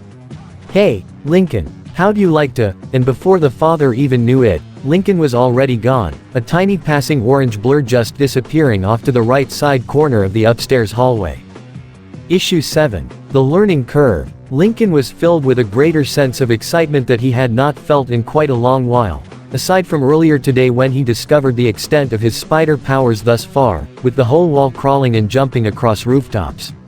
And a not-so-well attempt at swinging from a thick web strand. His breathing sped up, his smile growing bigger at each thrilled breath he took. "I think I just found it," Lincoln mentally exclaimed. "My window. My chance. I found it. After so long, I have finally found it." Yes, this was it. The chance that he was looking for. To be greater than he was before. To finally become the kind of man with special talents he wanted so desperately to become. A future that he knew he wanted. It was all just so much to take in at once, it felt like his brain was going to explode into a pile of confetti. Boy, was he so glad that all those years of patience and perseverance had ultimately paid off. He rushed on over to his desk, opened a drawer and pulled out his notebook and pencil. And then he started writing down the things he was going to do for the next 3 days, with the powers that fate had graciously bestowed upon him. He was going to get on that show, and the world was going to see what he could do. And with that $4,000 prize money, who knows what I could do with it? Maybe I can buy a brand new motorcycle and show it off to my friends. I can already see the awestricken looks on their faces now. Oh, this is going to be so great. But first, he had to further test himself, to learn the extent of how far his newfound powers went, aside from what he got out of already from yesterday and today. And assuming that nobody else had anything planned already, he would be free throughout the remainder of the weekend to test the limits of his abilities. The teen paused for a moment. Wait a minute, if he was going to act the part, it would only make a lot more sense if he were to dress for it too. Since he had the powers of a spider, he might as well design himself a spider costume to go along with it. Yes, that was it. While he was out and about testing his powers, he would need to find the materials that were required for his new outfit. So, he pulled open the second drawer on the left side of his desk and got out some colored pencils. He started by doodling out some ideas of what his costume could look like. A few of them came out to be really nice, and others he thought could have been done better. A whole lot better. He colored out the costumes with the contrasting yellow and green, but he immediately rejected the idea, ripping the sketch from his sketchbook, crumbling the paper up into a ball and tossing it into his little trash bin. He outlined what would serve as a mask or two that had multiple eyes like a spider would have. When the concept was fully realized, all it did was help in only creeping him out, and he threw that away too. He was trying to look stylish and cool, not to scare people away. He tried jotting down some web-designed wings for the suit. But he quickly hurled that idea to his now half-filled trash bin of rejected ideas. What was the purpose of having wings if he was going to spend most of the time swinging around the city on webs? Lincoln pondered, rubbing his chin. Maybe I could use them for an underarm web design instead. That would look nice though. But the outfit itself still needs some work. I've got to find better colors for it. That was when it hit him. The jogger who ran past him earlier today. The one that was wearing red and blue spandex. Lincoln smiled big. Red and blue. What a perfect contrast. Genius. Pure genius. At first, he tried coloring the legs red and the torso blue.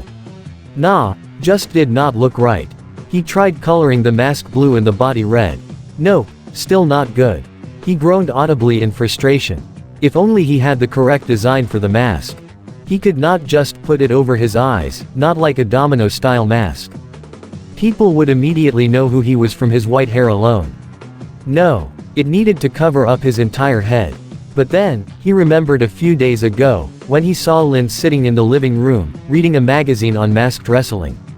Brilliant. No one would be able to think twice about easily guessing his identity. He thought carefully about the mask that was on the front of the cover, taking note of the blue material and the angulated eyes with the thick red highlights. If I could reverse the colors, he mumbled to himself. And that was exactly what he did. He changed the blue mask to being all red and the highlighted red eyes to blue. He furrowed his brows. On second thought, maybe the highlights of the eyes did not need to be blue, so he colored them black instead. This was all looking so good. But he still felt like there was something else missing. He carefully poised the tip of his lead pencil between the drawn angulated eyes. And organically, he drew several rows of lines from that very center, creating a spiderweb-inspired look. Lincoln could not believe what he was looking at. It was, well, it was something. It was more than just perfect. But he could not find the right word. And then, the red went out to the rest of the costume, spreading almost less so down across the midsection and looping around the lower waistline while the outer torso and inner arms were blue, including the legs as well. The red parts would also go down the shoulders and past the outer arms, connecting to a pair of gloves that were half the length of the forearms. And finally, the boots themselves would be red as well, going up to be just a few inches below the knees. Looking at it right now, Lincoln had become very pleased with his craft. But the sketch was still yet to be finished. So, the final thing he needed to include was a symbol. An emblem. The final bit for this masterpiece. One that people could easily identify him with. He pressed his thumb against the pink eraser of his pencil, thinking about it nice and carefully. He did not want it to be crazy and overdone. Just simple and yet stylized at the same time. The mental cogs, pistons, and gears started to turn and pound inside his brain. He finally realized exactly what it was. What it needed to be. As carefully as he tried to be, Lincoln drew a black spider with its spindly legs gracefully outstretched, making its appearance match the overall size of a closed fist. Once after being finished, he included the rest of the web pattern, covering up the red portions of the sketched costume. Lincoln stopped for a moment so that he could bask in the glory of his creation. He carefully picked up the sketchbook from his desk to get a better feel for it as he gazed in awe at the drawn costume he had designed. At last, after a long painstaking hour, he found his new face. His new image. Behind that outfit, he would be free to be as he wished. Free from the chains of normalcy. His escapism personified. Now, the question was, what would be the materials for it? Spandex, Lincoln muttered conclusively, grinning from ear to ear. Spandex. Everything, spandex. This day just kept on getting better and better. Suddenly, his train of thought was brought back to reality, when he heard a loud knocking coming from his bedroom door. Hey, Lincoln, Lynn's voice called out from the other side. Dad wants me to let you know that dinner is ready. We're all having burgers. Lincoln's mouth instantly salivated when he heard his sister say the word, burgers. Where there are burgers, there is plenty of beef. And where there is plenty of beef, there are lots and lots of sweet and juicy protein. Sure thing, he called back, putting away his sketchbook inside one drawer of his desk. I'll be down in just a few minutes. Guess his testing would have to wait for now. Because right at this moment, the smell of dinner was beginning to seductively call his name. Friday. The next day proved to be a bit of a fruitful one for Lincoln. Sadly, it was not an easy start like he originally hoped it would be when he finally found the time to practice with his powers. And the first thing that he wanted to get the hang of was how to control his webbing, which had proven to be quite a challenge by itself. But regardless of it being difficult or not, it would be of no use to him if he did not find a way to utilize it however he liked. So, to start this whole thing off, he went out to the Royal Woods Indoor Skate Park located at the southeast part of town. Sadly, he had to wait until closing hours for all the skaters inside to leave, so that nobody else would be able to see him. The interior of the place was almost as wide as his school's gym. Possibly more so. There were benches, rails, ramps, both steep and narrow, and all other kinds of courses in relation to skateboarding in this amazingly spacious room. Lincoln shrugged his shoulders. Well, this would have to be a good place to start. So, the very first thing Lincoln did was set up 2 empty soda cans of Dr. Pepper on a lone concrete bench, and he moved in the opposite direction until he was well away from his target.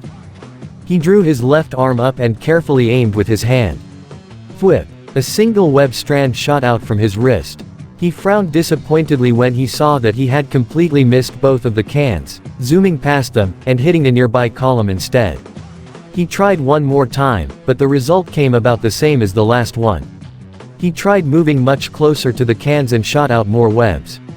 But like the last 2 times, they did not find their intended mark.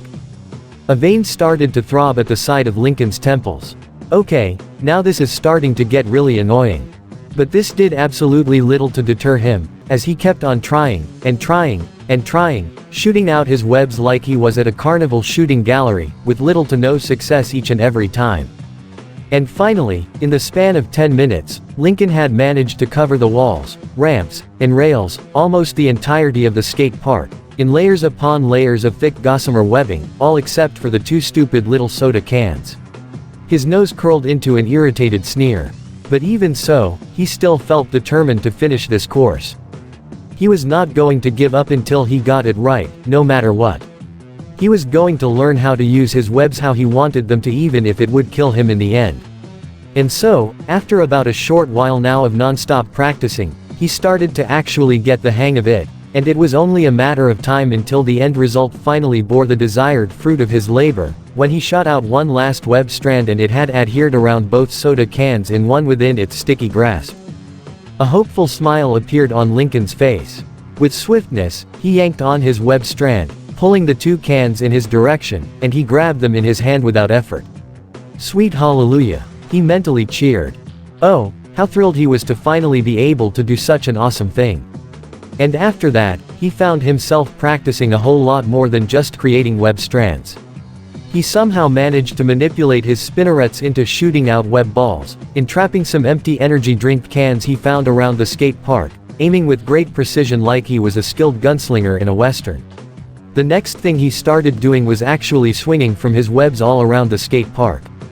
The next few things he did was swing around some of the poles that stuck out on the walls, spinning around them like an expert gymnast and acrobat.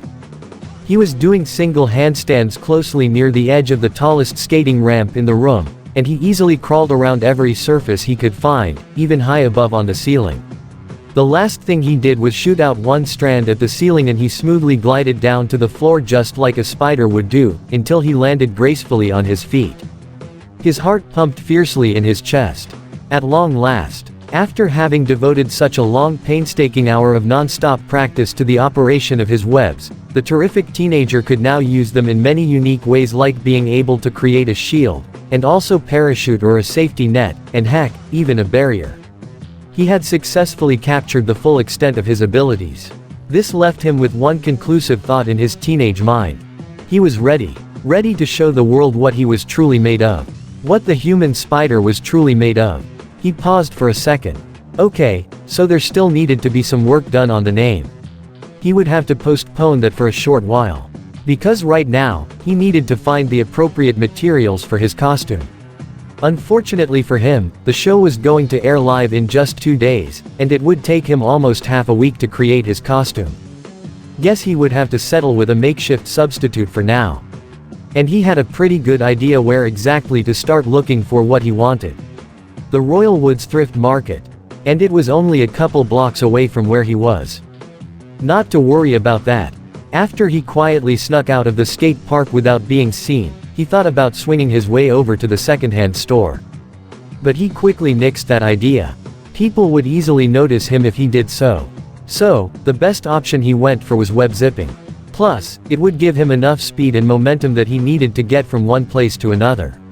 And that was exactly what he did, zooming past one low rooftop to the other until he came upon the entranceway to the thrift store down below. Making sure that nobody was around to see him, he stealthily scaled down the building wall and into a nearby alley. After doing so, he walked out, and he made it inside through the front door of the store. Aisles upon aisles, he found old and used clothes of different sizes, shapes, and colors. But none of them were what he wanted. After a few minutes of searching, he came across an all-blue Adidas tracksuit with red vertical stripes going down the sides of the outer arms and legs, and a red hoodie hung right next to it. Lincoln's face beamed. They were perfect. He then moved on over to the shoes section and from the corner of his eye, spotted a pair of red knee-high Converse shoes displayed proudly on a wired shelf. After taking the shoes, he noticed the head of a bodiless mannequin on a wooden shelf just above him, and covering up the head was a red balaclava ski mask and a pair of aviator goggles with tinted lenses. And in the end, after making absolutely sure that they were the right size in an empty dressing room, he came out of the store with a full paper bag, having now bought and paid for everything he needed. All that was left was some black spray paint and some elbow and knee pads, which thankfully were located back home at good old 1216 Franklin Avenue. Of course, he would have to go through Lynn's closet to find them without her noticing. Without warning, his cell phone vibrated inside his left pants pocket. He drew it out and the caller ID was displayed on the screen. It was his mom, Rita. He slid the green button across the touchscreen and held the phone up to his left ear. "Hey, Mom," he answered normally. "What's up?" "Oh, nothing. Just walking around the city, doing a little shopping. I'm on my way home right now. Eggs. Organic, no problem. Alright. I love you too, Mom. Bye." After that, he turned his cell phone off and stuffed it away back into his pocket. Not wanting to risk revealing his identity with his web swinging, Lincoln decided that he would have to take the next bus instead. "I might as well pick up those eggs now before I forget." Back at home. Not bad, Lincoln thought as he started to admire his new appearance in the full-length mirror. Not bad at all, if I do say so myself. The makeshift costume he had put together came out surprisingly better than he thought it would. Though granted, it looked nothing like the costume he outlined out in his sketchbook, but it was close as it was going to get. And the black spider emblem that was spray painted on the chest of the now sleeveless red hoodie gave the costume a really nice touch. And the tight-fitting blue tracksuit worked pure wonders in accentuating his limber yet muscled frame underneath. A large smile spread from under Lincoln's red ski mask. He just knew for an absolute fact that that $4,000 prize money was going to be as good as his already. He could feel it in his veins. On the day of the contest, he was going to win that money, and then use half of it to get the proper materials he desired and make his final costume a reality. Hopefully, his sister Lenny's sewing lessons will pay off for this one. And in time, people would be lining up to cheer for his name, to beg for his autograph, his spotlight shining directly down at him. Lincoln swiftly paused. Oh right, he still needed to figure out what name to use for his new alter ego. Well, supposing right now would be a better time than any other. For a short while now, Lincoln tried to think of a good name that would stick, one that would have people talking for many years to come and remember so easily. Perhaps he could go for Johnny Arachnid. Lincoln frowned, knitting his brows together. No, definitely not that one. How about Kid Arachnid? Arachnid the Kid. Perhaps the Arachnoid. Daddy Long Legs. Black Widow. Nah, that was already taken. Why not Arachnid Man? Lincoln suddenly let out a small gasp, realization striking him like a steel hammer to the side of the noggin. No, Spider-Man, he muttered aloud and slowly, listening carefully to how the three syllables sounded. Yes, it was perfect. It rolled gracefully off the tongue. It sounded spectacular, sensational. Probably even go so far as to say that it was amazing. With this in thought, Lincoln stood proudly in front of the full-length mirror on his bedroom door, his chest dramatically puffed out and his hands resting on his hips. That's right. No more bad luck. No more Lincoln the loser. No longer was he going to be pushed around all the time and be treated like a nobody. And more importantly, no longer was he going to live in fear of being left behind while his sisters went out into the world with their special talents and charted futures, because he at last found his own. Fate had bestowed upon him these amazing powers, and no way was he going to give up this opportunity to use them and become the most talked about sensation on the entire planet. He was finally going to become that greater somebody he had been yearning for so long.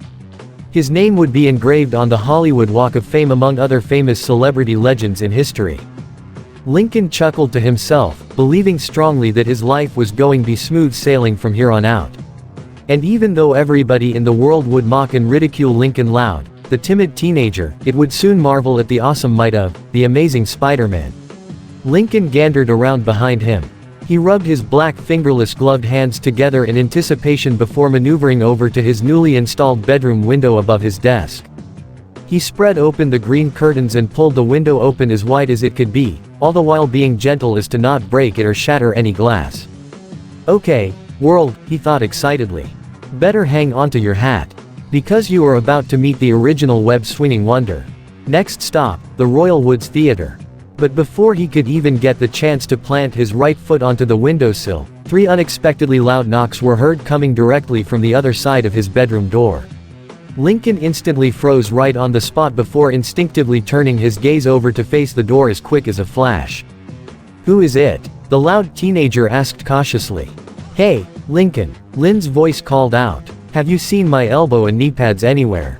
Lincoln's shoulders instantly slumped with dread, his heart now thumping anxiously in his chest like a jackhammer. Oh crud. He could not let Lynn, his sisters, or even their mom and dad see him. Not while he was all dressed up like this. If they did see him, they would totally freak out, and then he would freak out, and then his long-desired chance would come crumbling down into a pile of destroyed rubble right in front of his feet. And he would most likely be forced to see some kind of doctor or a specialist to try and find a way to have his powers removed. And he would have to kiss his hopes and dreams goodbye. No way. He did not come this far to lose everything now, and he was not going to give it all up. No matter the cost. So, for now, he had to think of something real fast as he hastily tried to take his costume off one piece at a time. And no, Lynn. I haven't. He stammered almost nervously. When was the last time you saw them? They were in my closet about an hour ago. She answered. But now, I can't seem to find them anywhere in the house. Do you mind if I come into your room and check? Oh, no. If she caught him red-handed with her sports gear, then he would surely be in some serious hot water for sure. Why yes, Lynn, I do mind. Lincoln quickly said as he manically took off the last bits of his costume, his knee-high red Converse shoes and blue track pants, until he now wore almost nothing but his cotton white boxer shorts. Without even paying attention, he tripped over his feet and fell to the floor with an audible thud. Are you okay in there, bro? The sporty loud girl wondered with concern. Why yeah, I'm fine, Lynn. I'm just not very decent at the moment. Lincoln stammered as he shoved his entire costume into a spare backpack sitting next to his dresser drawer and he stuffed it safely underneath his bed. And I'm pretty sure that your elbow and knee pads aren't here in my room. Because if they were, I'd let you know right away. And besides, don't you have any spare ones lying around anyway? There was a short pause for a moment, causing Lincoln to swallow a nervous lump as he waited on bated breath, hoping very desperately that his jock for a sister would take the bait. You know, you're actually right. Lynn concluded finally. But when you do find them, just let me know, okay? Lincoln released a relieved sigh, and his heartbeat changed back to a normal pace. And then, within a heartbeat, right before he could reach back underneath the bed. Oh, and one last thing.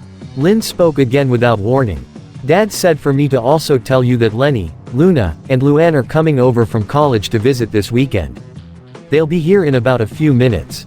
All you gotta know, bro. And with that, Lynn was finally gone, leaving Lincoln all alone once again to himself in his bedroom. The loud teenager sighed again in relief. He then turned aside to face the bottom of his bed, where a quarter of the top half of the spare backpack was sticking out.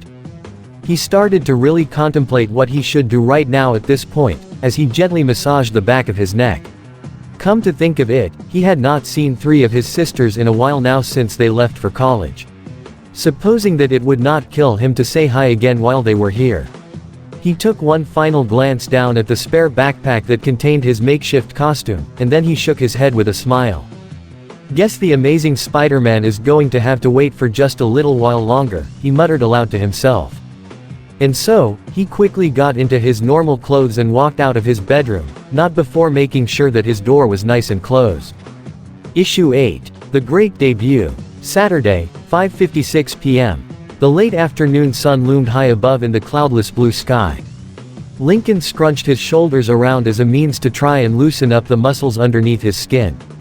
He then stretched out his arms and legs as far as he was able to make them while standing closely to the ledge at the top of the highest building there was within the city. The mild late afternoon air brushed against him, but the wind could not penetrate through his costume. He could not help but feel a little bit nervous, considering what he was about to do. Funny. This did not seem quite hard when he was web swinging at the indoor skate park the other day. Except this time, he realized that he was not at an indoor skate park. This was the big city, with a much wider range of space, and he was a lot higher from the ground, by about 547 feet to be specific. In spite of being so high up, he could still see a large multitude of cars driving down the roads, their horns honking at each other, the essence of human life teeming around the streets and sidewalks. If he remembered correctly, the Royal Woods Theatre should be about 4 miles from his general location, over at the southwest side of the city in the downtown district. And that was where he needed to go. By car, it would take a really long time to get there, depending on how high the level of traffic was, something Lincoln did not have the patience or the time for right now. But if he were to swing there, it would only take a few short minutes, easy peasy.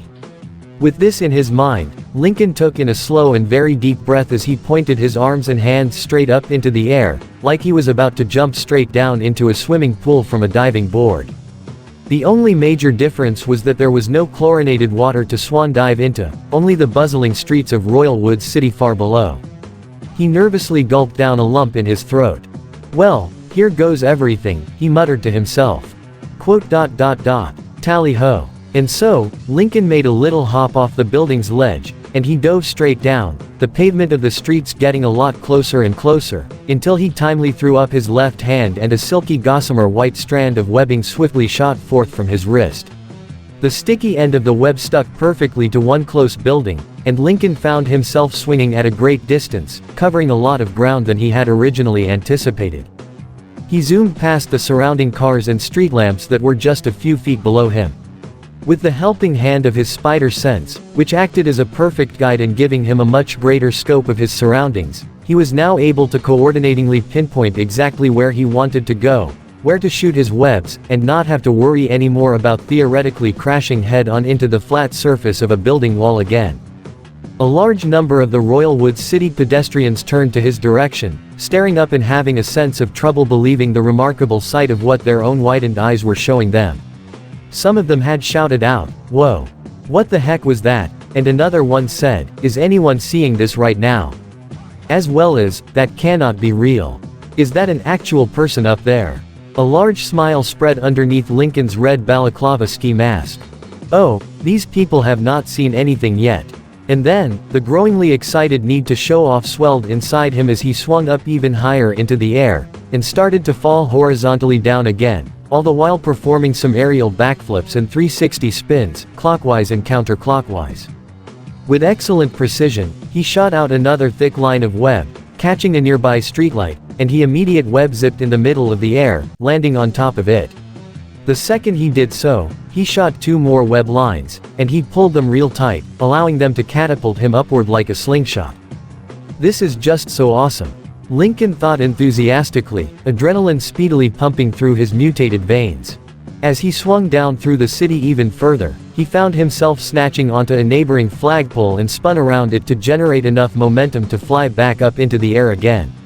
With a few more swings or so, he landed flawlessly onto one lower building, perching right on the tipped edge that pointed out into the city. Lincoln gazed down and saw that he was now in Royal Woods City's downtown district. And down below, situated just across from him was the Royal Woods Theatre. I really hope they're still doing auditions right now. With another swing and a quick zip, he landed right in front of the theater, taking no heed of the people who just noticed him. Wasting no more time, Lincoln walked right through the double doors. Right away after he did so, he was greeted with the warm smell of stale theater popcorn and hot nacho cheese. The rug was a dark velvet red, and faded beige was the color of the walls, where several posters of this summer's upcoming play hung about. Right ahead in front of him, situated between 2 doors on opposite sides, was a ticket booth.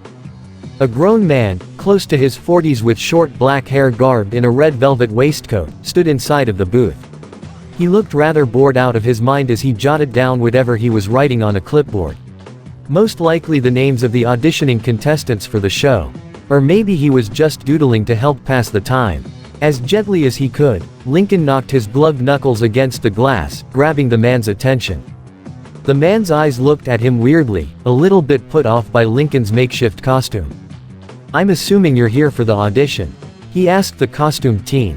"You know it," Lincoln proclaimed. The black-haired man stole a quick glance down at his wristwatch and looked back up at the costumed teen again. "Count yourself a lucky guy," he said. "They're just going through the last 2 editions right at this moment." "Well, you might want to think about adding another one, dude," Lincoln declared quite proudly. "Because I would like to sign up for the show. And believe me, I've got something up my sleeves that are really going to rock everybody's socks off." The black-haired man mildly sneered and let out a little scoff.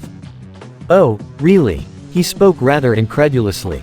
"And what the heck are you even supposed to be anyway?" Lincoln shyly twiddled his fingers for a second.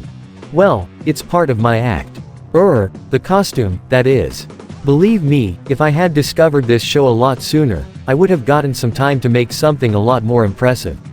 The teen simply explained. The black-haired man continued to examine him from top to bottom, that same incredulous look displayed quite so clearly on his face. "Whatever," he muttered, before handing out a clipboard in front of Lincoln. "Just sign right here." Lincoln wasted no time and wrote down his name, or rather, Spider-Man's name, on the very bottom of the clipboard. "All right, the judges will be right through those doors," the man informed. "Now, just follow me and I'll take you to him." Excitement further took over Lincoln. "Oh, thank you, thank you, thank you," he exclaimed. The black-haired man simply rolled his eyes in response. Before maneuvering outside of the booth, the man put a "We're closed" sign up against the glass window. And so, Lincoln followed the man inside through one of the doors, and he was immediately transported right inside the theater itself. The place was surprisingly huge. Lincoln saw that it was almost nothing but red velvet seats that lined all the way down closely to the stage itself, which was located far away from his exact location. Directly above him was the second-floor balcony, containing even more rows of seats. It was almost like he had stepped right into a slightly smaller version of the famous Dolby Theater over in Los Angeles.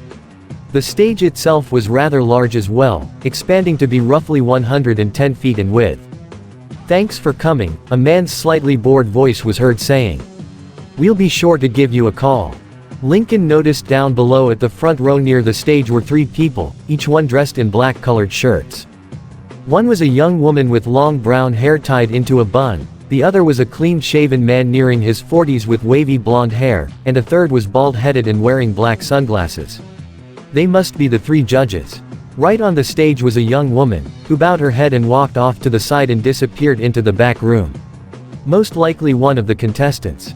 "Hey, Clint," the black-haired ticket booth guy called out to the bald man. "We got another one over here." Immediately, the 3 judges gandered over to their location, eyeballing straight up at Lincoln, who could not believe what his own eyes were seeing.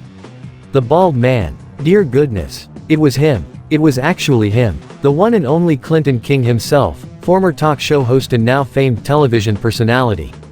This man was described by many in the entertainment industry as the American version of Simon Cowell. And the other 2 people, Lincoln recognized as well. The woman judge was none other than Michelle Jones, music artist and fellow TV personality like Clinton. And the blonde-haired judge was Ned Leeds, the famed host of his own internet podcast and entrepreneur. Say, didn't he used to be a reporter for the Daily Bugle at one point a few years earlier? Lincoln's heart began to beat rather nervously in his chest. One of the other judges looked at him weirdly. "Oh, this one should be good," Michelle Jones commented. The ticket booth man pointed onward towards the stage. "Just head on down this way," he informed Lincoln. Lincoln held his hand up in small protest. "Thanks, mister," he kindly said. "But I think I've got a much better approach." Before the man could ask what he meant by that, Lincoln had already jumped high into the air, flying straight ahead. He threw up his right hand and web-zipped forward until he came onto the stage, landing perfectly on his feet and standing right in front of the now stunned judges. "Whoa!" Clinton King exclaimed, completely taken aback by what he just saw. Lincoln stood proudly in front of the 3 of them, his hands resting on his waist. "Quite impressive, huh?" he asked. For a short few seconds, the judges stared up at the teen before turning to each other in wonderment. Eventually, Clinton regained his composure and finally got down to business. "Okay," he began, clearing his throat. "What is your name and what is it you can do?" Lincoln smiled beneath his mask. "Well, I'm very glad you asked, Mr. King," he said enthusiastically. "My name is Spider-Man, and I can do whatever a spider can. I can crawl around on any surface, I have the proportionate strength of a spider, and based on what you guys just saw me do earlier, I can also produce my own webbing." King and the other judges looked at him strangely with raised eyebrows, unsure if what he said was even true. But then again, they just saw him shoot something that seemed to resemble a web. They needed better confirmation. "All right, kid," the female judge said. "Why don't you go ahead and demonstrate what you can do? Take it away whenever you're ready." Lincoln nodded his head, before taking quick notice of an unopened bottle of water just sitting there down below on the judge's table right in front of her. A fun little idea popped into his head. "Why, thank you, Mrs. Jones," he said. "But first, I'm going to need something to drink really quick. The swinging I did coming over here has left me mighty thirsty." And without giving a warning, Lincoln shot out a single thick strand, the end of the web adhering around the bottled water. The three judges yelped in surprise again, staring wide-eyed at the web. Lincoln yanked on the strand, pulling the bottle in his direction, and he caught it in his hand. He pulled up his mask to reveal only his mouth and nose, and he guzzled down the bottled water until it became half empty. The judges looked at him, becoming even further taken aback by what they had just seen. "What the heck was that?" Ned Leeds exclaimed in a deep voice. Lincoln flashed the judges a big smile. "Like I said, Mr. Leeds," he spoke to them. "I can shoot webs, just like a spider can do." "Yeah, but," Clinton King interjected. "How on earth are you able to do that? Are you wearing some kind of wrist-mounted web shooters or something?" Lincoln chuckled good-naturedly. "I wish I could explain it to you guys," the loud boy stated, setting the bottle down on the floor of the stage. "But what I will say is that I was bitten by a very special kind of spider, and then before I knew it, I started getting its powers and abilities. I know this all sounds like something right out of a comic book, but heaven is my witness, it's the truth." Michelle Jones looked at him curiously. "You said you can also crawl up to any surface, right?" she asked. Lincoln nodded his head in confirmation. "Can you go ahead and demonstrate that for us really quick?" "Can I?" Lincoln asked, his confidence building up even further. "PFF'd, lady, I can do a whole lot more and then some." With great agility, Lincoln made a great leap over to the far left side of the stage, his hands and feet sticking seamlessly to the wall. "No problem," and then he scurried straight up to the ceiling far above their heads in seconds. All three of the judges could not believe what they were looking at. Even the ticket booth guy was staring in shock, totally speechless. How was this even remotely possible? No human being in the world could be able to do what this guy was doing. None that they knew of anyway. "Incredible," muttered Ned Leeds, his eyes bulging in astonishment. "And just to let you guys know," Lincoln shouted from above, sticking out his one hand at them, "I am not wearing any suction cups. What you are seeing is absolutely real, no tricks involved." "How can this be?" Clinton King gaped, shaking his clean-shaven bald head in disbelief. "How are you actually doing this? How in the world is this even possible? I mean, I can see it. But I'm having a bit of trouble actually believing it." Lincoln chuckled again, before shooting a single web line onto the ceiling, and then he smoothly glided back down close to the stage, hanging upside down while he did so. "Like I said, Mr. King," the teen said, reaching further to the ground. "I was bitten by a spider, and it turned me into this." Clinton furrowed his brows. "But that is not even possible." Michelle Jones doubted in unsureness. "Spiders cannot do that, they do not just bite people and give them, well, super spider powers." She turned to look at her fellow judges.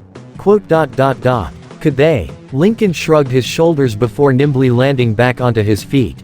"Well, apparently the one who bit me did," he stated clearly. All three judges stared speechlessly at him. You also said that you have the proportionate strength of a spider as well, right?" asked Ned Leeds, clearing his throat to grab Lincoln's attention. "Care to explain what you mean by that?" "Well, it is a known scientific fact that spiders are indeed strong enough to lift over 50 times their own weight," Lincoln explained. So, in other words, if a spider were to be, say, the size of a grown human being, that is how strong I am. So, basically what you're saying is that you're strong enough to lift, I don't know, a 3,000-pound Volkswagen Beetle above your head. Michelle Jones asked curiously, making sure that she understood him correctly. Lincoln nodded his masked head in confirmation. Yep, I would say that pretty much explains it, he concluded. Clinton shook his bald head again. You cannot be real, he muttered. You just cannot be for real. Oh, I'm very real, Mr. King, Lincoln proclaimed. And this is but a little taste of what's to come. But that can only happen if you please, just please, let me partake in the show tomorrow. I promise, you guys will not regret it one bit. Clinton sat down in his chair, rubbing his chin deeply in thought, clearly contemplating what he and the other judges had just witnessed. It was only for a few long seconds, but it felt like he was taking forever to give his answer. Lincoln felt like he was waiting on bated breath, which was starting to become a reality. Please say yes. Please say yes. Please say yes. Ultimately, Clinton King gradually rose up from his corresponding seat, and a little smile spread across his face. All right, kid, he finally said. You're in. Just remember to be back here by 5:15 tomorrow. No more than that. Upon hearing those words come out of the judge's mouth, Lincoln let out an excited yelp, jumping into the middle of the air and performed a triple backflip. Woohoo! Yes. Thank you, he exclaimed happily, after landing back onto solid ground. Thank you so much, Mr. King. I promise, I'm gonna give you guys the best performance of your lives. Mr. King chuckled warmly. Just take it easy there, kid, he said to the teen. Clint, are you sure about this? Michelle Jones questioned with a whisper, pulling the man aside. Mr. King shot her an appalled look. Yes, Michelle, he approved, nodding his head. I am absolutely sure. I mean, think about it for a sec. It's been a long time since we've had something this exciting on our show. Do you know of anybody around the globe that can do exactly what this kid here just showed us? That was when he further leaned in closely to them. And if you ask me, he whispered, I think we might be looking at our $4,000 prize winner here. And this could very well help get the show's ratings back up. What do you think, Ned? The blonde-haired judge rubbed his thumb against his chin in thought, before gazing back up at Lincoln. He then smiled and nodded at Clinton. Sure, why not? He finally concurred. I'm game for anything new. Then we're all in agreement here, King declared, before grabbing a clipboard from the judge's table and poising his ink pen at one side of the list. What did you say your name was again, kid? Just call me, the Amazing Spider-Man, Lincoln said almost dramatically. Clinton paused for a moment. Spider-Man, the judge muttered slowly before writing it down on his clipboard. Has a pretty good ring to it.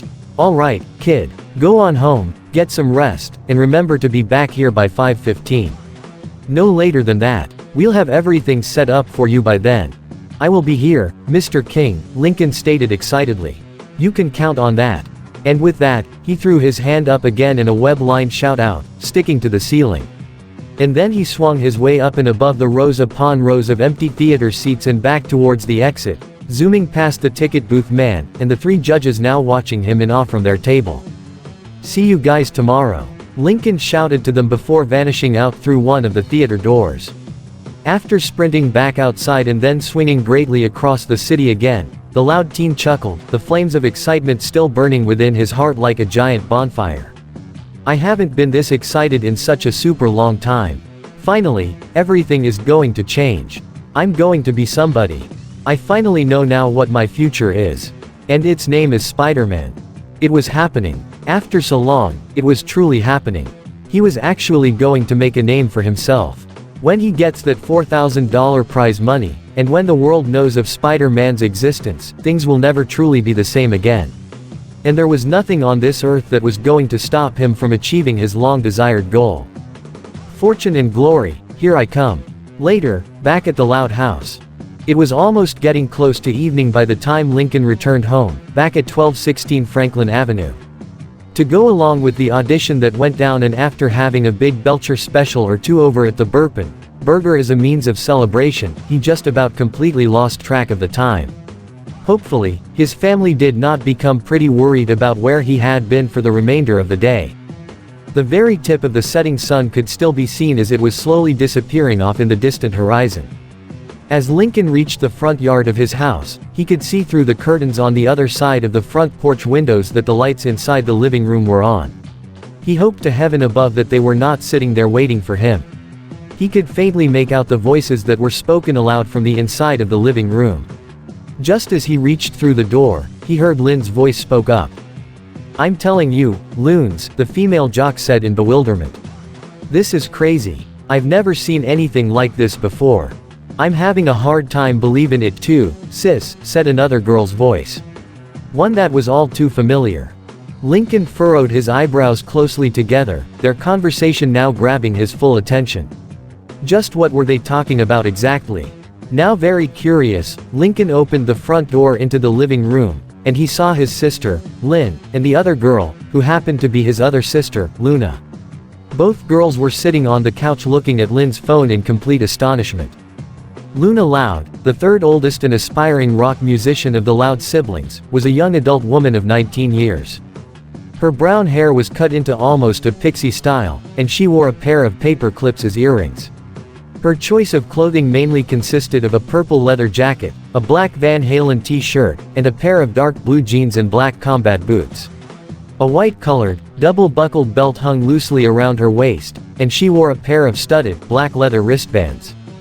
Both she and Lynn faced the male Loud teen, and Luna smiled warmly at her little brother. "Hey there, bro," she said happily. "Awesome to see ya. Where have you been all day?" Lincoln smiled at his older sister. "Oh, just been walking around town, nothing major, more like he was swinging around town." Do not get him wrong, Lincoln took no pleasure at all in lying to his own family. But given his current circumstance, it was not like he had that much of a choice to begin with. The last thing he wanted was for all of them to possibly freak out that their own brother was now possibly a mutant freak. "What were you guys just talking about right now?" Lincoln asked the two of them. "Lincoln, didn't you hear?" Lynn asked, standing up from the couch and handing her cell phone to him. "Check it out. People are posting videos of somebody in a costume swinging around the city near the downtown area. This guy's all over the internet." After hearing that, Lincoln immediately realized exactly what his jock for a sister was talking about. He tapped on the play button of the phone's touchscreen, and it played a video of a certain costumed individual, Lincoln himself, of course, swinging through the streets in a quick blue and red blur. "Wow. Did you guys see that?" someone in the video exclaimed, pointing at Lincoln's, Spider-Man's, direction. Most likely the person who filmed the video. "Where did you get this video?" Lincoln asked his sister. "Clyde sent it to me on my Facebook page," Lynn explained. "He told me to show it to you when I get the chance." "That's not all, bro," Luna added, pulling out her own respective cell phone. On the screen, the same figure, unknowingly their own brother, was performing quite a few acrobatic moves while high up in the air, and then web-zipping towards another location with such grace and smooth momentum. Lincoln smiled a little bit. "Man, I look pretty good. Huh, seems like he's quite the show-off, if you ask me," he said to his sisters, feigning ignorance. "Just who exactly is this guy supposed to be anyway?" "Not an inkling of a clue, little bro," Luna admitted. "Nobody knows who he is or where he came from. It's like he just showed up right out of nowhere." "Yeah," Lynn agreed. "And to top it off, look at what else he's doing. He's literally shooting ropes out from his hands. How in the ding-dang world is he able to do that? There's just no way he could be using grappling hooks. There just isn't." Someone in the comment section claimed that they even saw him sticking on one of the building walls. "Wait, did you just say he was sticking?" Lincoln asked his sister, again feigning ignorance. Lynn nodded her brown-haired head. "Yeah, bro," she confirmed. "He was actually crawling around on a wall, like he was a spider or something." "Spider, Luna interjected. "So does that mean those rope things might actually be webs?" Lynn looked at her older sister with a perturbed look. "PFF'd, no way," she retorted, finding the idea completely ridiculous. "That just ain't possible. People don't shoot webs out from their hands and crawl up walls like a spider can." Can they? "Like, ew," another woman's voice suddenly exclaimed from the upstairs hallway. "Spiders are, like, totes scary and disgusting. The three Loud siblings gathered at the top of the stairs, and they noticed their sister, Lenny, the second oldest, and the cheery yet air-headed seamstress of the family, climbing down the stairs with a disgusted expression on her face. 20 years old, Lenny Loud had pale blonde hair with side-swept bangs and a pair of white rounded sunglasses on her head. She was dressed in a pair of knee-length jean shorts, some pink-colored slip-on sandals, and a seafoam green shirt. She wore a pink bracelet on her left wrist and a set of diamond earrings. Following down closely behind Lenny was another young girl, 18 years old, brown hair tied into a ponytail, and she was dressed in a yellow plaid skirt and a short-sleeved white shirt. She had a cute little pink flower pinned to the left side of her shirt. This girl was none other than Luann Loud, fourth oldest sibling and aspiring comedian of the Loud family. "Hey, Lenny, Luann," Lincoln said to his two other sisters. "You girls heard about this too?" "Just who hasn't?" Luann asked. "My boyfriend Benny showed me a video of that same guy walking inside the Royal Woods Theater earlier today." I wonder what for," Lincoln said, faking curiosity. "You think he might have heard about the show and went to the audition?" "It sure sounds like it," Lynn concurred. A large smile became present on her face. "But if that's the case, I wanna see just what this guy can really do.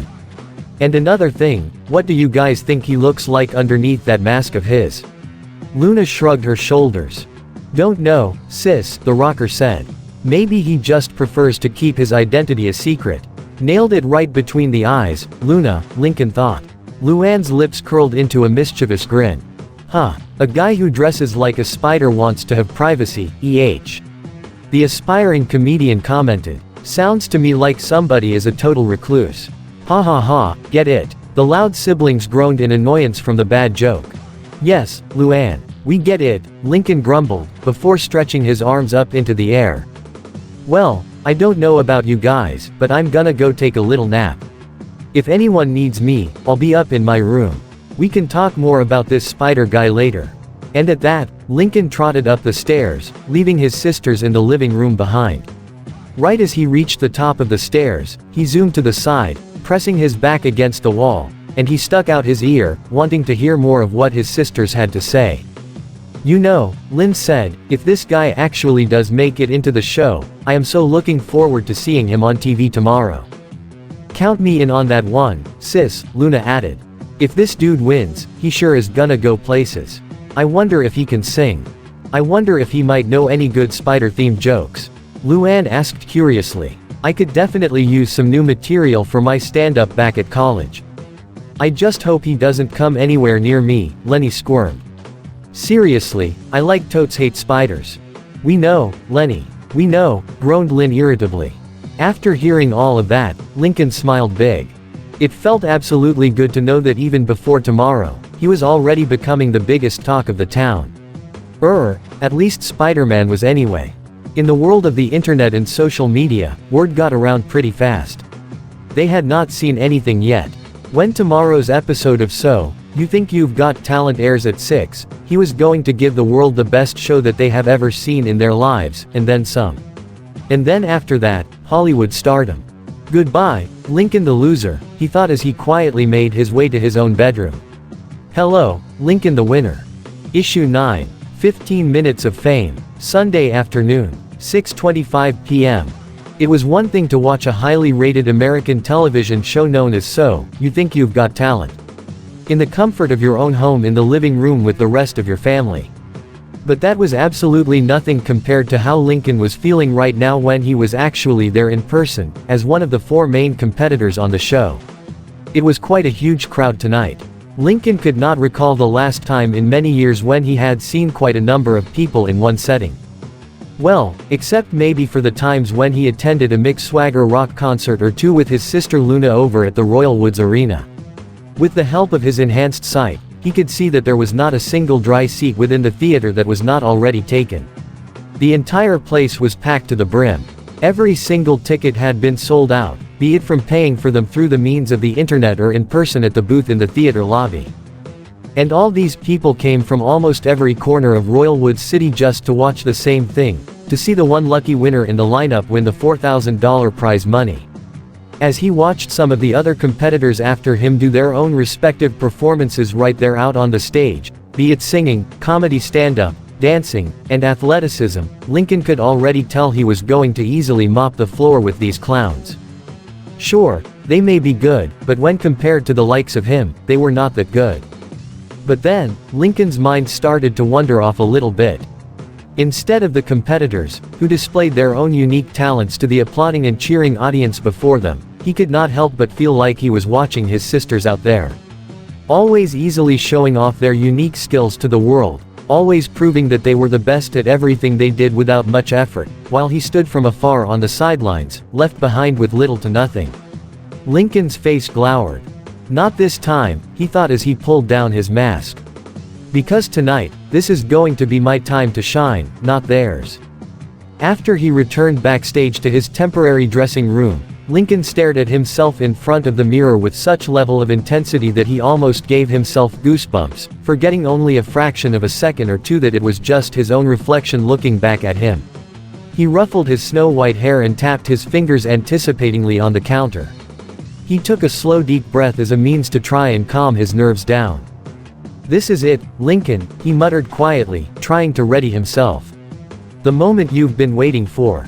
The chance you've been yearning for a very long time now, if not your whole life. You can do this, man. There's a huge audience out there waiting to see you in action. They just don't know it yet. And on top of that, the entire world is going to be watching you too.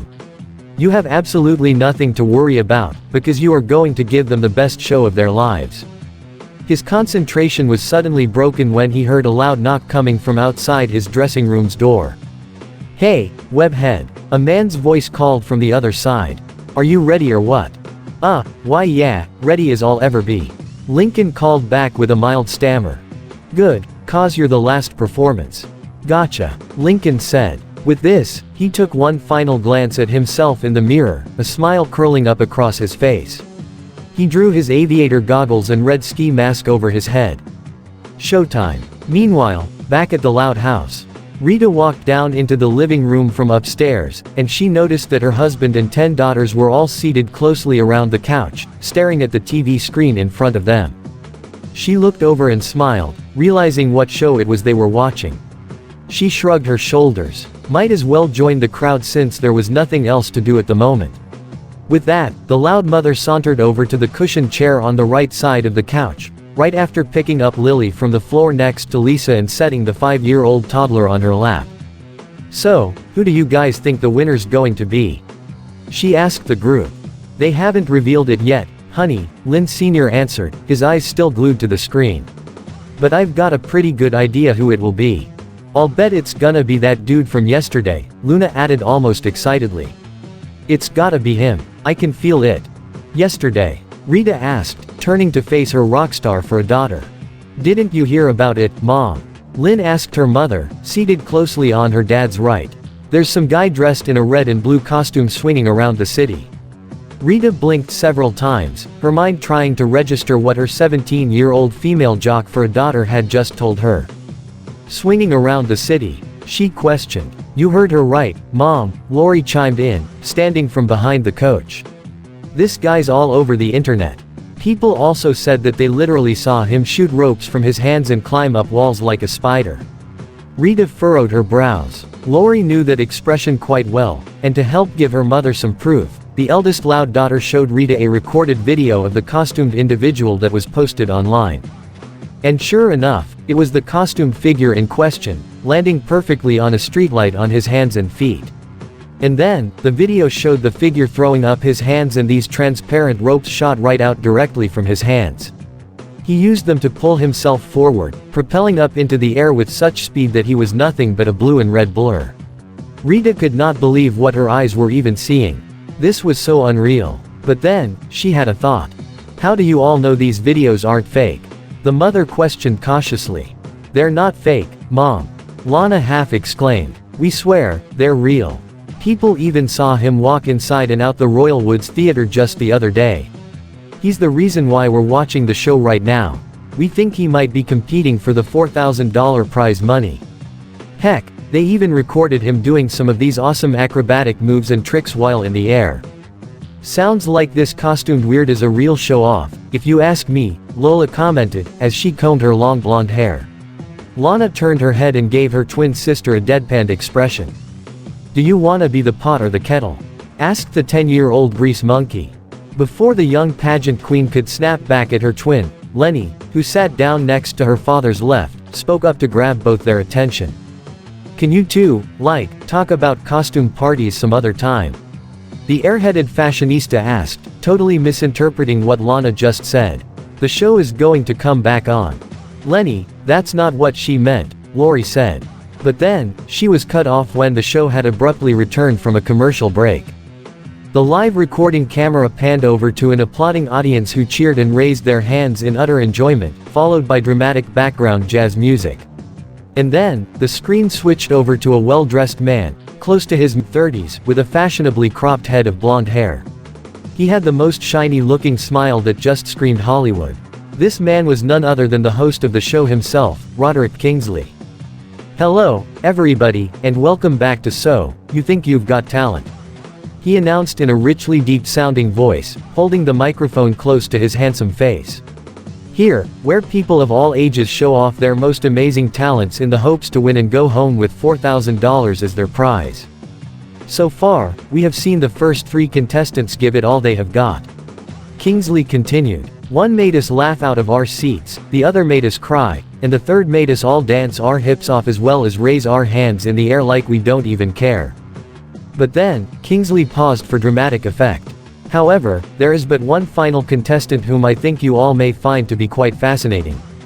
And then the screen switched to a different image, showing a silhouetted figure emerging from the darkness, the colors of red and blue revealed in the stark light that shone behind him. Each one of the Loud family members found themselves being pulled in from the growing excitement. Lynn knew right away that it was him. The costumed spider guy himself. There was no sense of doubt in her teenage mind. No one knows who he is, spoke the show's host, in a low and dramatic voice. Nor did they know where he comes from. Only that he had shown up out of nowhere, just the other day, in such a fashion nobody expected. Truly, he is nothing like what anyone has ever seen before. Some say he is an alien from outer space who came here to Earth from a far-off dying planet, while others rumor that he was a lab experiment gone wrong. However, he himself claims he was actually bitten by a radioactive spider. Come on, Kingsley. Lynn Sr. pleaded. Just get to it already. We want to see him. And then the TV screen switched back over to the front of the stage, the audience now hidden in the shrouding darkness that now enveloped the theater. Ladies and gentlemen, Kingsley continued, put your hands together and give a warm welcome for the one, the only, the terrifying, the deadly.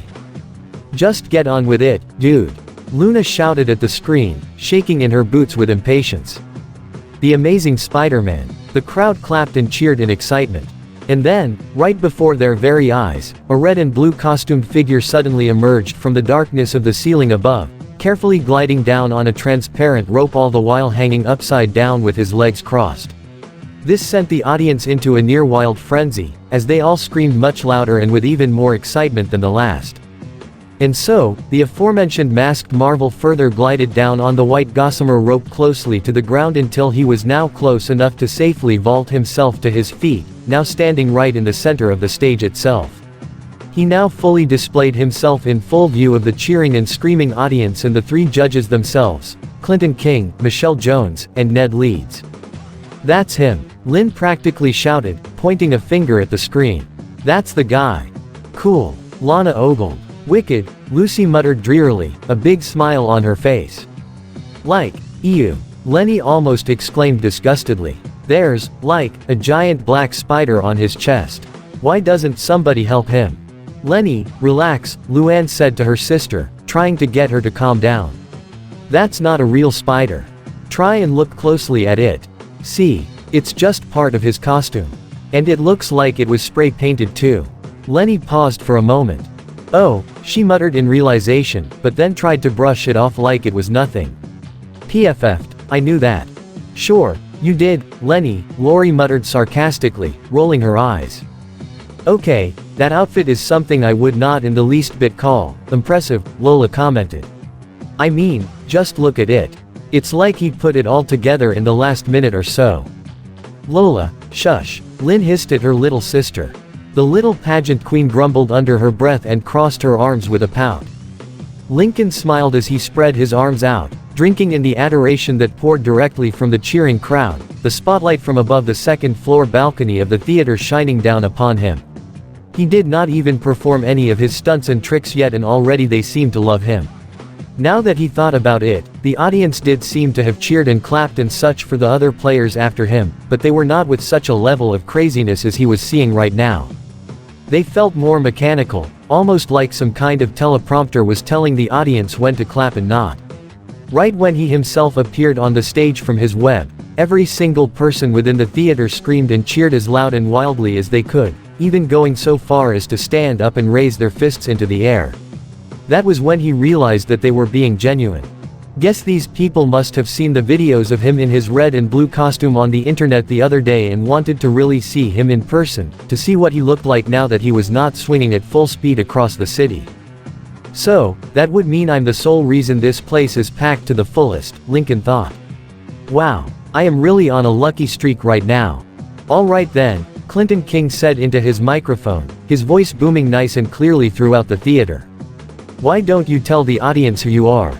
Lincoln nodded his head. Well, Mr. King, I am very glad you asked. The costumed teen answered the judge proudly, before striking a dramatic pose. I am the amazing Spider-Man.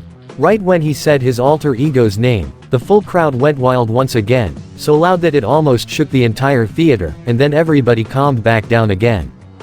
And what is it that you can do, Mr. Spider-Man?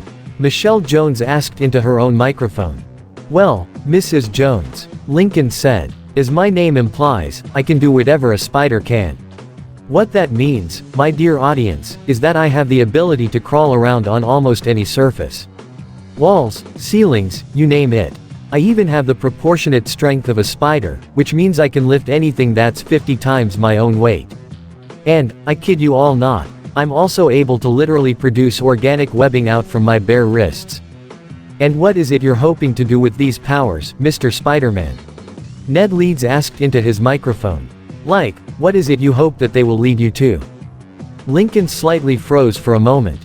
He knew what it was he wanted to say, that he wanted to be great just like his sisters. He remembered saying those very words to his friends and everybody else.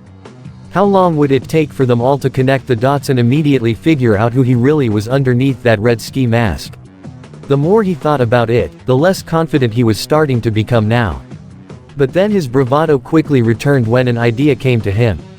Maybe he could tell them. It just depended on the words he needed to use. It's, funny you should ask, Mr. Leeds, Lincoln began. My biggest hope is they will lead me to great opportunities in the near future. Stardom, entertainment, just anything that will help me make it big in life. The huge audience clapped their hands and cheered encouragingly, which made Lincoln feel very good about himself. The crowd relaxed again and fell back into total silence. That is a very good answer. Clinton King said. All right, Webhead. Go ahead and take it away, whenever you're ready. Thank you, Mr. King. Lincoln said. He cleared his throat and then raised both his hands up as a means to address the audience. I just want everybody in this theater to know, as well as the people watching at home, that what you are about to see me do is absolutely real. There are no tricks of the cameras involved here. So, with that being said, I encourage you all to just sit back, relax, and remain as calm as possible. Lincoln glanced down at the judge's table, and the teen noticed Mrs. Jones as she gently pushed her unopened plastic bottle of water out in front, closely towards the edge of the table. Lincoln looked at her in the face. Show them, she mouthed her words with a big grin on her face. Show them what you showed us. Right away, Lincoln knew right away what she meant, and he smiled back. Now, before I begin, the loud teen announced. I'm a little bit thirsty. Mrs. Jones, do you mind if I have little sip of your water really quick? By all means, she nodded her head. Lincoln threw up his right hand, and then, thwip. A silky gossamer white strand of webbing shot out from his bare wrist, the other end latching onto the bottled water on the judge's table. This action caused a large number of the audience to react in total surprise. Lincoln yanked on the web, pulling the water in his direction, and he caught it perfectly in his hand. Thanks to his enhanced hearing, he could almost easily make out what these people were saying about his sudden action. Did you guys see that? Someone whispered. How on earth did he do that? Another asked. No way. Those cannot be real webs. Are they? One of the contestants from earlier muttered from backstage. Lincoln smiled, knowing fully well that he now had these people within his grasp. He lifted his mask up to reveal only his nose and mouth and took several large sips of water until it was now half empty. Satisfied and now hydrated, he carefully placed the bottle on the floor of the stage, and the costumed teenager addressed the audience once more.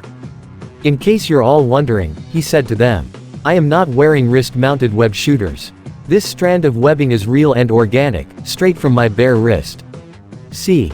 Lincoln lifted his right arm up, as if he were about to give a pledge, and he pulled down the sleeve of his blue tracksuit, revealing nothing but bare pink skin. He then pressed both his middle and ring finger against his palm, and another web line shot out with an audible thwip. This time, it went straight up to the ceiling, causing another reaction from the audience. Lincoln chuckled under his mask. Man, are these people easily impressionable or what? He speedily climbed up the web as if he were climbing up a rope back in gym class. Wow, look at him go. Someone in the audience exclaimed. Lincoln stopped in the middle of climbing and then he dramatically waved his hand out to the crowd. What do you think of that, Royal Woods? The loud teen shouted, his heart now pumping excitedly in his chest. In response to the question, all of the people in the audience shouted enthusiastically, their hands applauding so wildly that their palms were beginning to turn pink. Here's a little something I know you're all going to like. And then, Lincoln started to arch his legs back and forth until he now swung from side to side like he was Tarzan on a jungle vine. In seconds, he succeeded in gaining enough momentum to swing even farther to the left side corner of the stage and he let go of the web, sending him flying towards the wall, and he disappeared into the darkness. Quickly, the spotlight operator changed the direction of the spotlight, aiming the large ray of light right on Lincoln, allowing everybody to see him better. They all just could not believe their own eyes. He was actually stuck to the wall. No suction cups, no special type of Velcro-made gloves, nothing. He was actually clinging to the side of the wall with just his feet and bare fingers. With much speed, he scurried on over to the far left side wall of the theater itself. And then he crawled straight up until he was now on the ceiling above. The camera and the spotlight followed him everywhere. Everybody further gasped and stared at what they were seeing. There was no way this could be real. No way at all. In a red and blue blur, Lincoln jumped down with inhuman grace from the ceiling and his feet landed on the iron rails located on the front of the second-floor balcony, in front of the people who still remained in their seats, totally mystified by such a fantastic spectacle. Lincoln suddenly did a backflip and landed once again on the iron rails. Let's see if we can kick it up a notch, he thought with a big grin on his face. He bent both his hands down until they were close to touching his feet. But it was not his own feet he was trying to touch. He hoisted his legs up into the air until he was now doing a handstand on the rails, and then on his left hand. And finally, for a much greater effect, stood on the very tip of his pointing finger. Like what you see, folks, he said to the spectators, putting his hand to his covered ear. Everybody clapped responsively with such excitement and whistled a few times, trying to egg him on to do more, which he oh so happily obliged.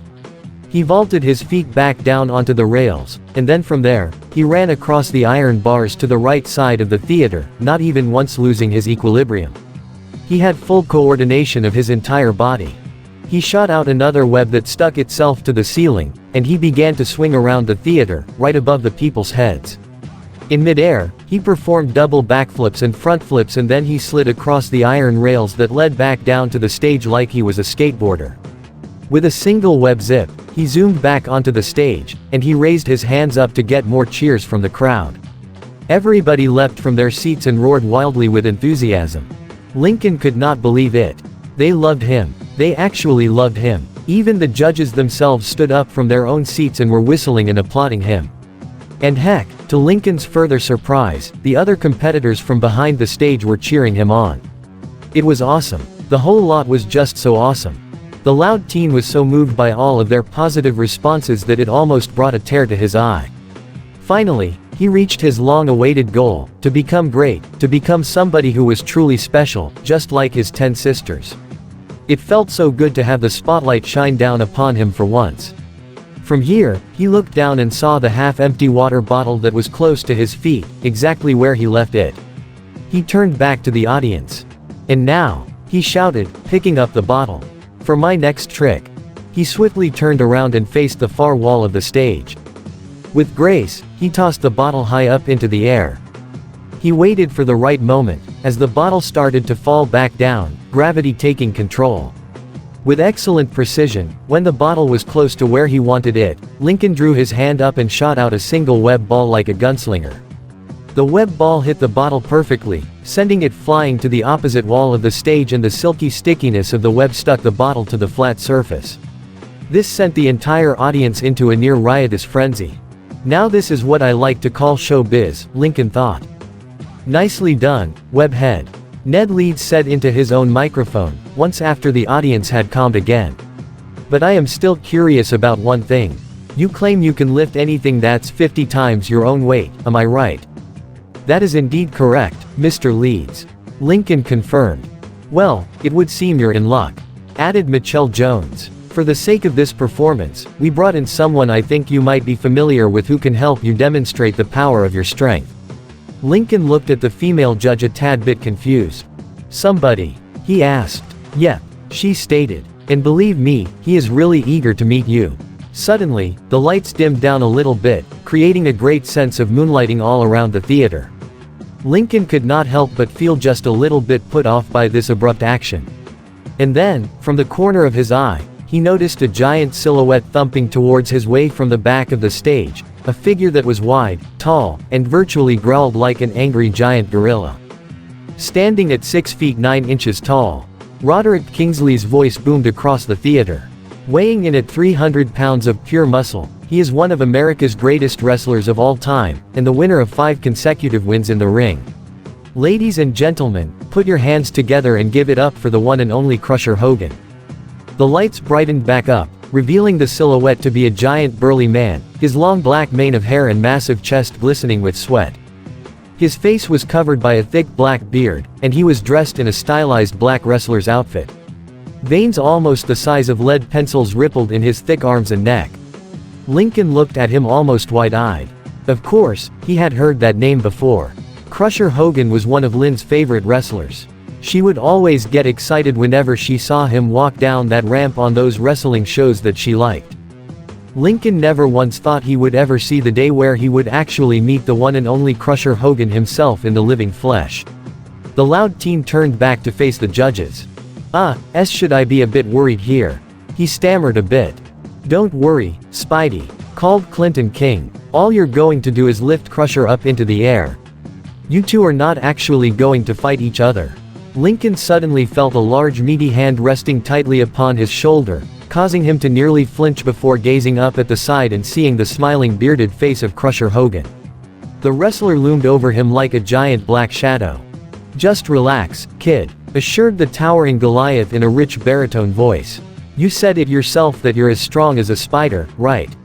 So, this should actually be a total cakewalk for you. After just watching what you did earlier, I think you've got this in the bag, no problem." Lincoln nervously chuckled and then swallowed a lump in his throat. Right, he stuttered a little bit. "No problem at all." Truth be told, Lincoln never once did find the time to test the limitations of his super strength. He was so busy trying to figure out his other powers that it had flown right past his head. He must not let this deter him. He did not come all this way to fail now. He will do this, with utmost confidence, and he will lift Crusher Hogan with ease, even if it might break his back in the process. Crusher Hogan backed up a few paces from Lincoln's location, and then he got down into a crouching position, his large hands out ready to attack. "Now, just relax there, Shorty. Let's give these people a show," he bellowed. From there, the people in the crowd began to cheer Lincoln on.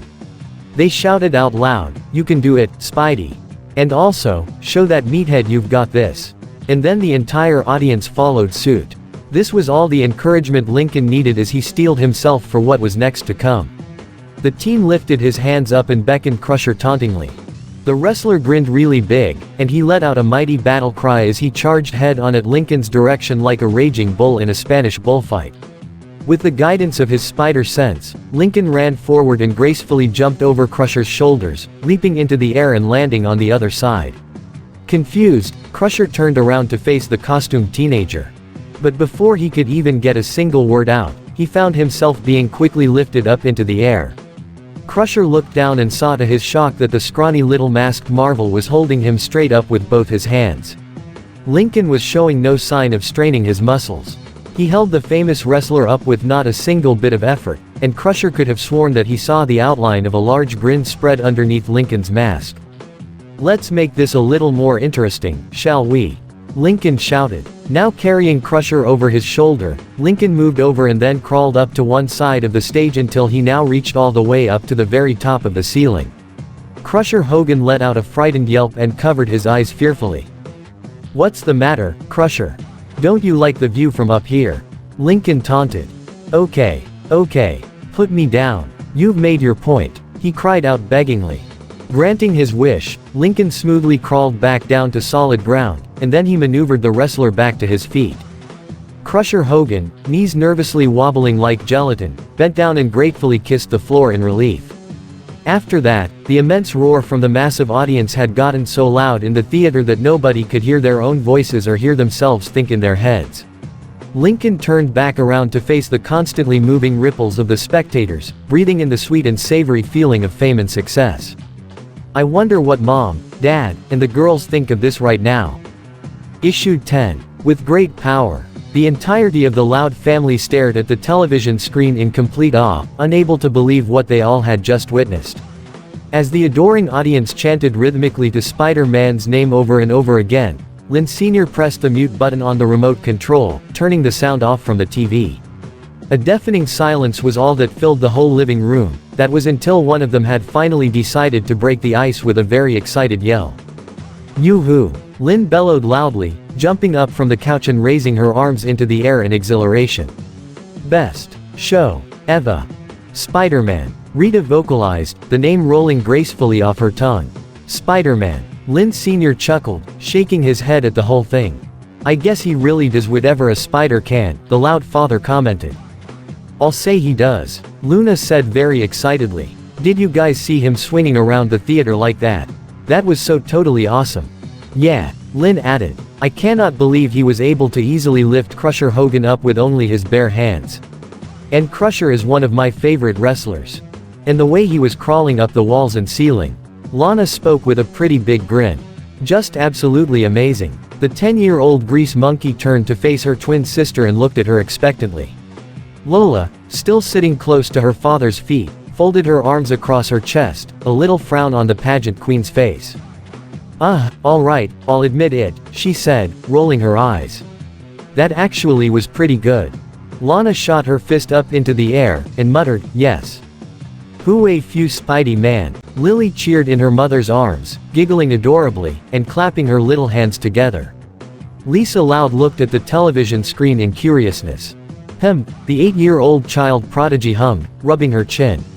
"I do say that I find this Spider-Man character to be quite a fascinating subject. One of these days, I must study him and find out how it is that he has such wondrous abilities, how he is able to actually crawl on any surface and generate organic webbing from his own wrists. Truly, this is one interesting specimen I would give anything to meet in person." "It's also too bad that Linky is not here to watch with us," Lenny said, feeling quite bad that her little brother was not at home with them. Upon hearing his son's name, Lynn Sr. stood up from the coach and stretched his limbs and back out. "Speaking of whom," the father muttered as he grabbed for his keys that rested on the top of the moved coffee table.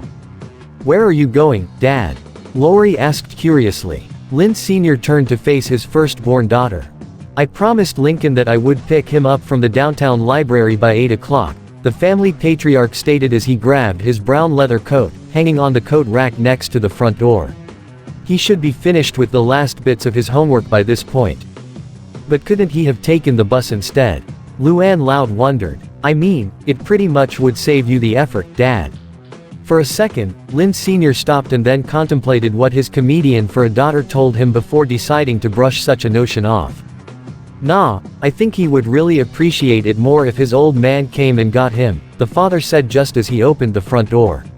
And besides, the last thing I want him to do is to come back home by himself in the dark. Royal Woods these days is not exactly safe like it used to be from when I was a kid. Well, I'll see you guys later. Bye, Dad, Lynn called out, not taking her eyes off the television screen. Drive safely. But right at the moment the father had closed the door behind him with a click, a terrible chill unexpectable ran all the way down Lucy's spine. A chill that made her heart thump loudly in her chest and her breathing became labored with a great sense of dread. It was so terrible that it caused her to shudder openly. Luna took notice of this, and she eyed her sister with concern. "Are you okay there, Lucy?" she asked. This brought the attention of the entire family, and they all looked at her curiously. Lucy rubbed both of her arms, and her breathing became more labored and shorter. I don't know, the 12-year-old goth girl muttered, her pale hands shaking with fear. I just got this very strange feeling at the bottom of my very soul. What kind of feeling? Lenny asked, becoming a little bit scared herself of Lucy's unusually darker tone. Yes, it was dark, but it was not in a good way, not like how her little sister always liked it. I just do not know, Lenny, she uttered distressingly. All I know is that I have a bad feeling as something really terrible is about to happen soon. On this very night. I do not know what it is, but it is scaring me. The way Lucy had said that last sentence told the family something very surprising. Lucy always did enjoy the feeling of terror or if she was the one doing the scare. It was always an exhilarating feeling for her. But this was extremely different. This was a kind of scare that did not at all feel good to her, not even a little bit. It was serious. So serious that it almost made her want to cry and be held securely in the loving arms of her family. She gathered her hair-covered eyes over to the front door again, and realization had finally dawned on her. She quickly got up and ran for the door and flung it open as wise as she could make it. Her heart sank deeply into her chest when she saw that her father and Vanzilla were already gone, having disappeared into the gathering darkness. Back at the theater, Lincoln, still dressed up in his costume but holding his red ski mask in his left hand, sat there alone on the folding wooden chair inside his respective dressing room, staring at his own blue-eyed reflection. A proud smile had curled up on his lightly freckled face, revealing his chipped tooth. His eyes drifted downward to the large money bag that rested on the flat surface of the desk, and his smile grew even bigger. It all seemed to have happened so fast. Gone by in a fast blur. Just one moment ago, he was out there performing on the stage in front of a live audience, and then the next, the three judges had declared him the winner of the $4,000 prize money. The last thing Lincoln remembered was seeing a giant hailstorm of confetti falling down from the ceiling everywhere in the theater, and the people who reached out to try and shake his hand or get his autograph. Not to mention that there were a couple of folks claiming to be television producers and wanting to get a closer look at him. Lincoln would also never forget one particular moment which happened just a few moments ago, right before he entered into his dressing room, the rewarded prize money in his hands. He heard a voice call his name, Spider-Man's name, of course, and he felt a finger tap a couple of times on his shoulder. Lincoln turned around and he saw standing in front of him a grown man in the middle of his 30s, sporting long blonde hair that was neatly tied into a ponytail. The outfit he was wearing pretty much screamed the 1980s, not that it was a bad thing, of course. His leisure-looking suit mainly consisted of an all-white linen blazer and pants, and he wore a bright pink button-up shirt underneath. Clamped very securely to his left wrist was a gold-plated Rolex, which was a very clear hint that this guy was filthy stinking rich. The reflection-tinted sunglasses that covered his eyes helped in completing the entire look. Even through his red ski mask, Lincoln could easily smell the highly expensive, cologne-like aftershave that fermented off from this guy. The loud teenager swore this man appeared like he just walked straight off the set of Miami Vice. Don Johnson just called. He wants his white linen suit and shades back. Lincoln thought jokingly. Nice to meet you, Spider-Man, the man said confidently in a New York accent, firmly grasping Lincoln's right hand to shake it. Listen, I would like to have a moment of your time, if that's all right with you. Lincoln nodded approvingly. Good. My name is Sullivan Edwards, I'm a TV producer working from Los Angeles. I was right out there in the audience, and I was watching the whole thing. And I'm going to tell you, I have never seen such a terrific performance in my entire life before. Lincoln smiled lightly under his mask. "Well, I'm very glad that you enjoyed the show, Mr. Edwards," the loud teen said to the man. "So, what can I help you with?" The television producer smiled big, revealing his perfect set of pearly white teeth, which was virtually impossible to have. "Highly expensive dentist work, no doubt. You can start by giving me the opportunity to make you an offer I don't think you can refuse," he said to the teen. "Kid, what I'm about to offer you is the chance of a lifetime, to make it big out there in the world. With that act of yours, I can make you a star." That seemed to have caught Lincoln's full attention. There was no way misheard him because the last time he checked, his sense of hearing had been dialed all the way up to 11 since after that genetically altered spider bit him. "Really?" the 15-year-old loud boy asked, clapping his hands together, excitement taking over. "Why, you can actually do that?" "For me?" Mr. Edwards nodded his head. "And then some, kid," he declared. "Heck, I'll even make you a fortune. Give you 10, no, 20 times more dough than the $4,000 you just won out there." Lincoln stared at the man, almost speechless. "Mr. Edwards," he muttered in a stunned tone, finding his voice again. I really don't know what to say about any of this. You honestly can do all that for me?" Sullivan Edwards nodded his head again. "Kiddo, with all my connections back in Hollywood, I can make you an even bigger star than Rip Hardcore himself," the producer proclaimed, as he reached deeply into his coat pocket. "I've got my business card with me. It'll have my number and everything." Mr. Edwards pulled out his business card and he placed it within Lincoln's gloved hands. The teen looked at it, seeing that it had the man's full name displayed on the front in that gold-colored copperplate Gothic style of font as well as his personal phone number and the company he worked with. Lincoln could not believe that this was actually happening right before his very eyes. He was finally going to become famous. "Somebody, please pinch me. I've gotta be dreaming this up right now." "You don't have to decide right here on the spot though," Sullivan said to him. "Just give it a think over until the next couple of days, K." "Gee, thank you, Mr. Edwards," the loud boy said gratefully, barely even trying to contain his excitement. "Seriously, thank you. Thank you so much." The producer gestured with a simple wink. "No problem, kid," he said, before turning away and walking down the concrete hallway. Quick as a flash, he turned back around as if he had just remembered something, which he did. "Oh, and one last thing. Keep the mask angle, it's great showmanship. And it gives you the right touch of mystery. I'll see you around, kid." And with that, the television producer disappeared into the other room in the hallway. Once after Lincoln was done reminiscing that whole event, the teen remained seated in his wooden folding chair in his dressing room. He could not believe that actually happened. He gazed down at the business card still held in his hand, and then he grinned big. This settled it. Tomorrow, right after school was over, he was going to call Mr. Edwards and try to score a TV show deal with him. And then after that, fame, fortune, and Hollywood would follow suit. With this in thought, Lincoln put his mask back on, grabbed his $4,000 prize money, and headed outside of his dressing room. Stalking down the concrete corridor, he held onto the money bag to his side and muttered a few words of excitement under his breath. But then, as he made it almost halfway to the express elevator ahead of him, he suddenly became alert when the loud sound of the door located at the far opposite end of the corridor behind him burst open. Lincoln swiftly turned around and he saw a man dressed almost in black, and a small canvas bag slung over his leather jacket. The man looked like he was at least close to his early 30s, had a head of brown hair that was clearly dyed a platinum blonde. And lastly, held in the man's left hand was an object that glistened off from the hallway lights.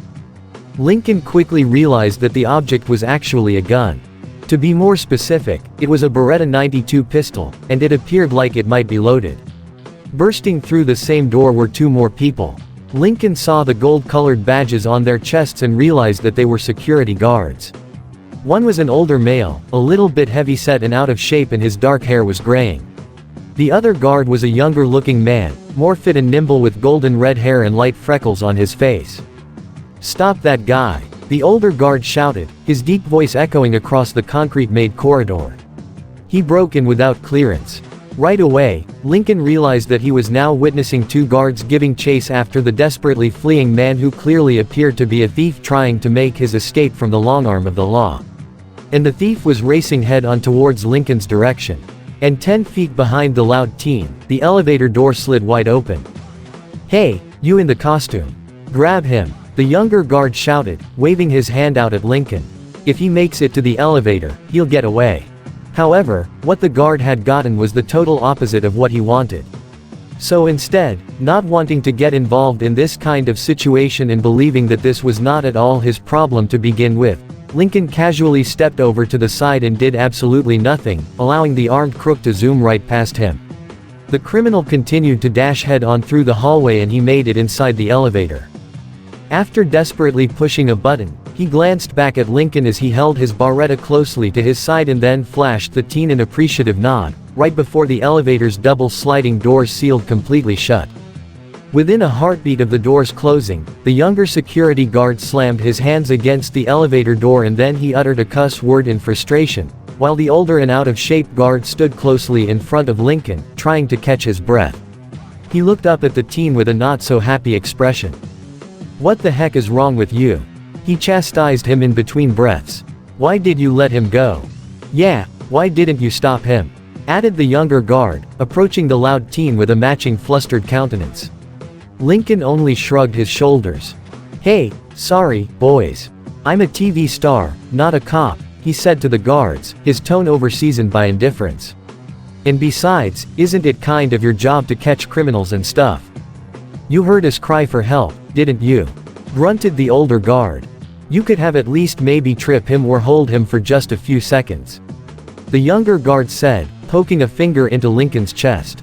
Lincoln sneered underneath his mask at the guard as he swatted his hand away from him. He was really not in the mood to hear this right now.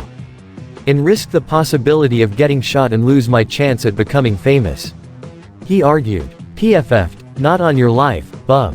And also, maybe if you guys laid off the donuts and coffee and hit the gym once in a while, you would have no problem at all with being able to catch the bad guys." The older guard growled under his breath, annoyed at the fact that the costumed teenager was acting quite too big for his own britches. "Why, I oughta," but he was cut off when Lincoln raised his hand up at his face as a means to keep him from finishing his sentence. "Just save your breath, old man," the teen grunted annoyedly, before turning to walk over to the elevator. "Now, if you both will excuse me, I've got way more important things to do right now, like trying to score a possible TV show deal with a big-shot Hollywood producer." All the two guards could do was stand where they were, wordlessly staring at Lincoln as he stepped into the now empty express elevator. The older guard glared at him and then mildly shook his head. "Kids have no respect these days," he muttered scornfully. Lincoln rolled his eyes beneath his aviator goggles. "Says you, boomer," he muttered under his breath. "Come on," the younger guard said to his superior. "If we hustle it now, we could still catch the guy at the lobby." And with that, the two security guards ran back for the opposite door and disappeared right out of sight from where they originally came from. Lincoln shook his head and frowned. Why should he have gotten involved anyway? It was not like it was his problem or anything to begin with. Now that he was becoming a celebrity in the entertainment circuit, nothing else was his problem anymore. Not Chandler McCann, not the toils of high school, not his own sisters overshadowing him, nothing. No problems whatsoever. The world can go hang itself for all I care, he thought to himself, holding the money bag close to his side. So, from now on, I'm going to be looking out for number one, that being me, and me alone. From the left side pocket of his blue track pants, he drew Sullivan Edwards' business card and examined it one last time before putting it back away. Lincoln smiled proudly at himself, knowing that his luck had finally changed for the better. Truly, he was going to remember this amazing day for the rest of his entire life. Several minutes later, Lincoln made a quick jog for it all the way through the downtown area, traveling in the direction of the Royal Woods Public Library, which was a few blocks east away from the theater. Dressed in his civilian clothes, his backpack hanging securely behind his shoulders, he realized he was running late, and that alone made him nervous. His plan was to try and return to the library early enough before his father would get there to pick him up, to make it seem like he just got done doing some leftover homework. Truth be told, he did not have any homework to do at all, and he needed some kind of an excuse to get closer to the theater without raising any suspicion. Unfortunately, he stuck around the theater a bit longer than he originally intended, and knowing that caused him to imagine the worst possible scene should his dad see him appear from any other direction that was not the library entrance. Lincoln could not decide which one was worse, his dad becoming disappointed that he lied and went someplace else instead, or him getting grounded with no television, no video games, or having Clyde and their friends come over for the weekends. Or the much worse case scenario, all of the above. Should have thought that one through, Link, he mentally said to himself. So much for being the man with the plan. Lincoln closed his eyes tightly, not at all looking forward to those two likely things happening on a single night tonight. He exhaled rather defeatedly under his breath. Well, if it was going to happen, then it was going to happen, and he would have no other choice but to take his punishment like a man, whether he liked it or not. Better to beg for forgiveness than to ask for permission, he reckoned. Finally, after a few blocks of walking, he made it to the parking lot of the Royal Woods Library.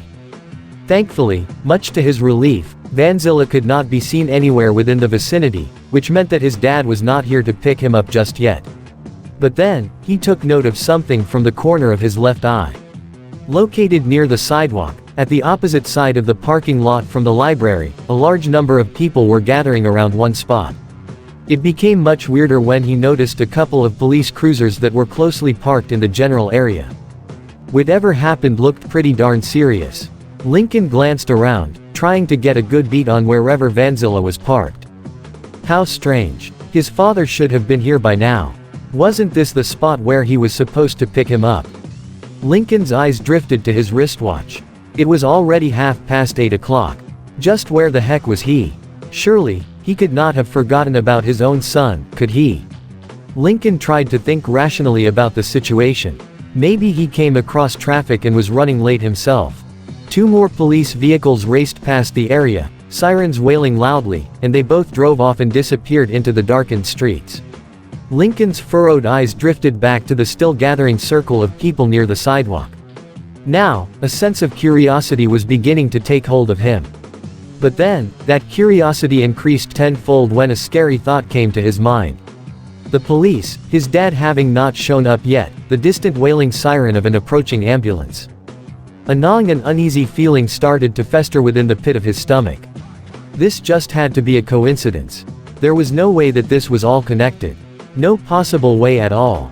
With great caution, Lincoln went right over to the crowd until he now found himself moving through the outer perimeter of the surrounding onlookers. As he got much closer, all the while gently shoving aside some of the people out of his way, his heart began to race even faster. Please, don't let it be what I think it's going to be, he mentally prayed, as a pounding started to throb at the side of his head. Please, God in heaven. I'm begging you. Don't let me find what I think I'm about to find. As he finally reached near the inner circle of the gathering crowd, that same gnawing feeling grew further within him when he saw the very thing everybody was gawking at, the very thing he was hoping not to find. What he saw before him was a seemingly dead body of a grown man lying down on the concrete floor of the street, a growing puddle of blood oozing out onto the pavement. The man's right hand was placed above a terribly bloody wound located closely to the chest area of his brown leather coat. The chest was slowly rising and deflating in small yet painful-looking huffs. This was a clear indication that this poor sap was still alive. But then, Lincoln's eyes drifted over to the man's face. The very second after he did so, his own blood instantly ran icy cold throughout his entire body. The loud teen stood there frozen, staring wide-eyed in complete shock, feeling his soul being callously torn into two pieces. His heart pounded aggressively against his chest, and his whole body began to shake like a leaf. No, it can't be. It's Dad, Lincoln bellowed. Desperate, he tried to thrust himself forward to the center of the crowded circle, to reach for the body of his own father. However, one of the police officers, a Japanese-American woman in her mid-30s, was there and tried to hold him off. Lincoln saw the name tag on the left side of her chest, and it clearly read, "Y. Watanabe." "Whoa, hang on there, kid," Watanabe said, bracing herself against the teen's struggle to break free from her grasp. "No, you don't understand," Lincoln cried out, trying to push her aside. "That's my dad." Next to Officer Watanabe was another cop, a grown African-American man that was about a few inches taller than her. His name tag read, J. Davis. He too tried to keep the white-haired teenager restrained along with his partner. Using his spider strength, Lincoln easily shoved the two police officers aside, leaving them dumbfounded by the fact that a mere kid like him could easily take on two highly trained enforcers of the law.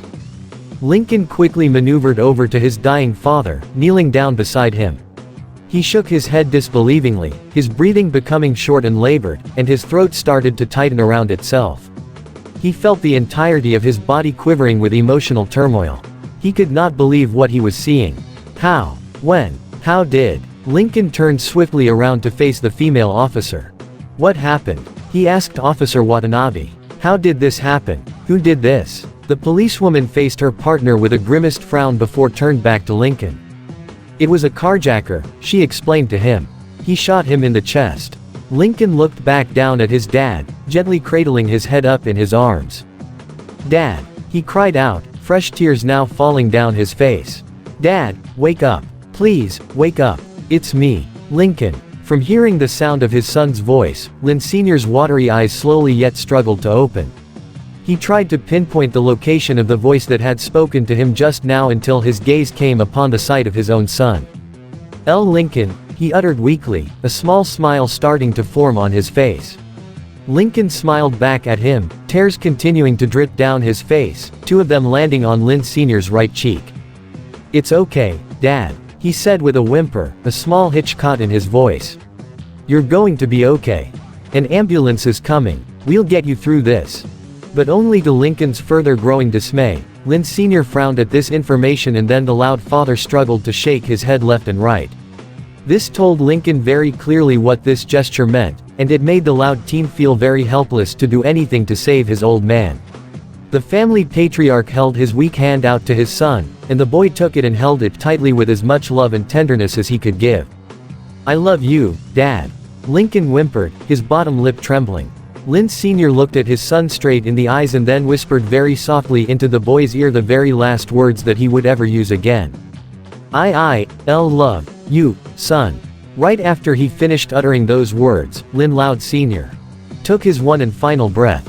He closed his dying eyes, his head slumping back against Lincoln's hand that held him up, and his heaving chest finally stopped moving. Lincoln's blue eyes shrunk into small dots. His bottom lip quivered almost uncontrollably as a massive tidal wave of emotions began to wash over his heart. Slowly and carefully, he let go of his father's hand and it fell limply back onto his now still chest. Lincoln grabbed his shoulder and gently shook it. Dad, wake up, he cried desperately, shaking him further. Dad, please, please, wake up, don't you die on me like this. Dad. It was at this moment Lincoln knew that his entire world had now come burning down into a piling mountain of ashes. One of the very worst of his childhood fears had become a reality in the most terrible way he never once thought would be possible. Feeling completely hopeless, Lincoln cradled his dad's head in his arms, as fresh and sorrowful tears streamed down his face, his heart and body now fully stricken with an incomprehensible sense of pain and grief. All the spectators in the crowd could do was just stare at this horrible display in total silence, finally understanding very clearly that they had just witnessed a beloved father die in his son's arms. It was a dreadful feeling. No doubt about it, no child, be they young or old, should ever have to lose a parent to something as terrible as this. In the midst of his ugly crying, Lincoln could not help but overhear Officer Davis speak to his female partner. Hey, Yuri, he said to the policewoman. I just got a call from backup. They said they found the carjacker. He's being held up inside the abandoned Acme warehouse over at the waterfront of Lake Eddy. Good work, Jeff, she said to the officer, nodding at him. Upon hearing this new information, Lincoln felt something take over his entire body, his sense of grief becoming replaced with another feeling. One that burned fiercely in his guts. His shoulders now quivered with a newly discovered primal sense of indescribable anger and unforgivingly burning hatred. The hatred for the one that had done this horrific deed. A hatred which continued to rise up like the flames of an out-of-control blazing wildfire, deliberately refusing to be put out. A low predatory growl escaped from his lips. I've got to go, Lincoln thought ragefully, slowly rising up from the floor to his feet. I've got to get him. Issue 11. Comes great responsibility. Rage. That was what Lincoln felt within the depths of his soul as he made a dash for it into the nearest alleyway, speedily changing into his makeshift Spider-Man costume, his blood boiling inside his veins. Nothing but pure and unbridled rage. Overwhelming thoughts of vengeance and hatred clouded his mind and soul. Now dressed fully in his costume, Lincoln ran deeper inside the throat of the alleyway, leaving his backpack and normal clothes behind, stuck to a nearby brick wall by his webbing. Nearing the very end of the alley, he jumped very high into the air and landed onto the flat surface of the nearest wall. In a fast blur, he scampered up the side of the building until he got higher and higher, not even once caring about the possible dangers of falling back to the ground. Safety be darned. The only thing Lincoln cared about more than ever right now was getting his hands on the cold-blooded monster and wringing his neck for having taken his beloved father away from him. I know the old warehouse, Lincoln thought, before making a leap over to a nearby rooftop. The place has been abandoned for years. He can hold off an army in that moldy rotting dump. But he won't hold off Spider-Man. If he remembered correctly, the old Acme warehouse was up on the northern side of town, on the docks of Lake Eddie. With his powers, he would make it there easily in no time. As he reached near the ledge of a rooftop, he made one giant leap into the air.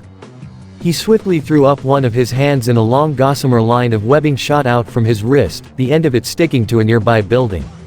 And just like that, he swung out through the darkened streets of the city, covering a lot of ground in one graceful yet terrifying arc, as he speedily swung and zipped his way up north of the city.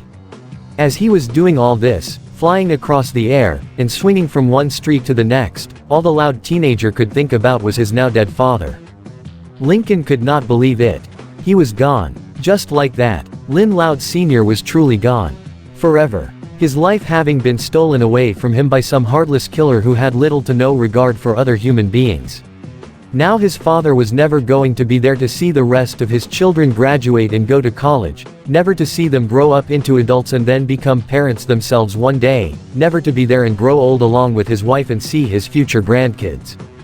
And just as badly, Lily was now going to grow up with barely a memory of him, her own father. Just knowing that stung Lincoln right into his aching heart. As he reached further up north of the city, he swiftly web-zipped and landed onto the tip of a nearby flagpole. Using his keen eyes, he could see the waterfront of Lake Eddie, the wide open space of water rippling and glittering like stars underneath the light of the full moon.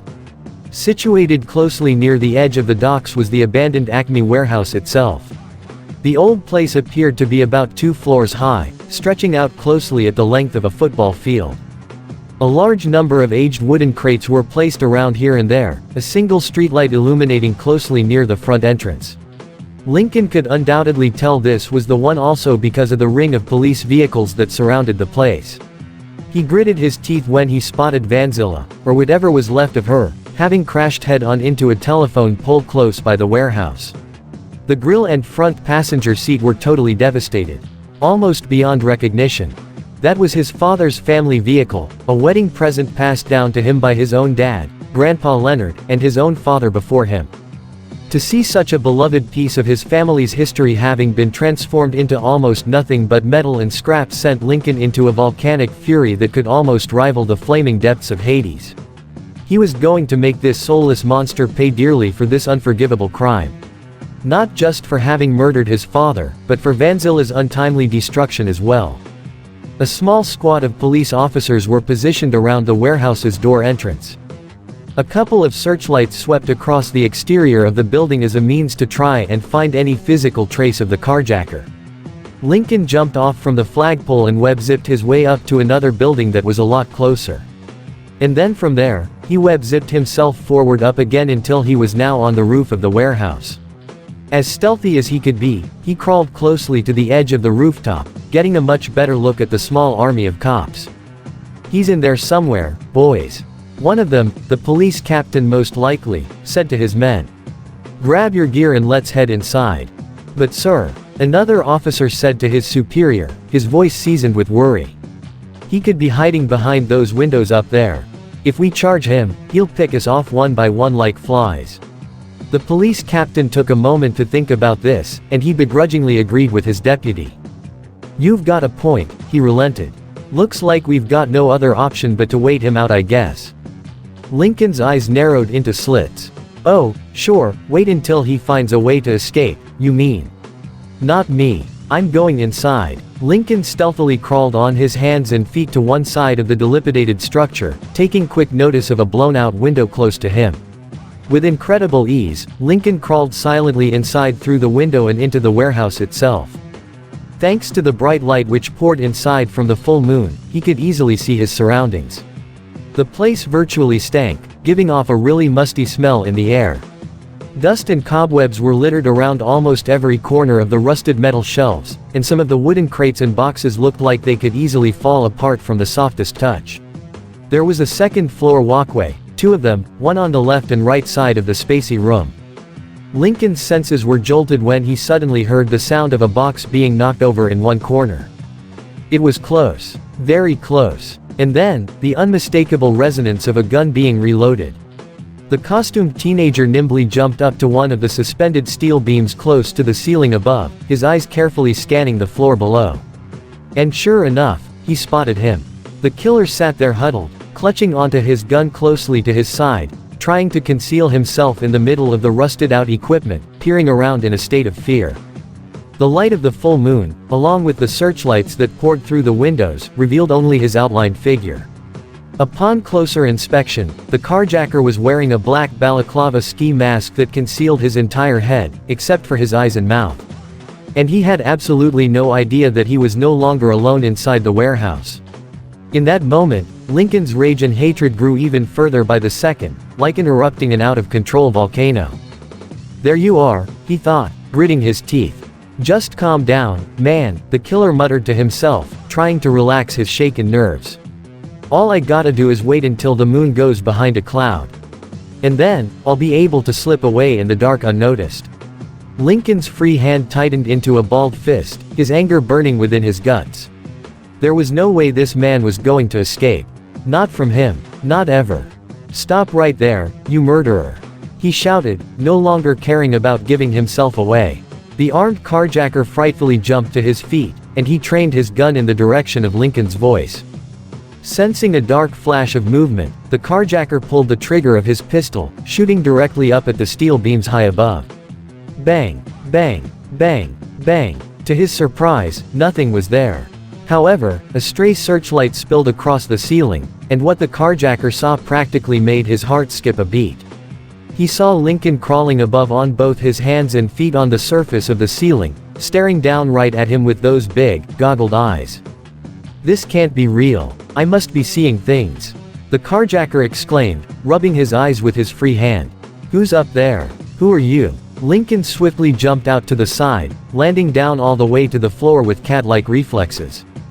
"You'll find out soon enough," he snarled hatefully. And then, Lincoln's spider sense buzzed like an alarm, and he already knew what to do at that moment.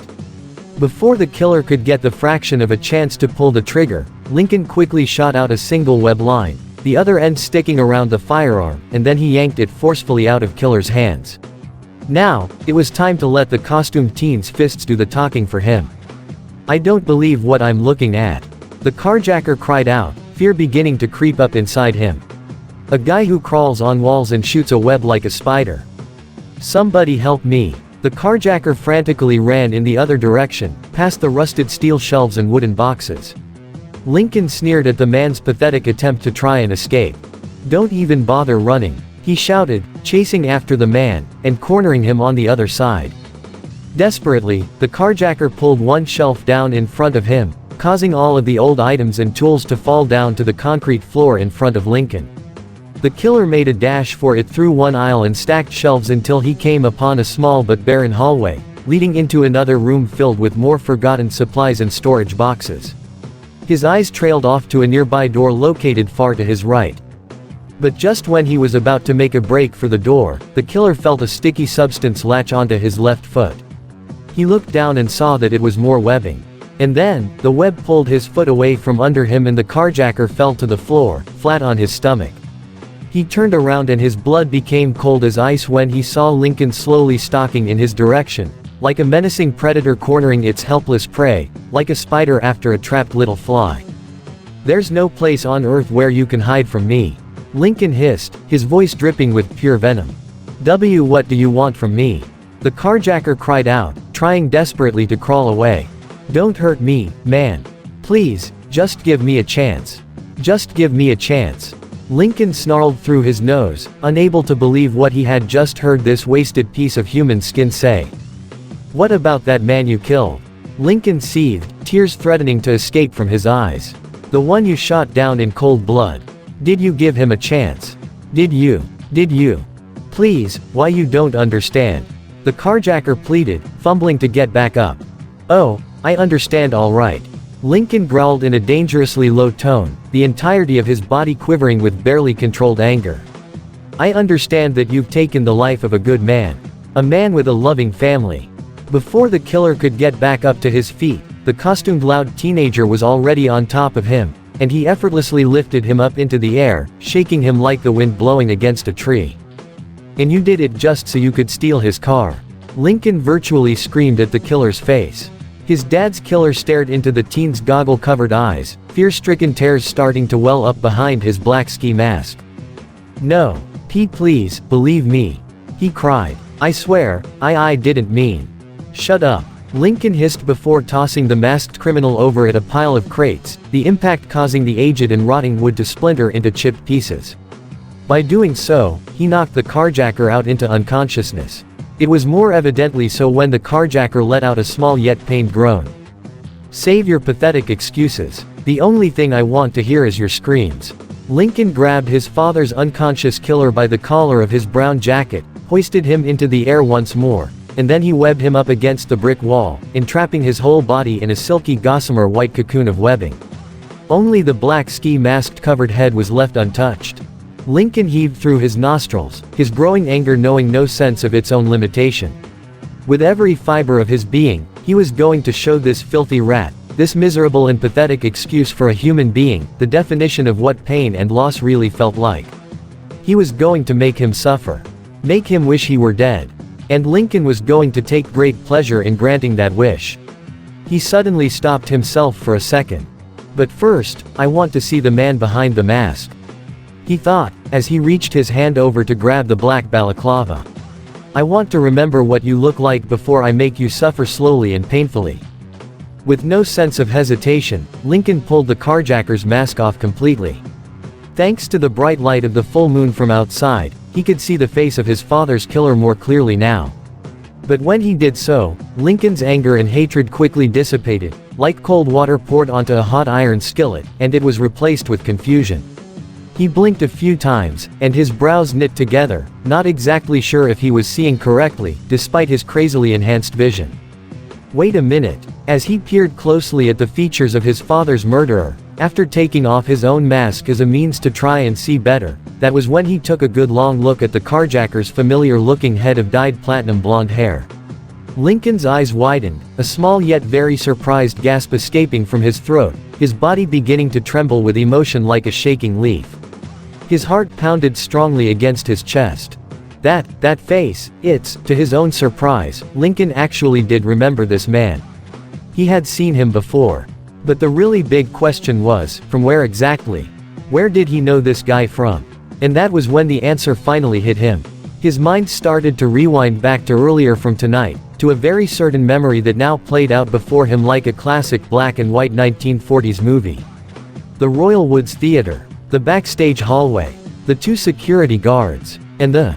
No, it can't be. It just can't. Oh, but it was, and there was no other possible way Lincoln could be able to deny it, no matter how hard and fiercely he tried to think up a logical sense to the contrary. The man Lincoln was staring at. The carjacker, his father's killer. It was the crook from the theater. The one who ran past him in the backstage hallway. The same man he chose not to stop when he was given the chance and allowed to get away. All Lincoln could do right now was just gawk at the webbed-up criminal in total shock, the mind-numbing horrors of reality starting to bear down upon him. I don't believe this, the loud teen thought, his breathing becoming affected with anxiety. I don't believe any of this. My dad is dead, because of you.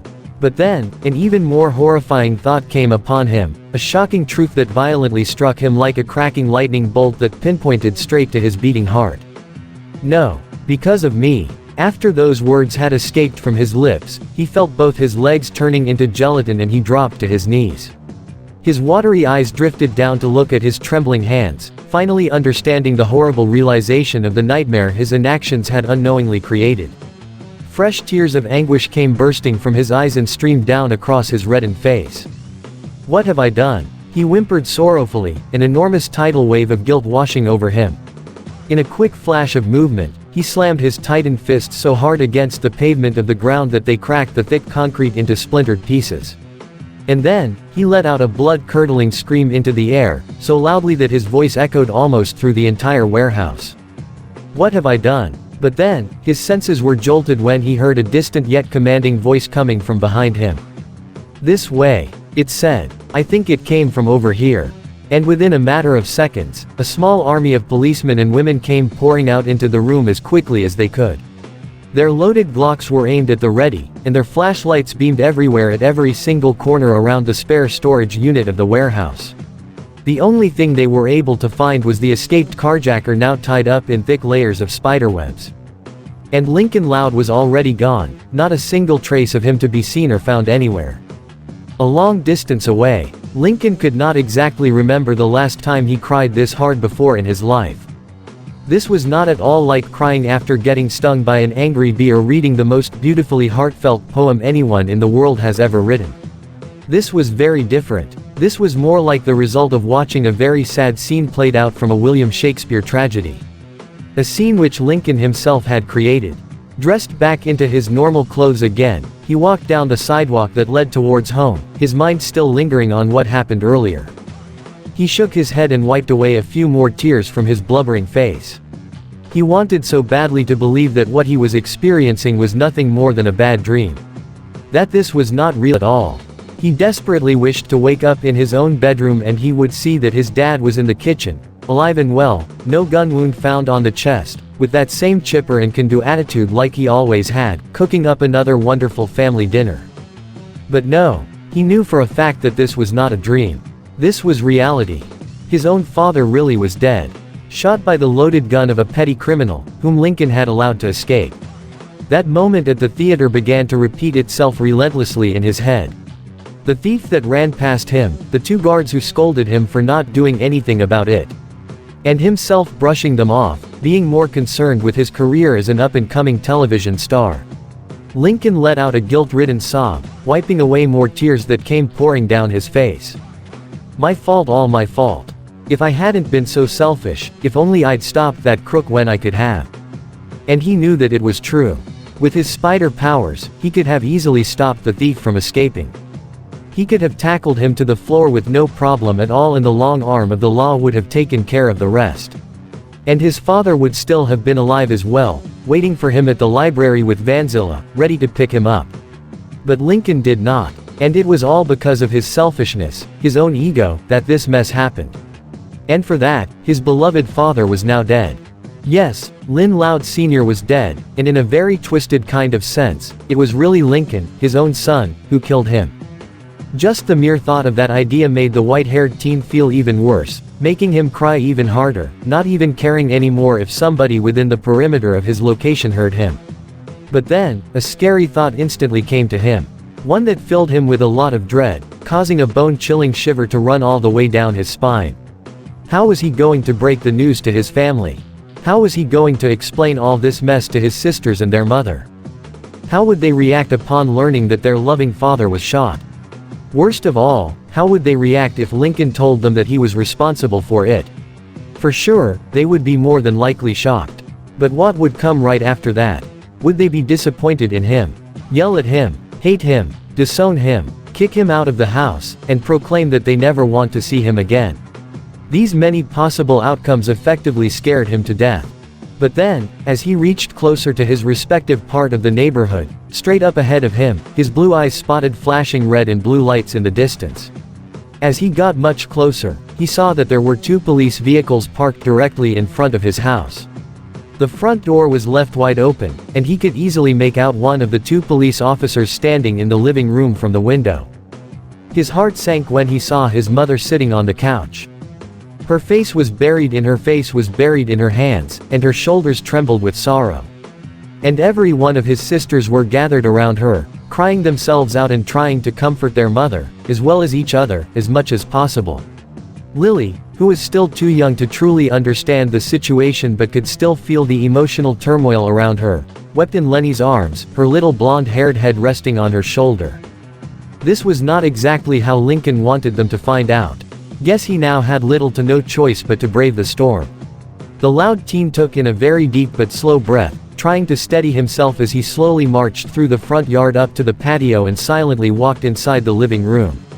After entering the room, Rita looked up, mascara staining her face from the tears that poured from her eyes, and she saw her own son, safe and sound, as did the rest of his sisters. "Lincoln!" the loud mother exclaimed, darting up to her feet from the couch, running over and embracing him into a tight hug. She hugged him so tightly in her arms that she would have crushed her boy's spine. But Lincoln did not at all feel anything, thanks to his enhanced physicality. All the other girls joined in and gathered around their brother as well, all the while the two policemen stood by, watching on in total silence with apologetic expressions on their somber faces. The family then backed up and gave Lincoln some space. Lynn decided that she would be the one to break the ice to him.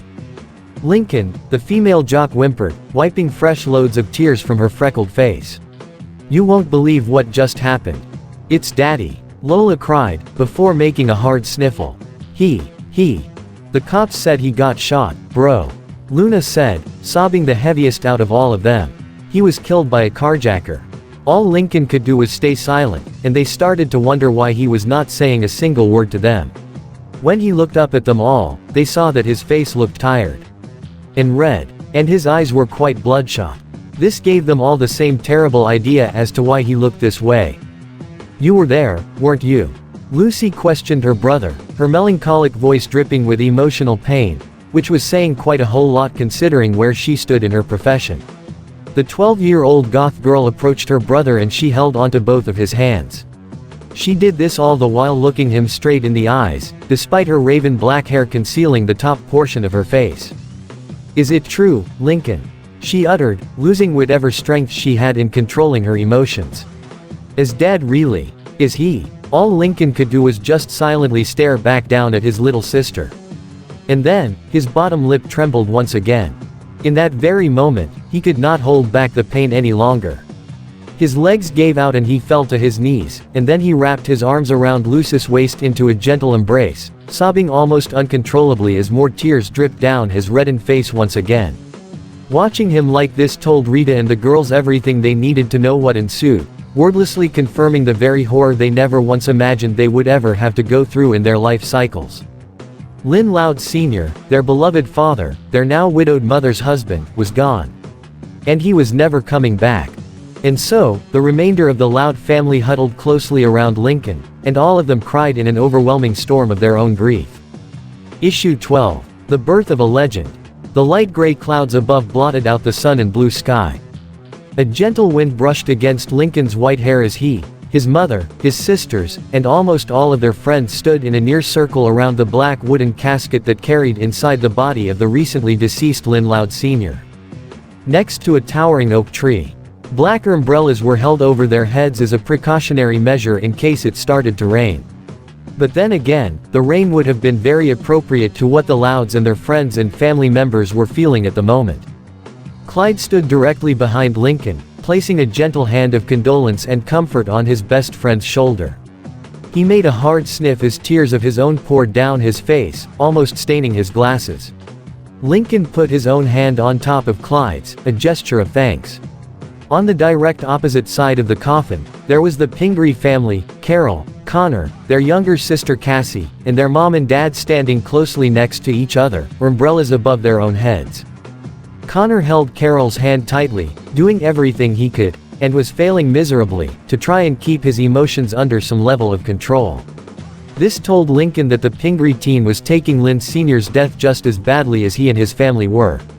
In the last 4 years, Connor saw the Loud father as something of an uncle figure to him, regardless of the fact that there was little to no blood relation between the two of them.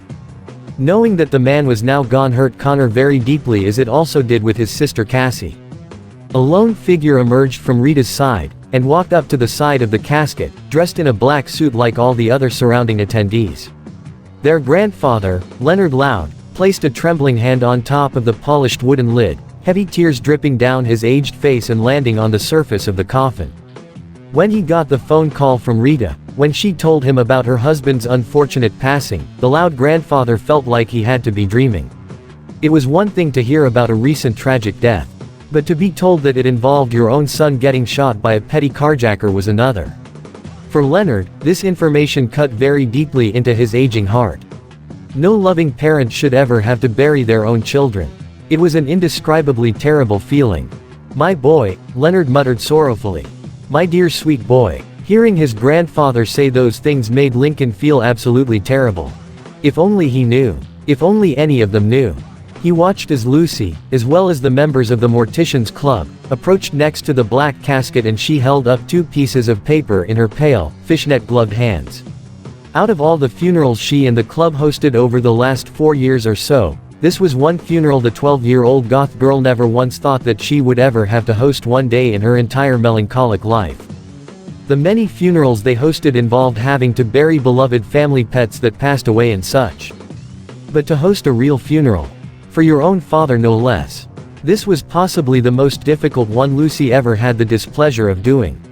She held up the 2 pieces of paper and read out the eulogy she wrote for her dad. When she was halfway done reading, she stopped when she felt a tightness around her throat.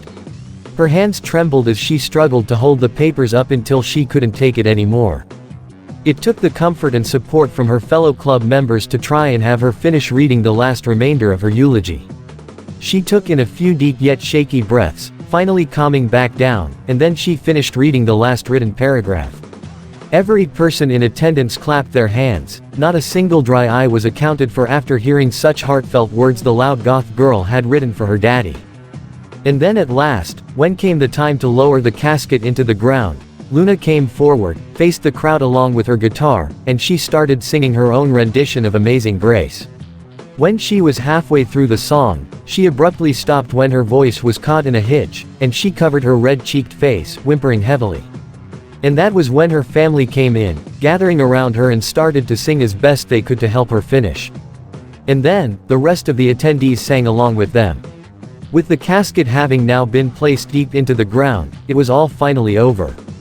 Another extinguished soul was added to the seemingly boundless collection of the dead that lay resting around them. One by one, everybody offered their condolences and sincerest apologies to the Louds and walked away without another word. Lisa took off her glasses and wiped away some tears that escaped from her eyes. Lola and Lana hugged each other tightly, crying into each other's shoulder, wishing for their daddy to be here with them. Seeing this, Lynn held the twins closely in her arms, whispering tender lullabies into their ears. Lily was held in Lenny's arms, resting against her older sister's chest, as the usually chipper fashionista silently cried her eyes out, whatever was left of her mascara running down her face. Lincoln, on the other hand, remained utterly silent throughout the process. His eyes glazed down at the tombstone, the words having been freshly etched onto the surface of the slab for all to read. Words that he hoped he would never have to see in his life. Here lies Lynn Loud Sr. Beloved father and husband. 1971-2020. Rest in peace. Lincoln's eyes drifted to his hands, and his fingers curled inward like dead spiders, forming tight balls of fists. And then, flashing images played in his head like a slideshow, his father's dead body lying on the ground, gunshot wound to his chest. The face of the robber who did the deed, the one Lincoln allowed to get away. And now the gravestone itself, its mere existence serving only to be a glaring reminder of Lincoln's greatest failure. Just the idea of that made him want to hang himself with his own webs. He was blessed with these amazing powers, these wonderful abilities any human being could only dream of having, and he tried to cash in on them instead. To win some money and become famous instead of for the greater good. If only he actually did something. If only he hadn't been so busy thinking about himself for just that one moment, he would have easily tackled that thief to the ground. He and his family would not be having this funeral right now, their lives normal like always. And it's all my fault, things will never be the same again. Lincoln thought bitterly. When the family returned home, all of them were silent. Not once did they utter a single word after the funeral reached its end. Instead, each one of them went into their own respective bedrooms and cried themselves to sleep in the hopes of waking up and seeing that everything was just a bad dream. But none of them wished for it more desperately than Lincoln did. As he slowly but silently walked up the flight of stairs, he stopped short when he made it just halfway. He turned around and eyed the television set, and then more memories came, flashing into his brain. In the following day after that terrible night, the Loud family were in the living room watching Channel 7's news coverage while Lincoln sat quietly at the top of the stairs. The carjacker, whose name was revealed to be Dennis Carradine, was taken into custody, and was expected to serve up to 25 years to life for breaking and entering, armed robbery, and first-degree murder. Despite being thrilled that this lousy piece of criminal trash was caught, Lincoln knew dang well, as did his family, that this was not going to bring their father back. At least Carradine's sentencing would give them some form of peace and closure. But still. And then, Lincoln's heart sank when he saw Carradine's mugshot appear on the screen of the television. Though this was the family's first time seeing his putrid face, Lincoln already knew it very well. He would never forget it. It was going to stay with him for the rest of his life. After the memory of that day ended, the middle Loud sibling looked away from the television, ran off into his bedroom, and then he cried himself to a dreamless sleep. Throughout half the rest of that week after the funeral, Lincoln barely paid any attention in school, no matter how hard he tried to listen to the teachers. Every student around him offered their condolences and apologies to both him and Lynn. When Lincoln came to his locker, he found a small bouquet of flowers and a nicely written get well card, a gift from girl Jordan. Bless her dear heart. Surprisingly enough, even Chandler started to feel sorry for his childhood arch-rival's situation. Though for years, Chandler thought lowly of the white-haired teen. But despite that, even he was willing to recognize that nobody should ever have to lose a parent the way Lincoln did. As much as he wanted to say something to him, just anything at all, Chandler changed his mind about that. After what happened last week at the schoolyard, the redhead figured it would be better to keep his distance, as well as his mouth shut, and give Lincoln his much-needed space. The last thing he wanted right now was to get into it with him again. And then finally, when school ended, Lincoln silently walked down the hallway, packed up his stuff from his locker, along with girl Jordan's bouquet, and left outside with the surrounding students, who continued to give their best support for him and his sister. When the Loud siblings returned home, all Lincoln did was silently walk up the stairs to his own bedroom. For a long while now, he did nothing but lay down on top of his bed above the covers, his mind still lingering on everything that transpired. How very strange that things happened so fast in the blink of an eye. One moment, all was bright and clear in the world. But now, the whole thing was turned upside down on its head. To say that there was silence in the Loud house was quite an understatement. As the days passed on since Lynn Sr.'s terrible murder that night, there was barely a sound that was heard inside their home. No matter how hard every one of them tried to pretend like things were normal like before, the dark cloud of grief still loomed over the family's heads. But that dark cloud hung strongly over Lincoln, turning into a raging thunderstorm, and raining heavily onto his aching soul. With ease, he slowly lifted himself up from his bed until he sat on the edge.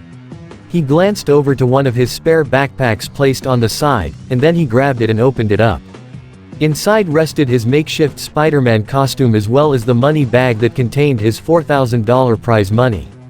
At least less than half the money now anyway, since he used some of it to pay for the funeral expenses, without his family's knowledge of course. And then, he spotted it. Sullivan Edwards' business card was placed in one corner of the backpack. With everything that happened, he completely forgot about it. Lincoln reached inside and grabbed the card, and he gazed at it intensely. A bitter frown morphed on his face, before he decidedly ripped the card into 2, 3, 4 little pieces, and he dropped them inside the small trash bin next to his desk. He glanced back inside his backpack. Gazing at that money bag, he sneered at it in disgust and hatred. It symbolized the worst traits of himself. His selfishness, his ambition, his obsession with finding his own special talent like his sister's. But then his mind started to soften when another thought came to him. Perhaps the rest could still be used for a much better purpose. Maybe charity. Paying the house bills. He would figure it out sooner or later. He always did. His blue eyes drifted over to his makeshift costume, the blue Adidas tracksuit, the knee-high red Converse shoes, the sleeveless red hoodie with the black spider emblem that was spray-painted on the chest. Instantly, Lincoln's anger returned, more tears threatening to escape from his eyes. "I wish I never got these powers," he thought to himself. "I wish that spider never bit me in the first place. I want to be just Lincoln Loud again. I was given these wonderful abilities, and I chose to use them for myself. My dad is dead, and it's all because I ignored my responsibilities. I don't deserve any of these amazing gifts." Frustrated with it all, Lincoln hurled his backpack out at his desk. However, thanks to his enhanced strength, the backpack slammed against the desk a lot harder than one initially expected. The impact caused the lower left of the 4 drawers to open partially wide. Lincoln blinked a few times when he noticed this. And then, without even being aware of what he was doing, he stood up to his feet from the edge of his bed and went over to the open desk drawer. Rummaging through, he found what he was looking for and pulled out his sketchbook. He flipped through the pages until he finally came upon the sketched image of his finished Spider-Man costume. He carefully examined his old handiwork, the red and blue, the black web pattern, the white angulated eyes that seemed to stare right back at him, and the black spider emblem at the center of the chest. Gazing further at the sketch, Lincoln started to realize something. Maybe he did not have to give up altogether. Maybe, just maybe, there was still another chance. A chance to do better. A chance to make up for his terrible mistake. But what would it be? And that was when it ultimately became clear to him. Lincoln slowly stood back up onto his feet, a powerful feeling beginning to grow within his soul, understanding more clearly what really mattered in the world. People like his father could never be replaced, no matter how hard they would try in order to ease the stinging pain. But the things they stood for in life could still be carried on, through one's beliefs as well as their actions. From the piling mountain of ashes of Lincoln's greatest failure, rose a burning passion he never felt before. In order for him to live up to his father's beliefs, he needed to become something more. Something better. Something of an example that people could look up to and feel a sense of hope. And Lincoln finally realized exactly what it was. The path that was beginning to lay out before him was not going to be easy, and the road to healing would be a long one for him and his family. But they were better than doing nothing at all, and they were indeed the right ones to take. The ones his father would be very proud to see him choose. And then, either he thought of it himself, or it came to him of its own volition. He would never know for sure exactly. The mental image of Lynn Loud Sr. appeared before his mind's eye, a warm smile on his face. With great power, his father's voice echoed, comes great responsibility. Remember it, Lincoln. Remember it. The teen smiled, a single tear falling down his face. I will, Dad, he mentally proclaimed. And this time, with all my heart and soul, I'm going to keep that promise. I did not do that before, but I most certainly am going to now. Lincoln gazed up at his bedroom window, at the late afternoon sky outside, a new sense of resolve and purpose rising up inside of him. From this day on, I will never again turn a blind eye away from those who need my help. With my powers, I will become a symbol of justice, a beacon of hope. Whenever a criminal is on the loose, or innocent lives are in danger, I will be there to swing to action. You have my word, Dad. You can count on that. Robbers and killers, beware, he muttered. Because Spider-Man is here. 1 month later. Flip's food and fuel. Flip Filippini groaned drowsily under his breath, resting his gray-haired head in his left hand, whose elbow rested against the surface of the front counter of his mini-mart gas station. He looked over at his wristwatch. It was almost 5 minutes until 9 o'clock. 5 minutes until closing time. He stretched his arms up into the air, relieving himself of the tiredness that was just starting to take over. He went under the counter, and he picked up an untouched roll of yesterday's newspaper and unfolded it. As he started to open it up, he noticed something that took up a large portion of the front page. He turned it over and was welcomed with quite an interesting-looking image. It was of a blurred figure swinging across to the edge of the frame.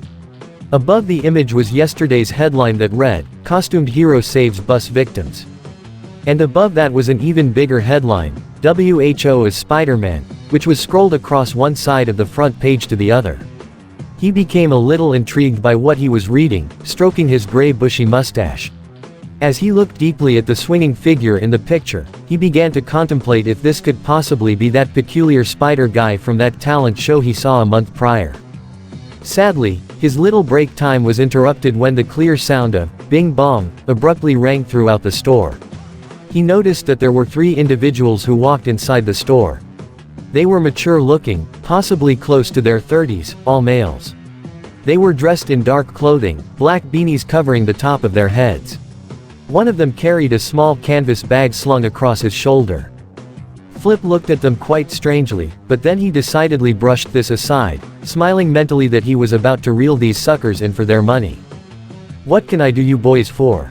he asked. The one with the canvas bag approached the store owner, and then he threw it right at him.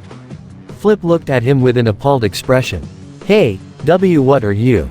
But then, his blood became cold as ice when the man drew his arm up and pointed a loaded pistol at his face. "Put the money in the bag," the man demanded gruffly, after pulling back the hammer. And that was when it finally hit Flip. The 3 of these guys were thieves. And they were here to rob him. Instantly, Flip raised his hands up into the air, sweat beginning to form around his brow. He saw that the other 2 were armed as well, the second holding a pistol of his own, and the third now held a pump-action shotgun. Whoa, hold on there," Flip said, his heart beating nervously. "Let's work this out," and, in a flash, the one crook in front smacked him in the face with the butt of his pistol, almost knocking the store owner back against the wall behind him. The robber pointed his pistol at him again. "Do as I say, old man," the leader barked threateningly. "Take the money from the register and put it all in the bag," the second thug instructed Flip, standing near the only exit from the right side of the counter, "and we might not shoot out both your kneecaps." The third criminal gave the middle-aged store owner a hard look, his finger twitching closely at the trigger of his shotgun. Flip nodded his head frantically. Okay, I'll do it. Just don't shoot." With that, the store owner went over to the register on the left side of the counter, opened it as wide as he could make it. In a race for his life, Flip stuffed as much of the money inside of the canvas bag until the register was now completely empty, save for the large pile of change that rested in one side of it. The leader smiled smugly as he slung the bag back around his shoulder. "Take whichever you want, boys," he commanded his 2 men. "And then we're out of here." The 2 other crooks, still aiming their firearms at Flip, took whatever they wanted, candy bars, magazines, etc.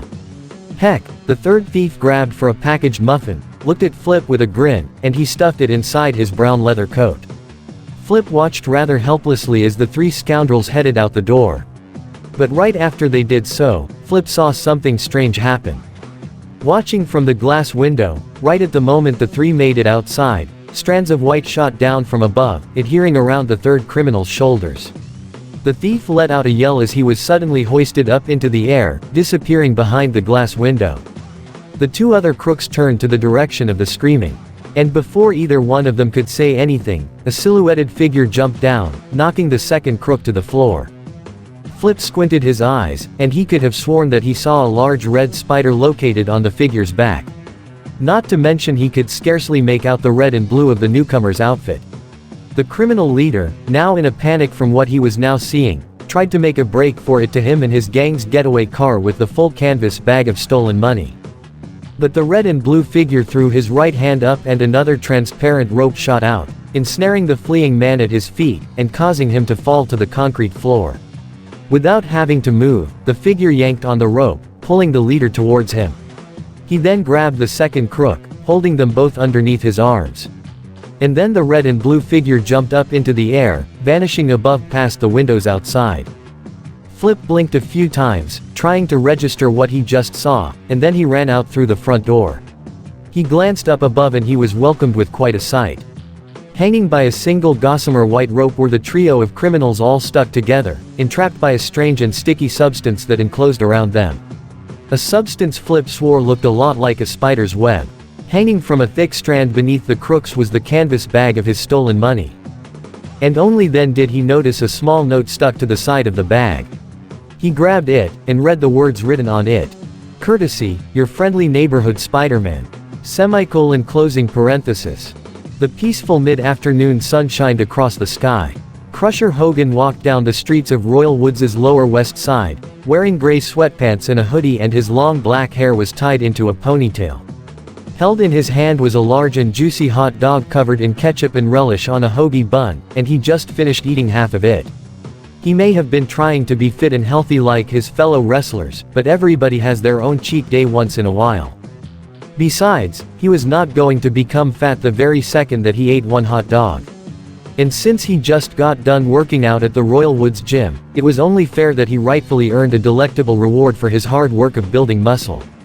After snarfing down the rest of his lunch, he crumpled the foil wrapper into a ball and tossed it into a trash can next to a wooden bench. Moving onward, he turned a corner into an alleyway that intersected between two opposite buildings. He always took this route whenever he was done at the gym, a little shortcut that led closely to his apartment. But then, a simple vagrant, leaning against a brick wall to the side, stood up and approached him. Crusher did not like the look of this guy. If this creep was looking for a fight, he picked the wrong. The wrestler's face paled when the man fished out a single gun from his coat pocket. Crusher raised his hands up into the air, his heart pounding in his thick chest. "Unless you know what's good for your health, big boy," the mugger threatened, "you will give me whatever's inside your wallet." Crusher Hogan could not believe that this was actually happening. This was the kind of scenario somebody would more than likely see from an action movie or a TV crime show. The only major difference was that this was real life. It was a whole other world out there when the cameras were not turned on. Crusher nodded his head obediently yet nervously at the mugger. He slowly reached down for his left pants pocket that contained his brown leather wallet. But then, his eyes further widened when he saw something up in the distance above in front of him. The mugger looked at him oddly and then turned around to see what he was looking at. In that instant, the armed robber became an inconvenience compared to the new presence that came along. Flying down from above and landing close to their general direction was a lithe figure, dressed from head to toe in form-fitting spandex. The legs and sides of the suit were blue while the gloves he wore were red, as were the knee-high boots, full head mask and a belt-like design that looped around his waist. The red extended across the span of his midsection and down his arms. A thin black web pattern ran along all the red portions of the suit. And finally, a stylized black spider emblem was displayed proudly on his chest. "You know," the figure said, staring at the thug with his large white eyes, "in the future, if you're planning on mugging people for their money, don't dress like a mugger, dude." The armed mugger stared at this stranger in confusion.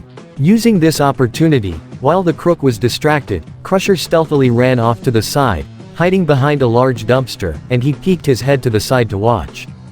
"What the heck are you supposed to be?" the mugger asked with a sneer, holding his gun closely at his side. "You some kind of cop or something?" The figure's shoulders slumped, and his head slightly tilted to the side, a gesture of annoyance. "Seriously?" he grunted. "You honestly think I'm a cop? A cop who dresses in a red and blue costume?" Wasting no more time, the mugger pointed his gun and open-fired at the guy. With great speed, the figure somersaulted to the side. As the figure did so, he raised his hand and a thick line of web shot out from his wrist. The end of the web line enveloped around the gun, and once the figure landed back on the ground, yanked it out of the criminal's hand, and the gun disappeared off to the side of the alley. The criminal stared in surprise, his breathing becoming labored in fear. "And to answer your first question," the costumed individual stated before leaping forward towards the criminal in a blur and then held him up into the air with his hands. "You can just call me Spider-Man." Crusher's eyes widened the second he heard that name. "I knew it," he thought excitedly. "I knew it was the same guy." With that, Spider-Man threw the criminal up against the wall. And in that moment, he shot a web ball out and it exploded on impact against the mugger, covering his entire body in webs, sticking him firmly against the wall. The costumed superhero put his hands on his hips, admiring his handiwork. Too easy. But then, he heard a noise coming from the dumpster behind him. Swiftly, Spider-Man whipped around, ready to shoot his webs. But he quickly relaxed when he saw a familiar-looking figure emerging from behind the dumpster, arms held up to show that he was weaponless. "Spider-Man," Crusher called out to him. It's me, Crusher Hogan." Spider-Man held his arms up in surprise, a smile spreading beneath his mask. "Hey there, Crush. Long time no see," the costumed webhead said cheerily, approaching the wrestler. How long has it been exactly?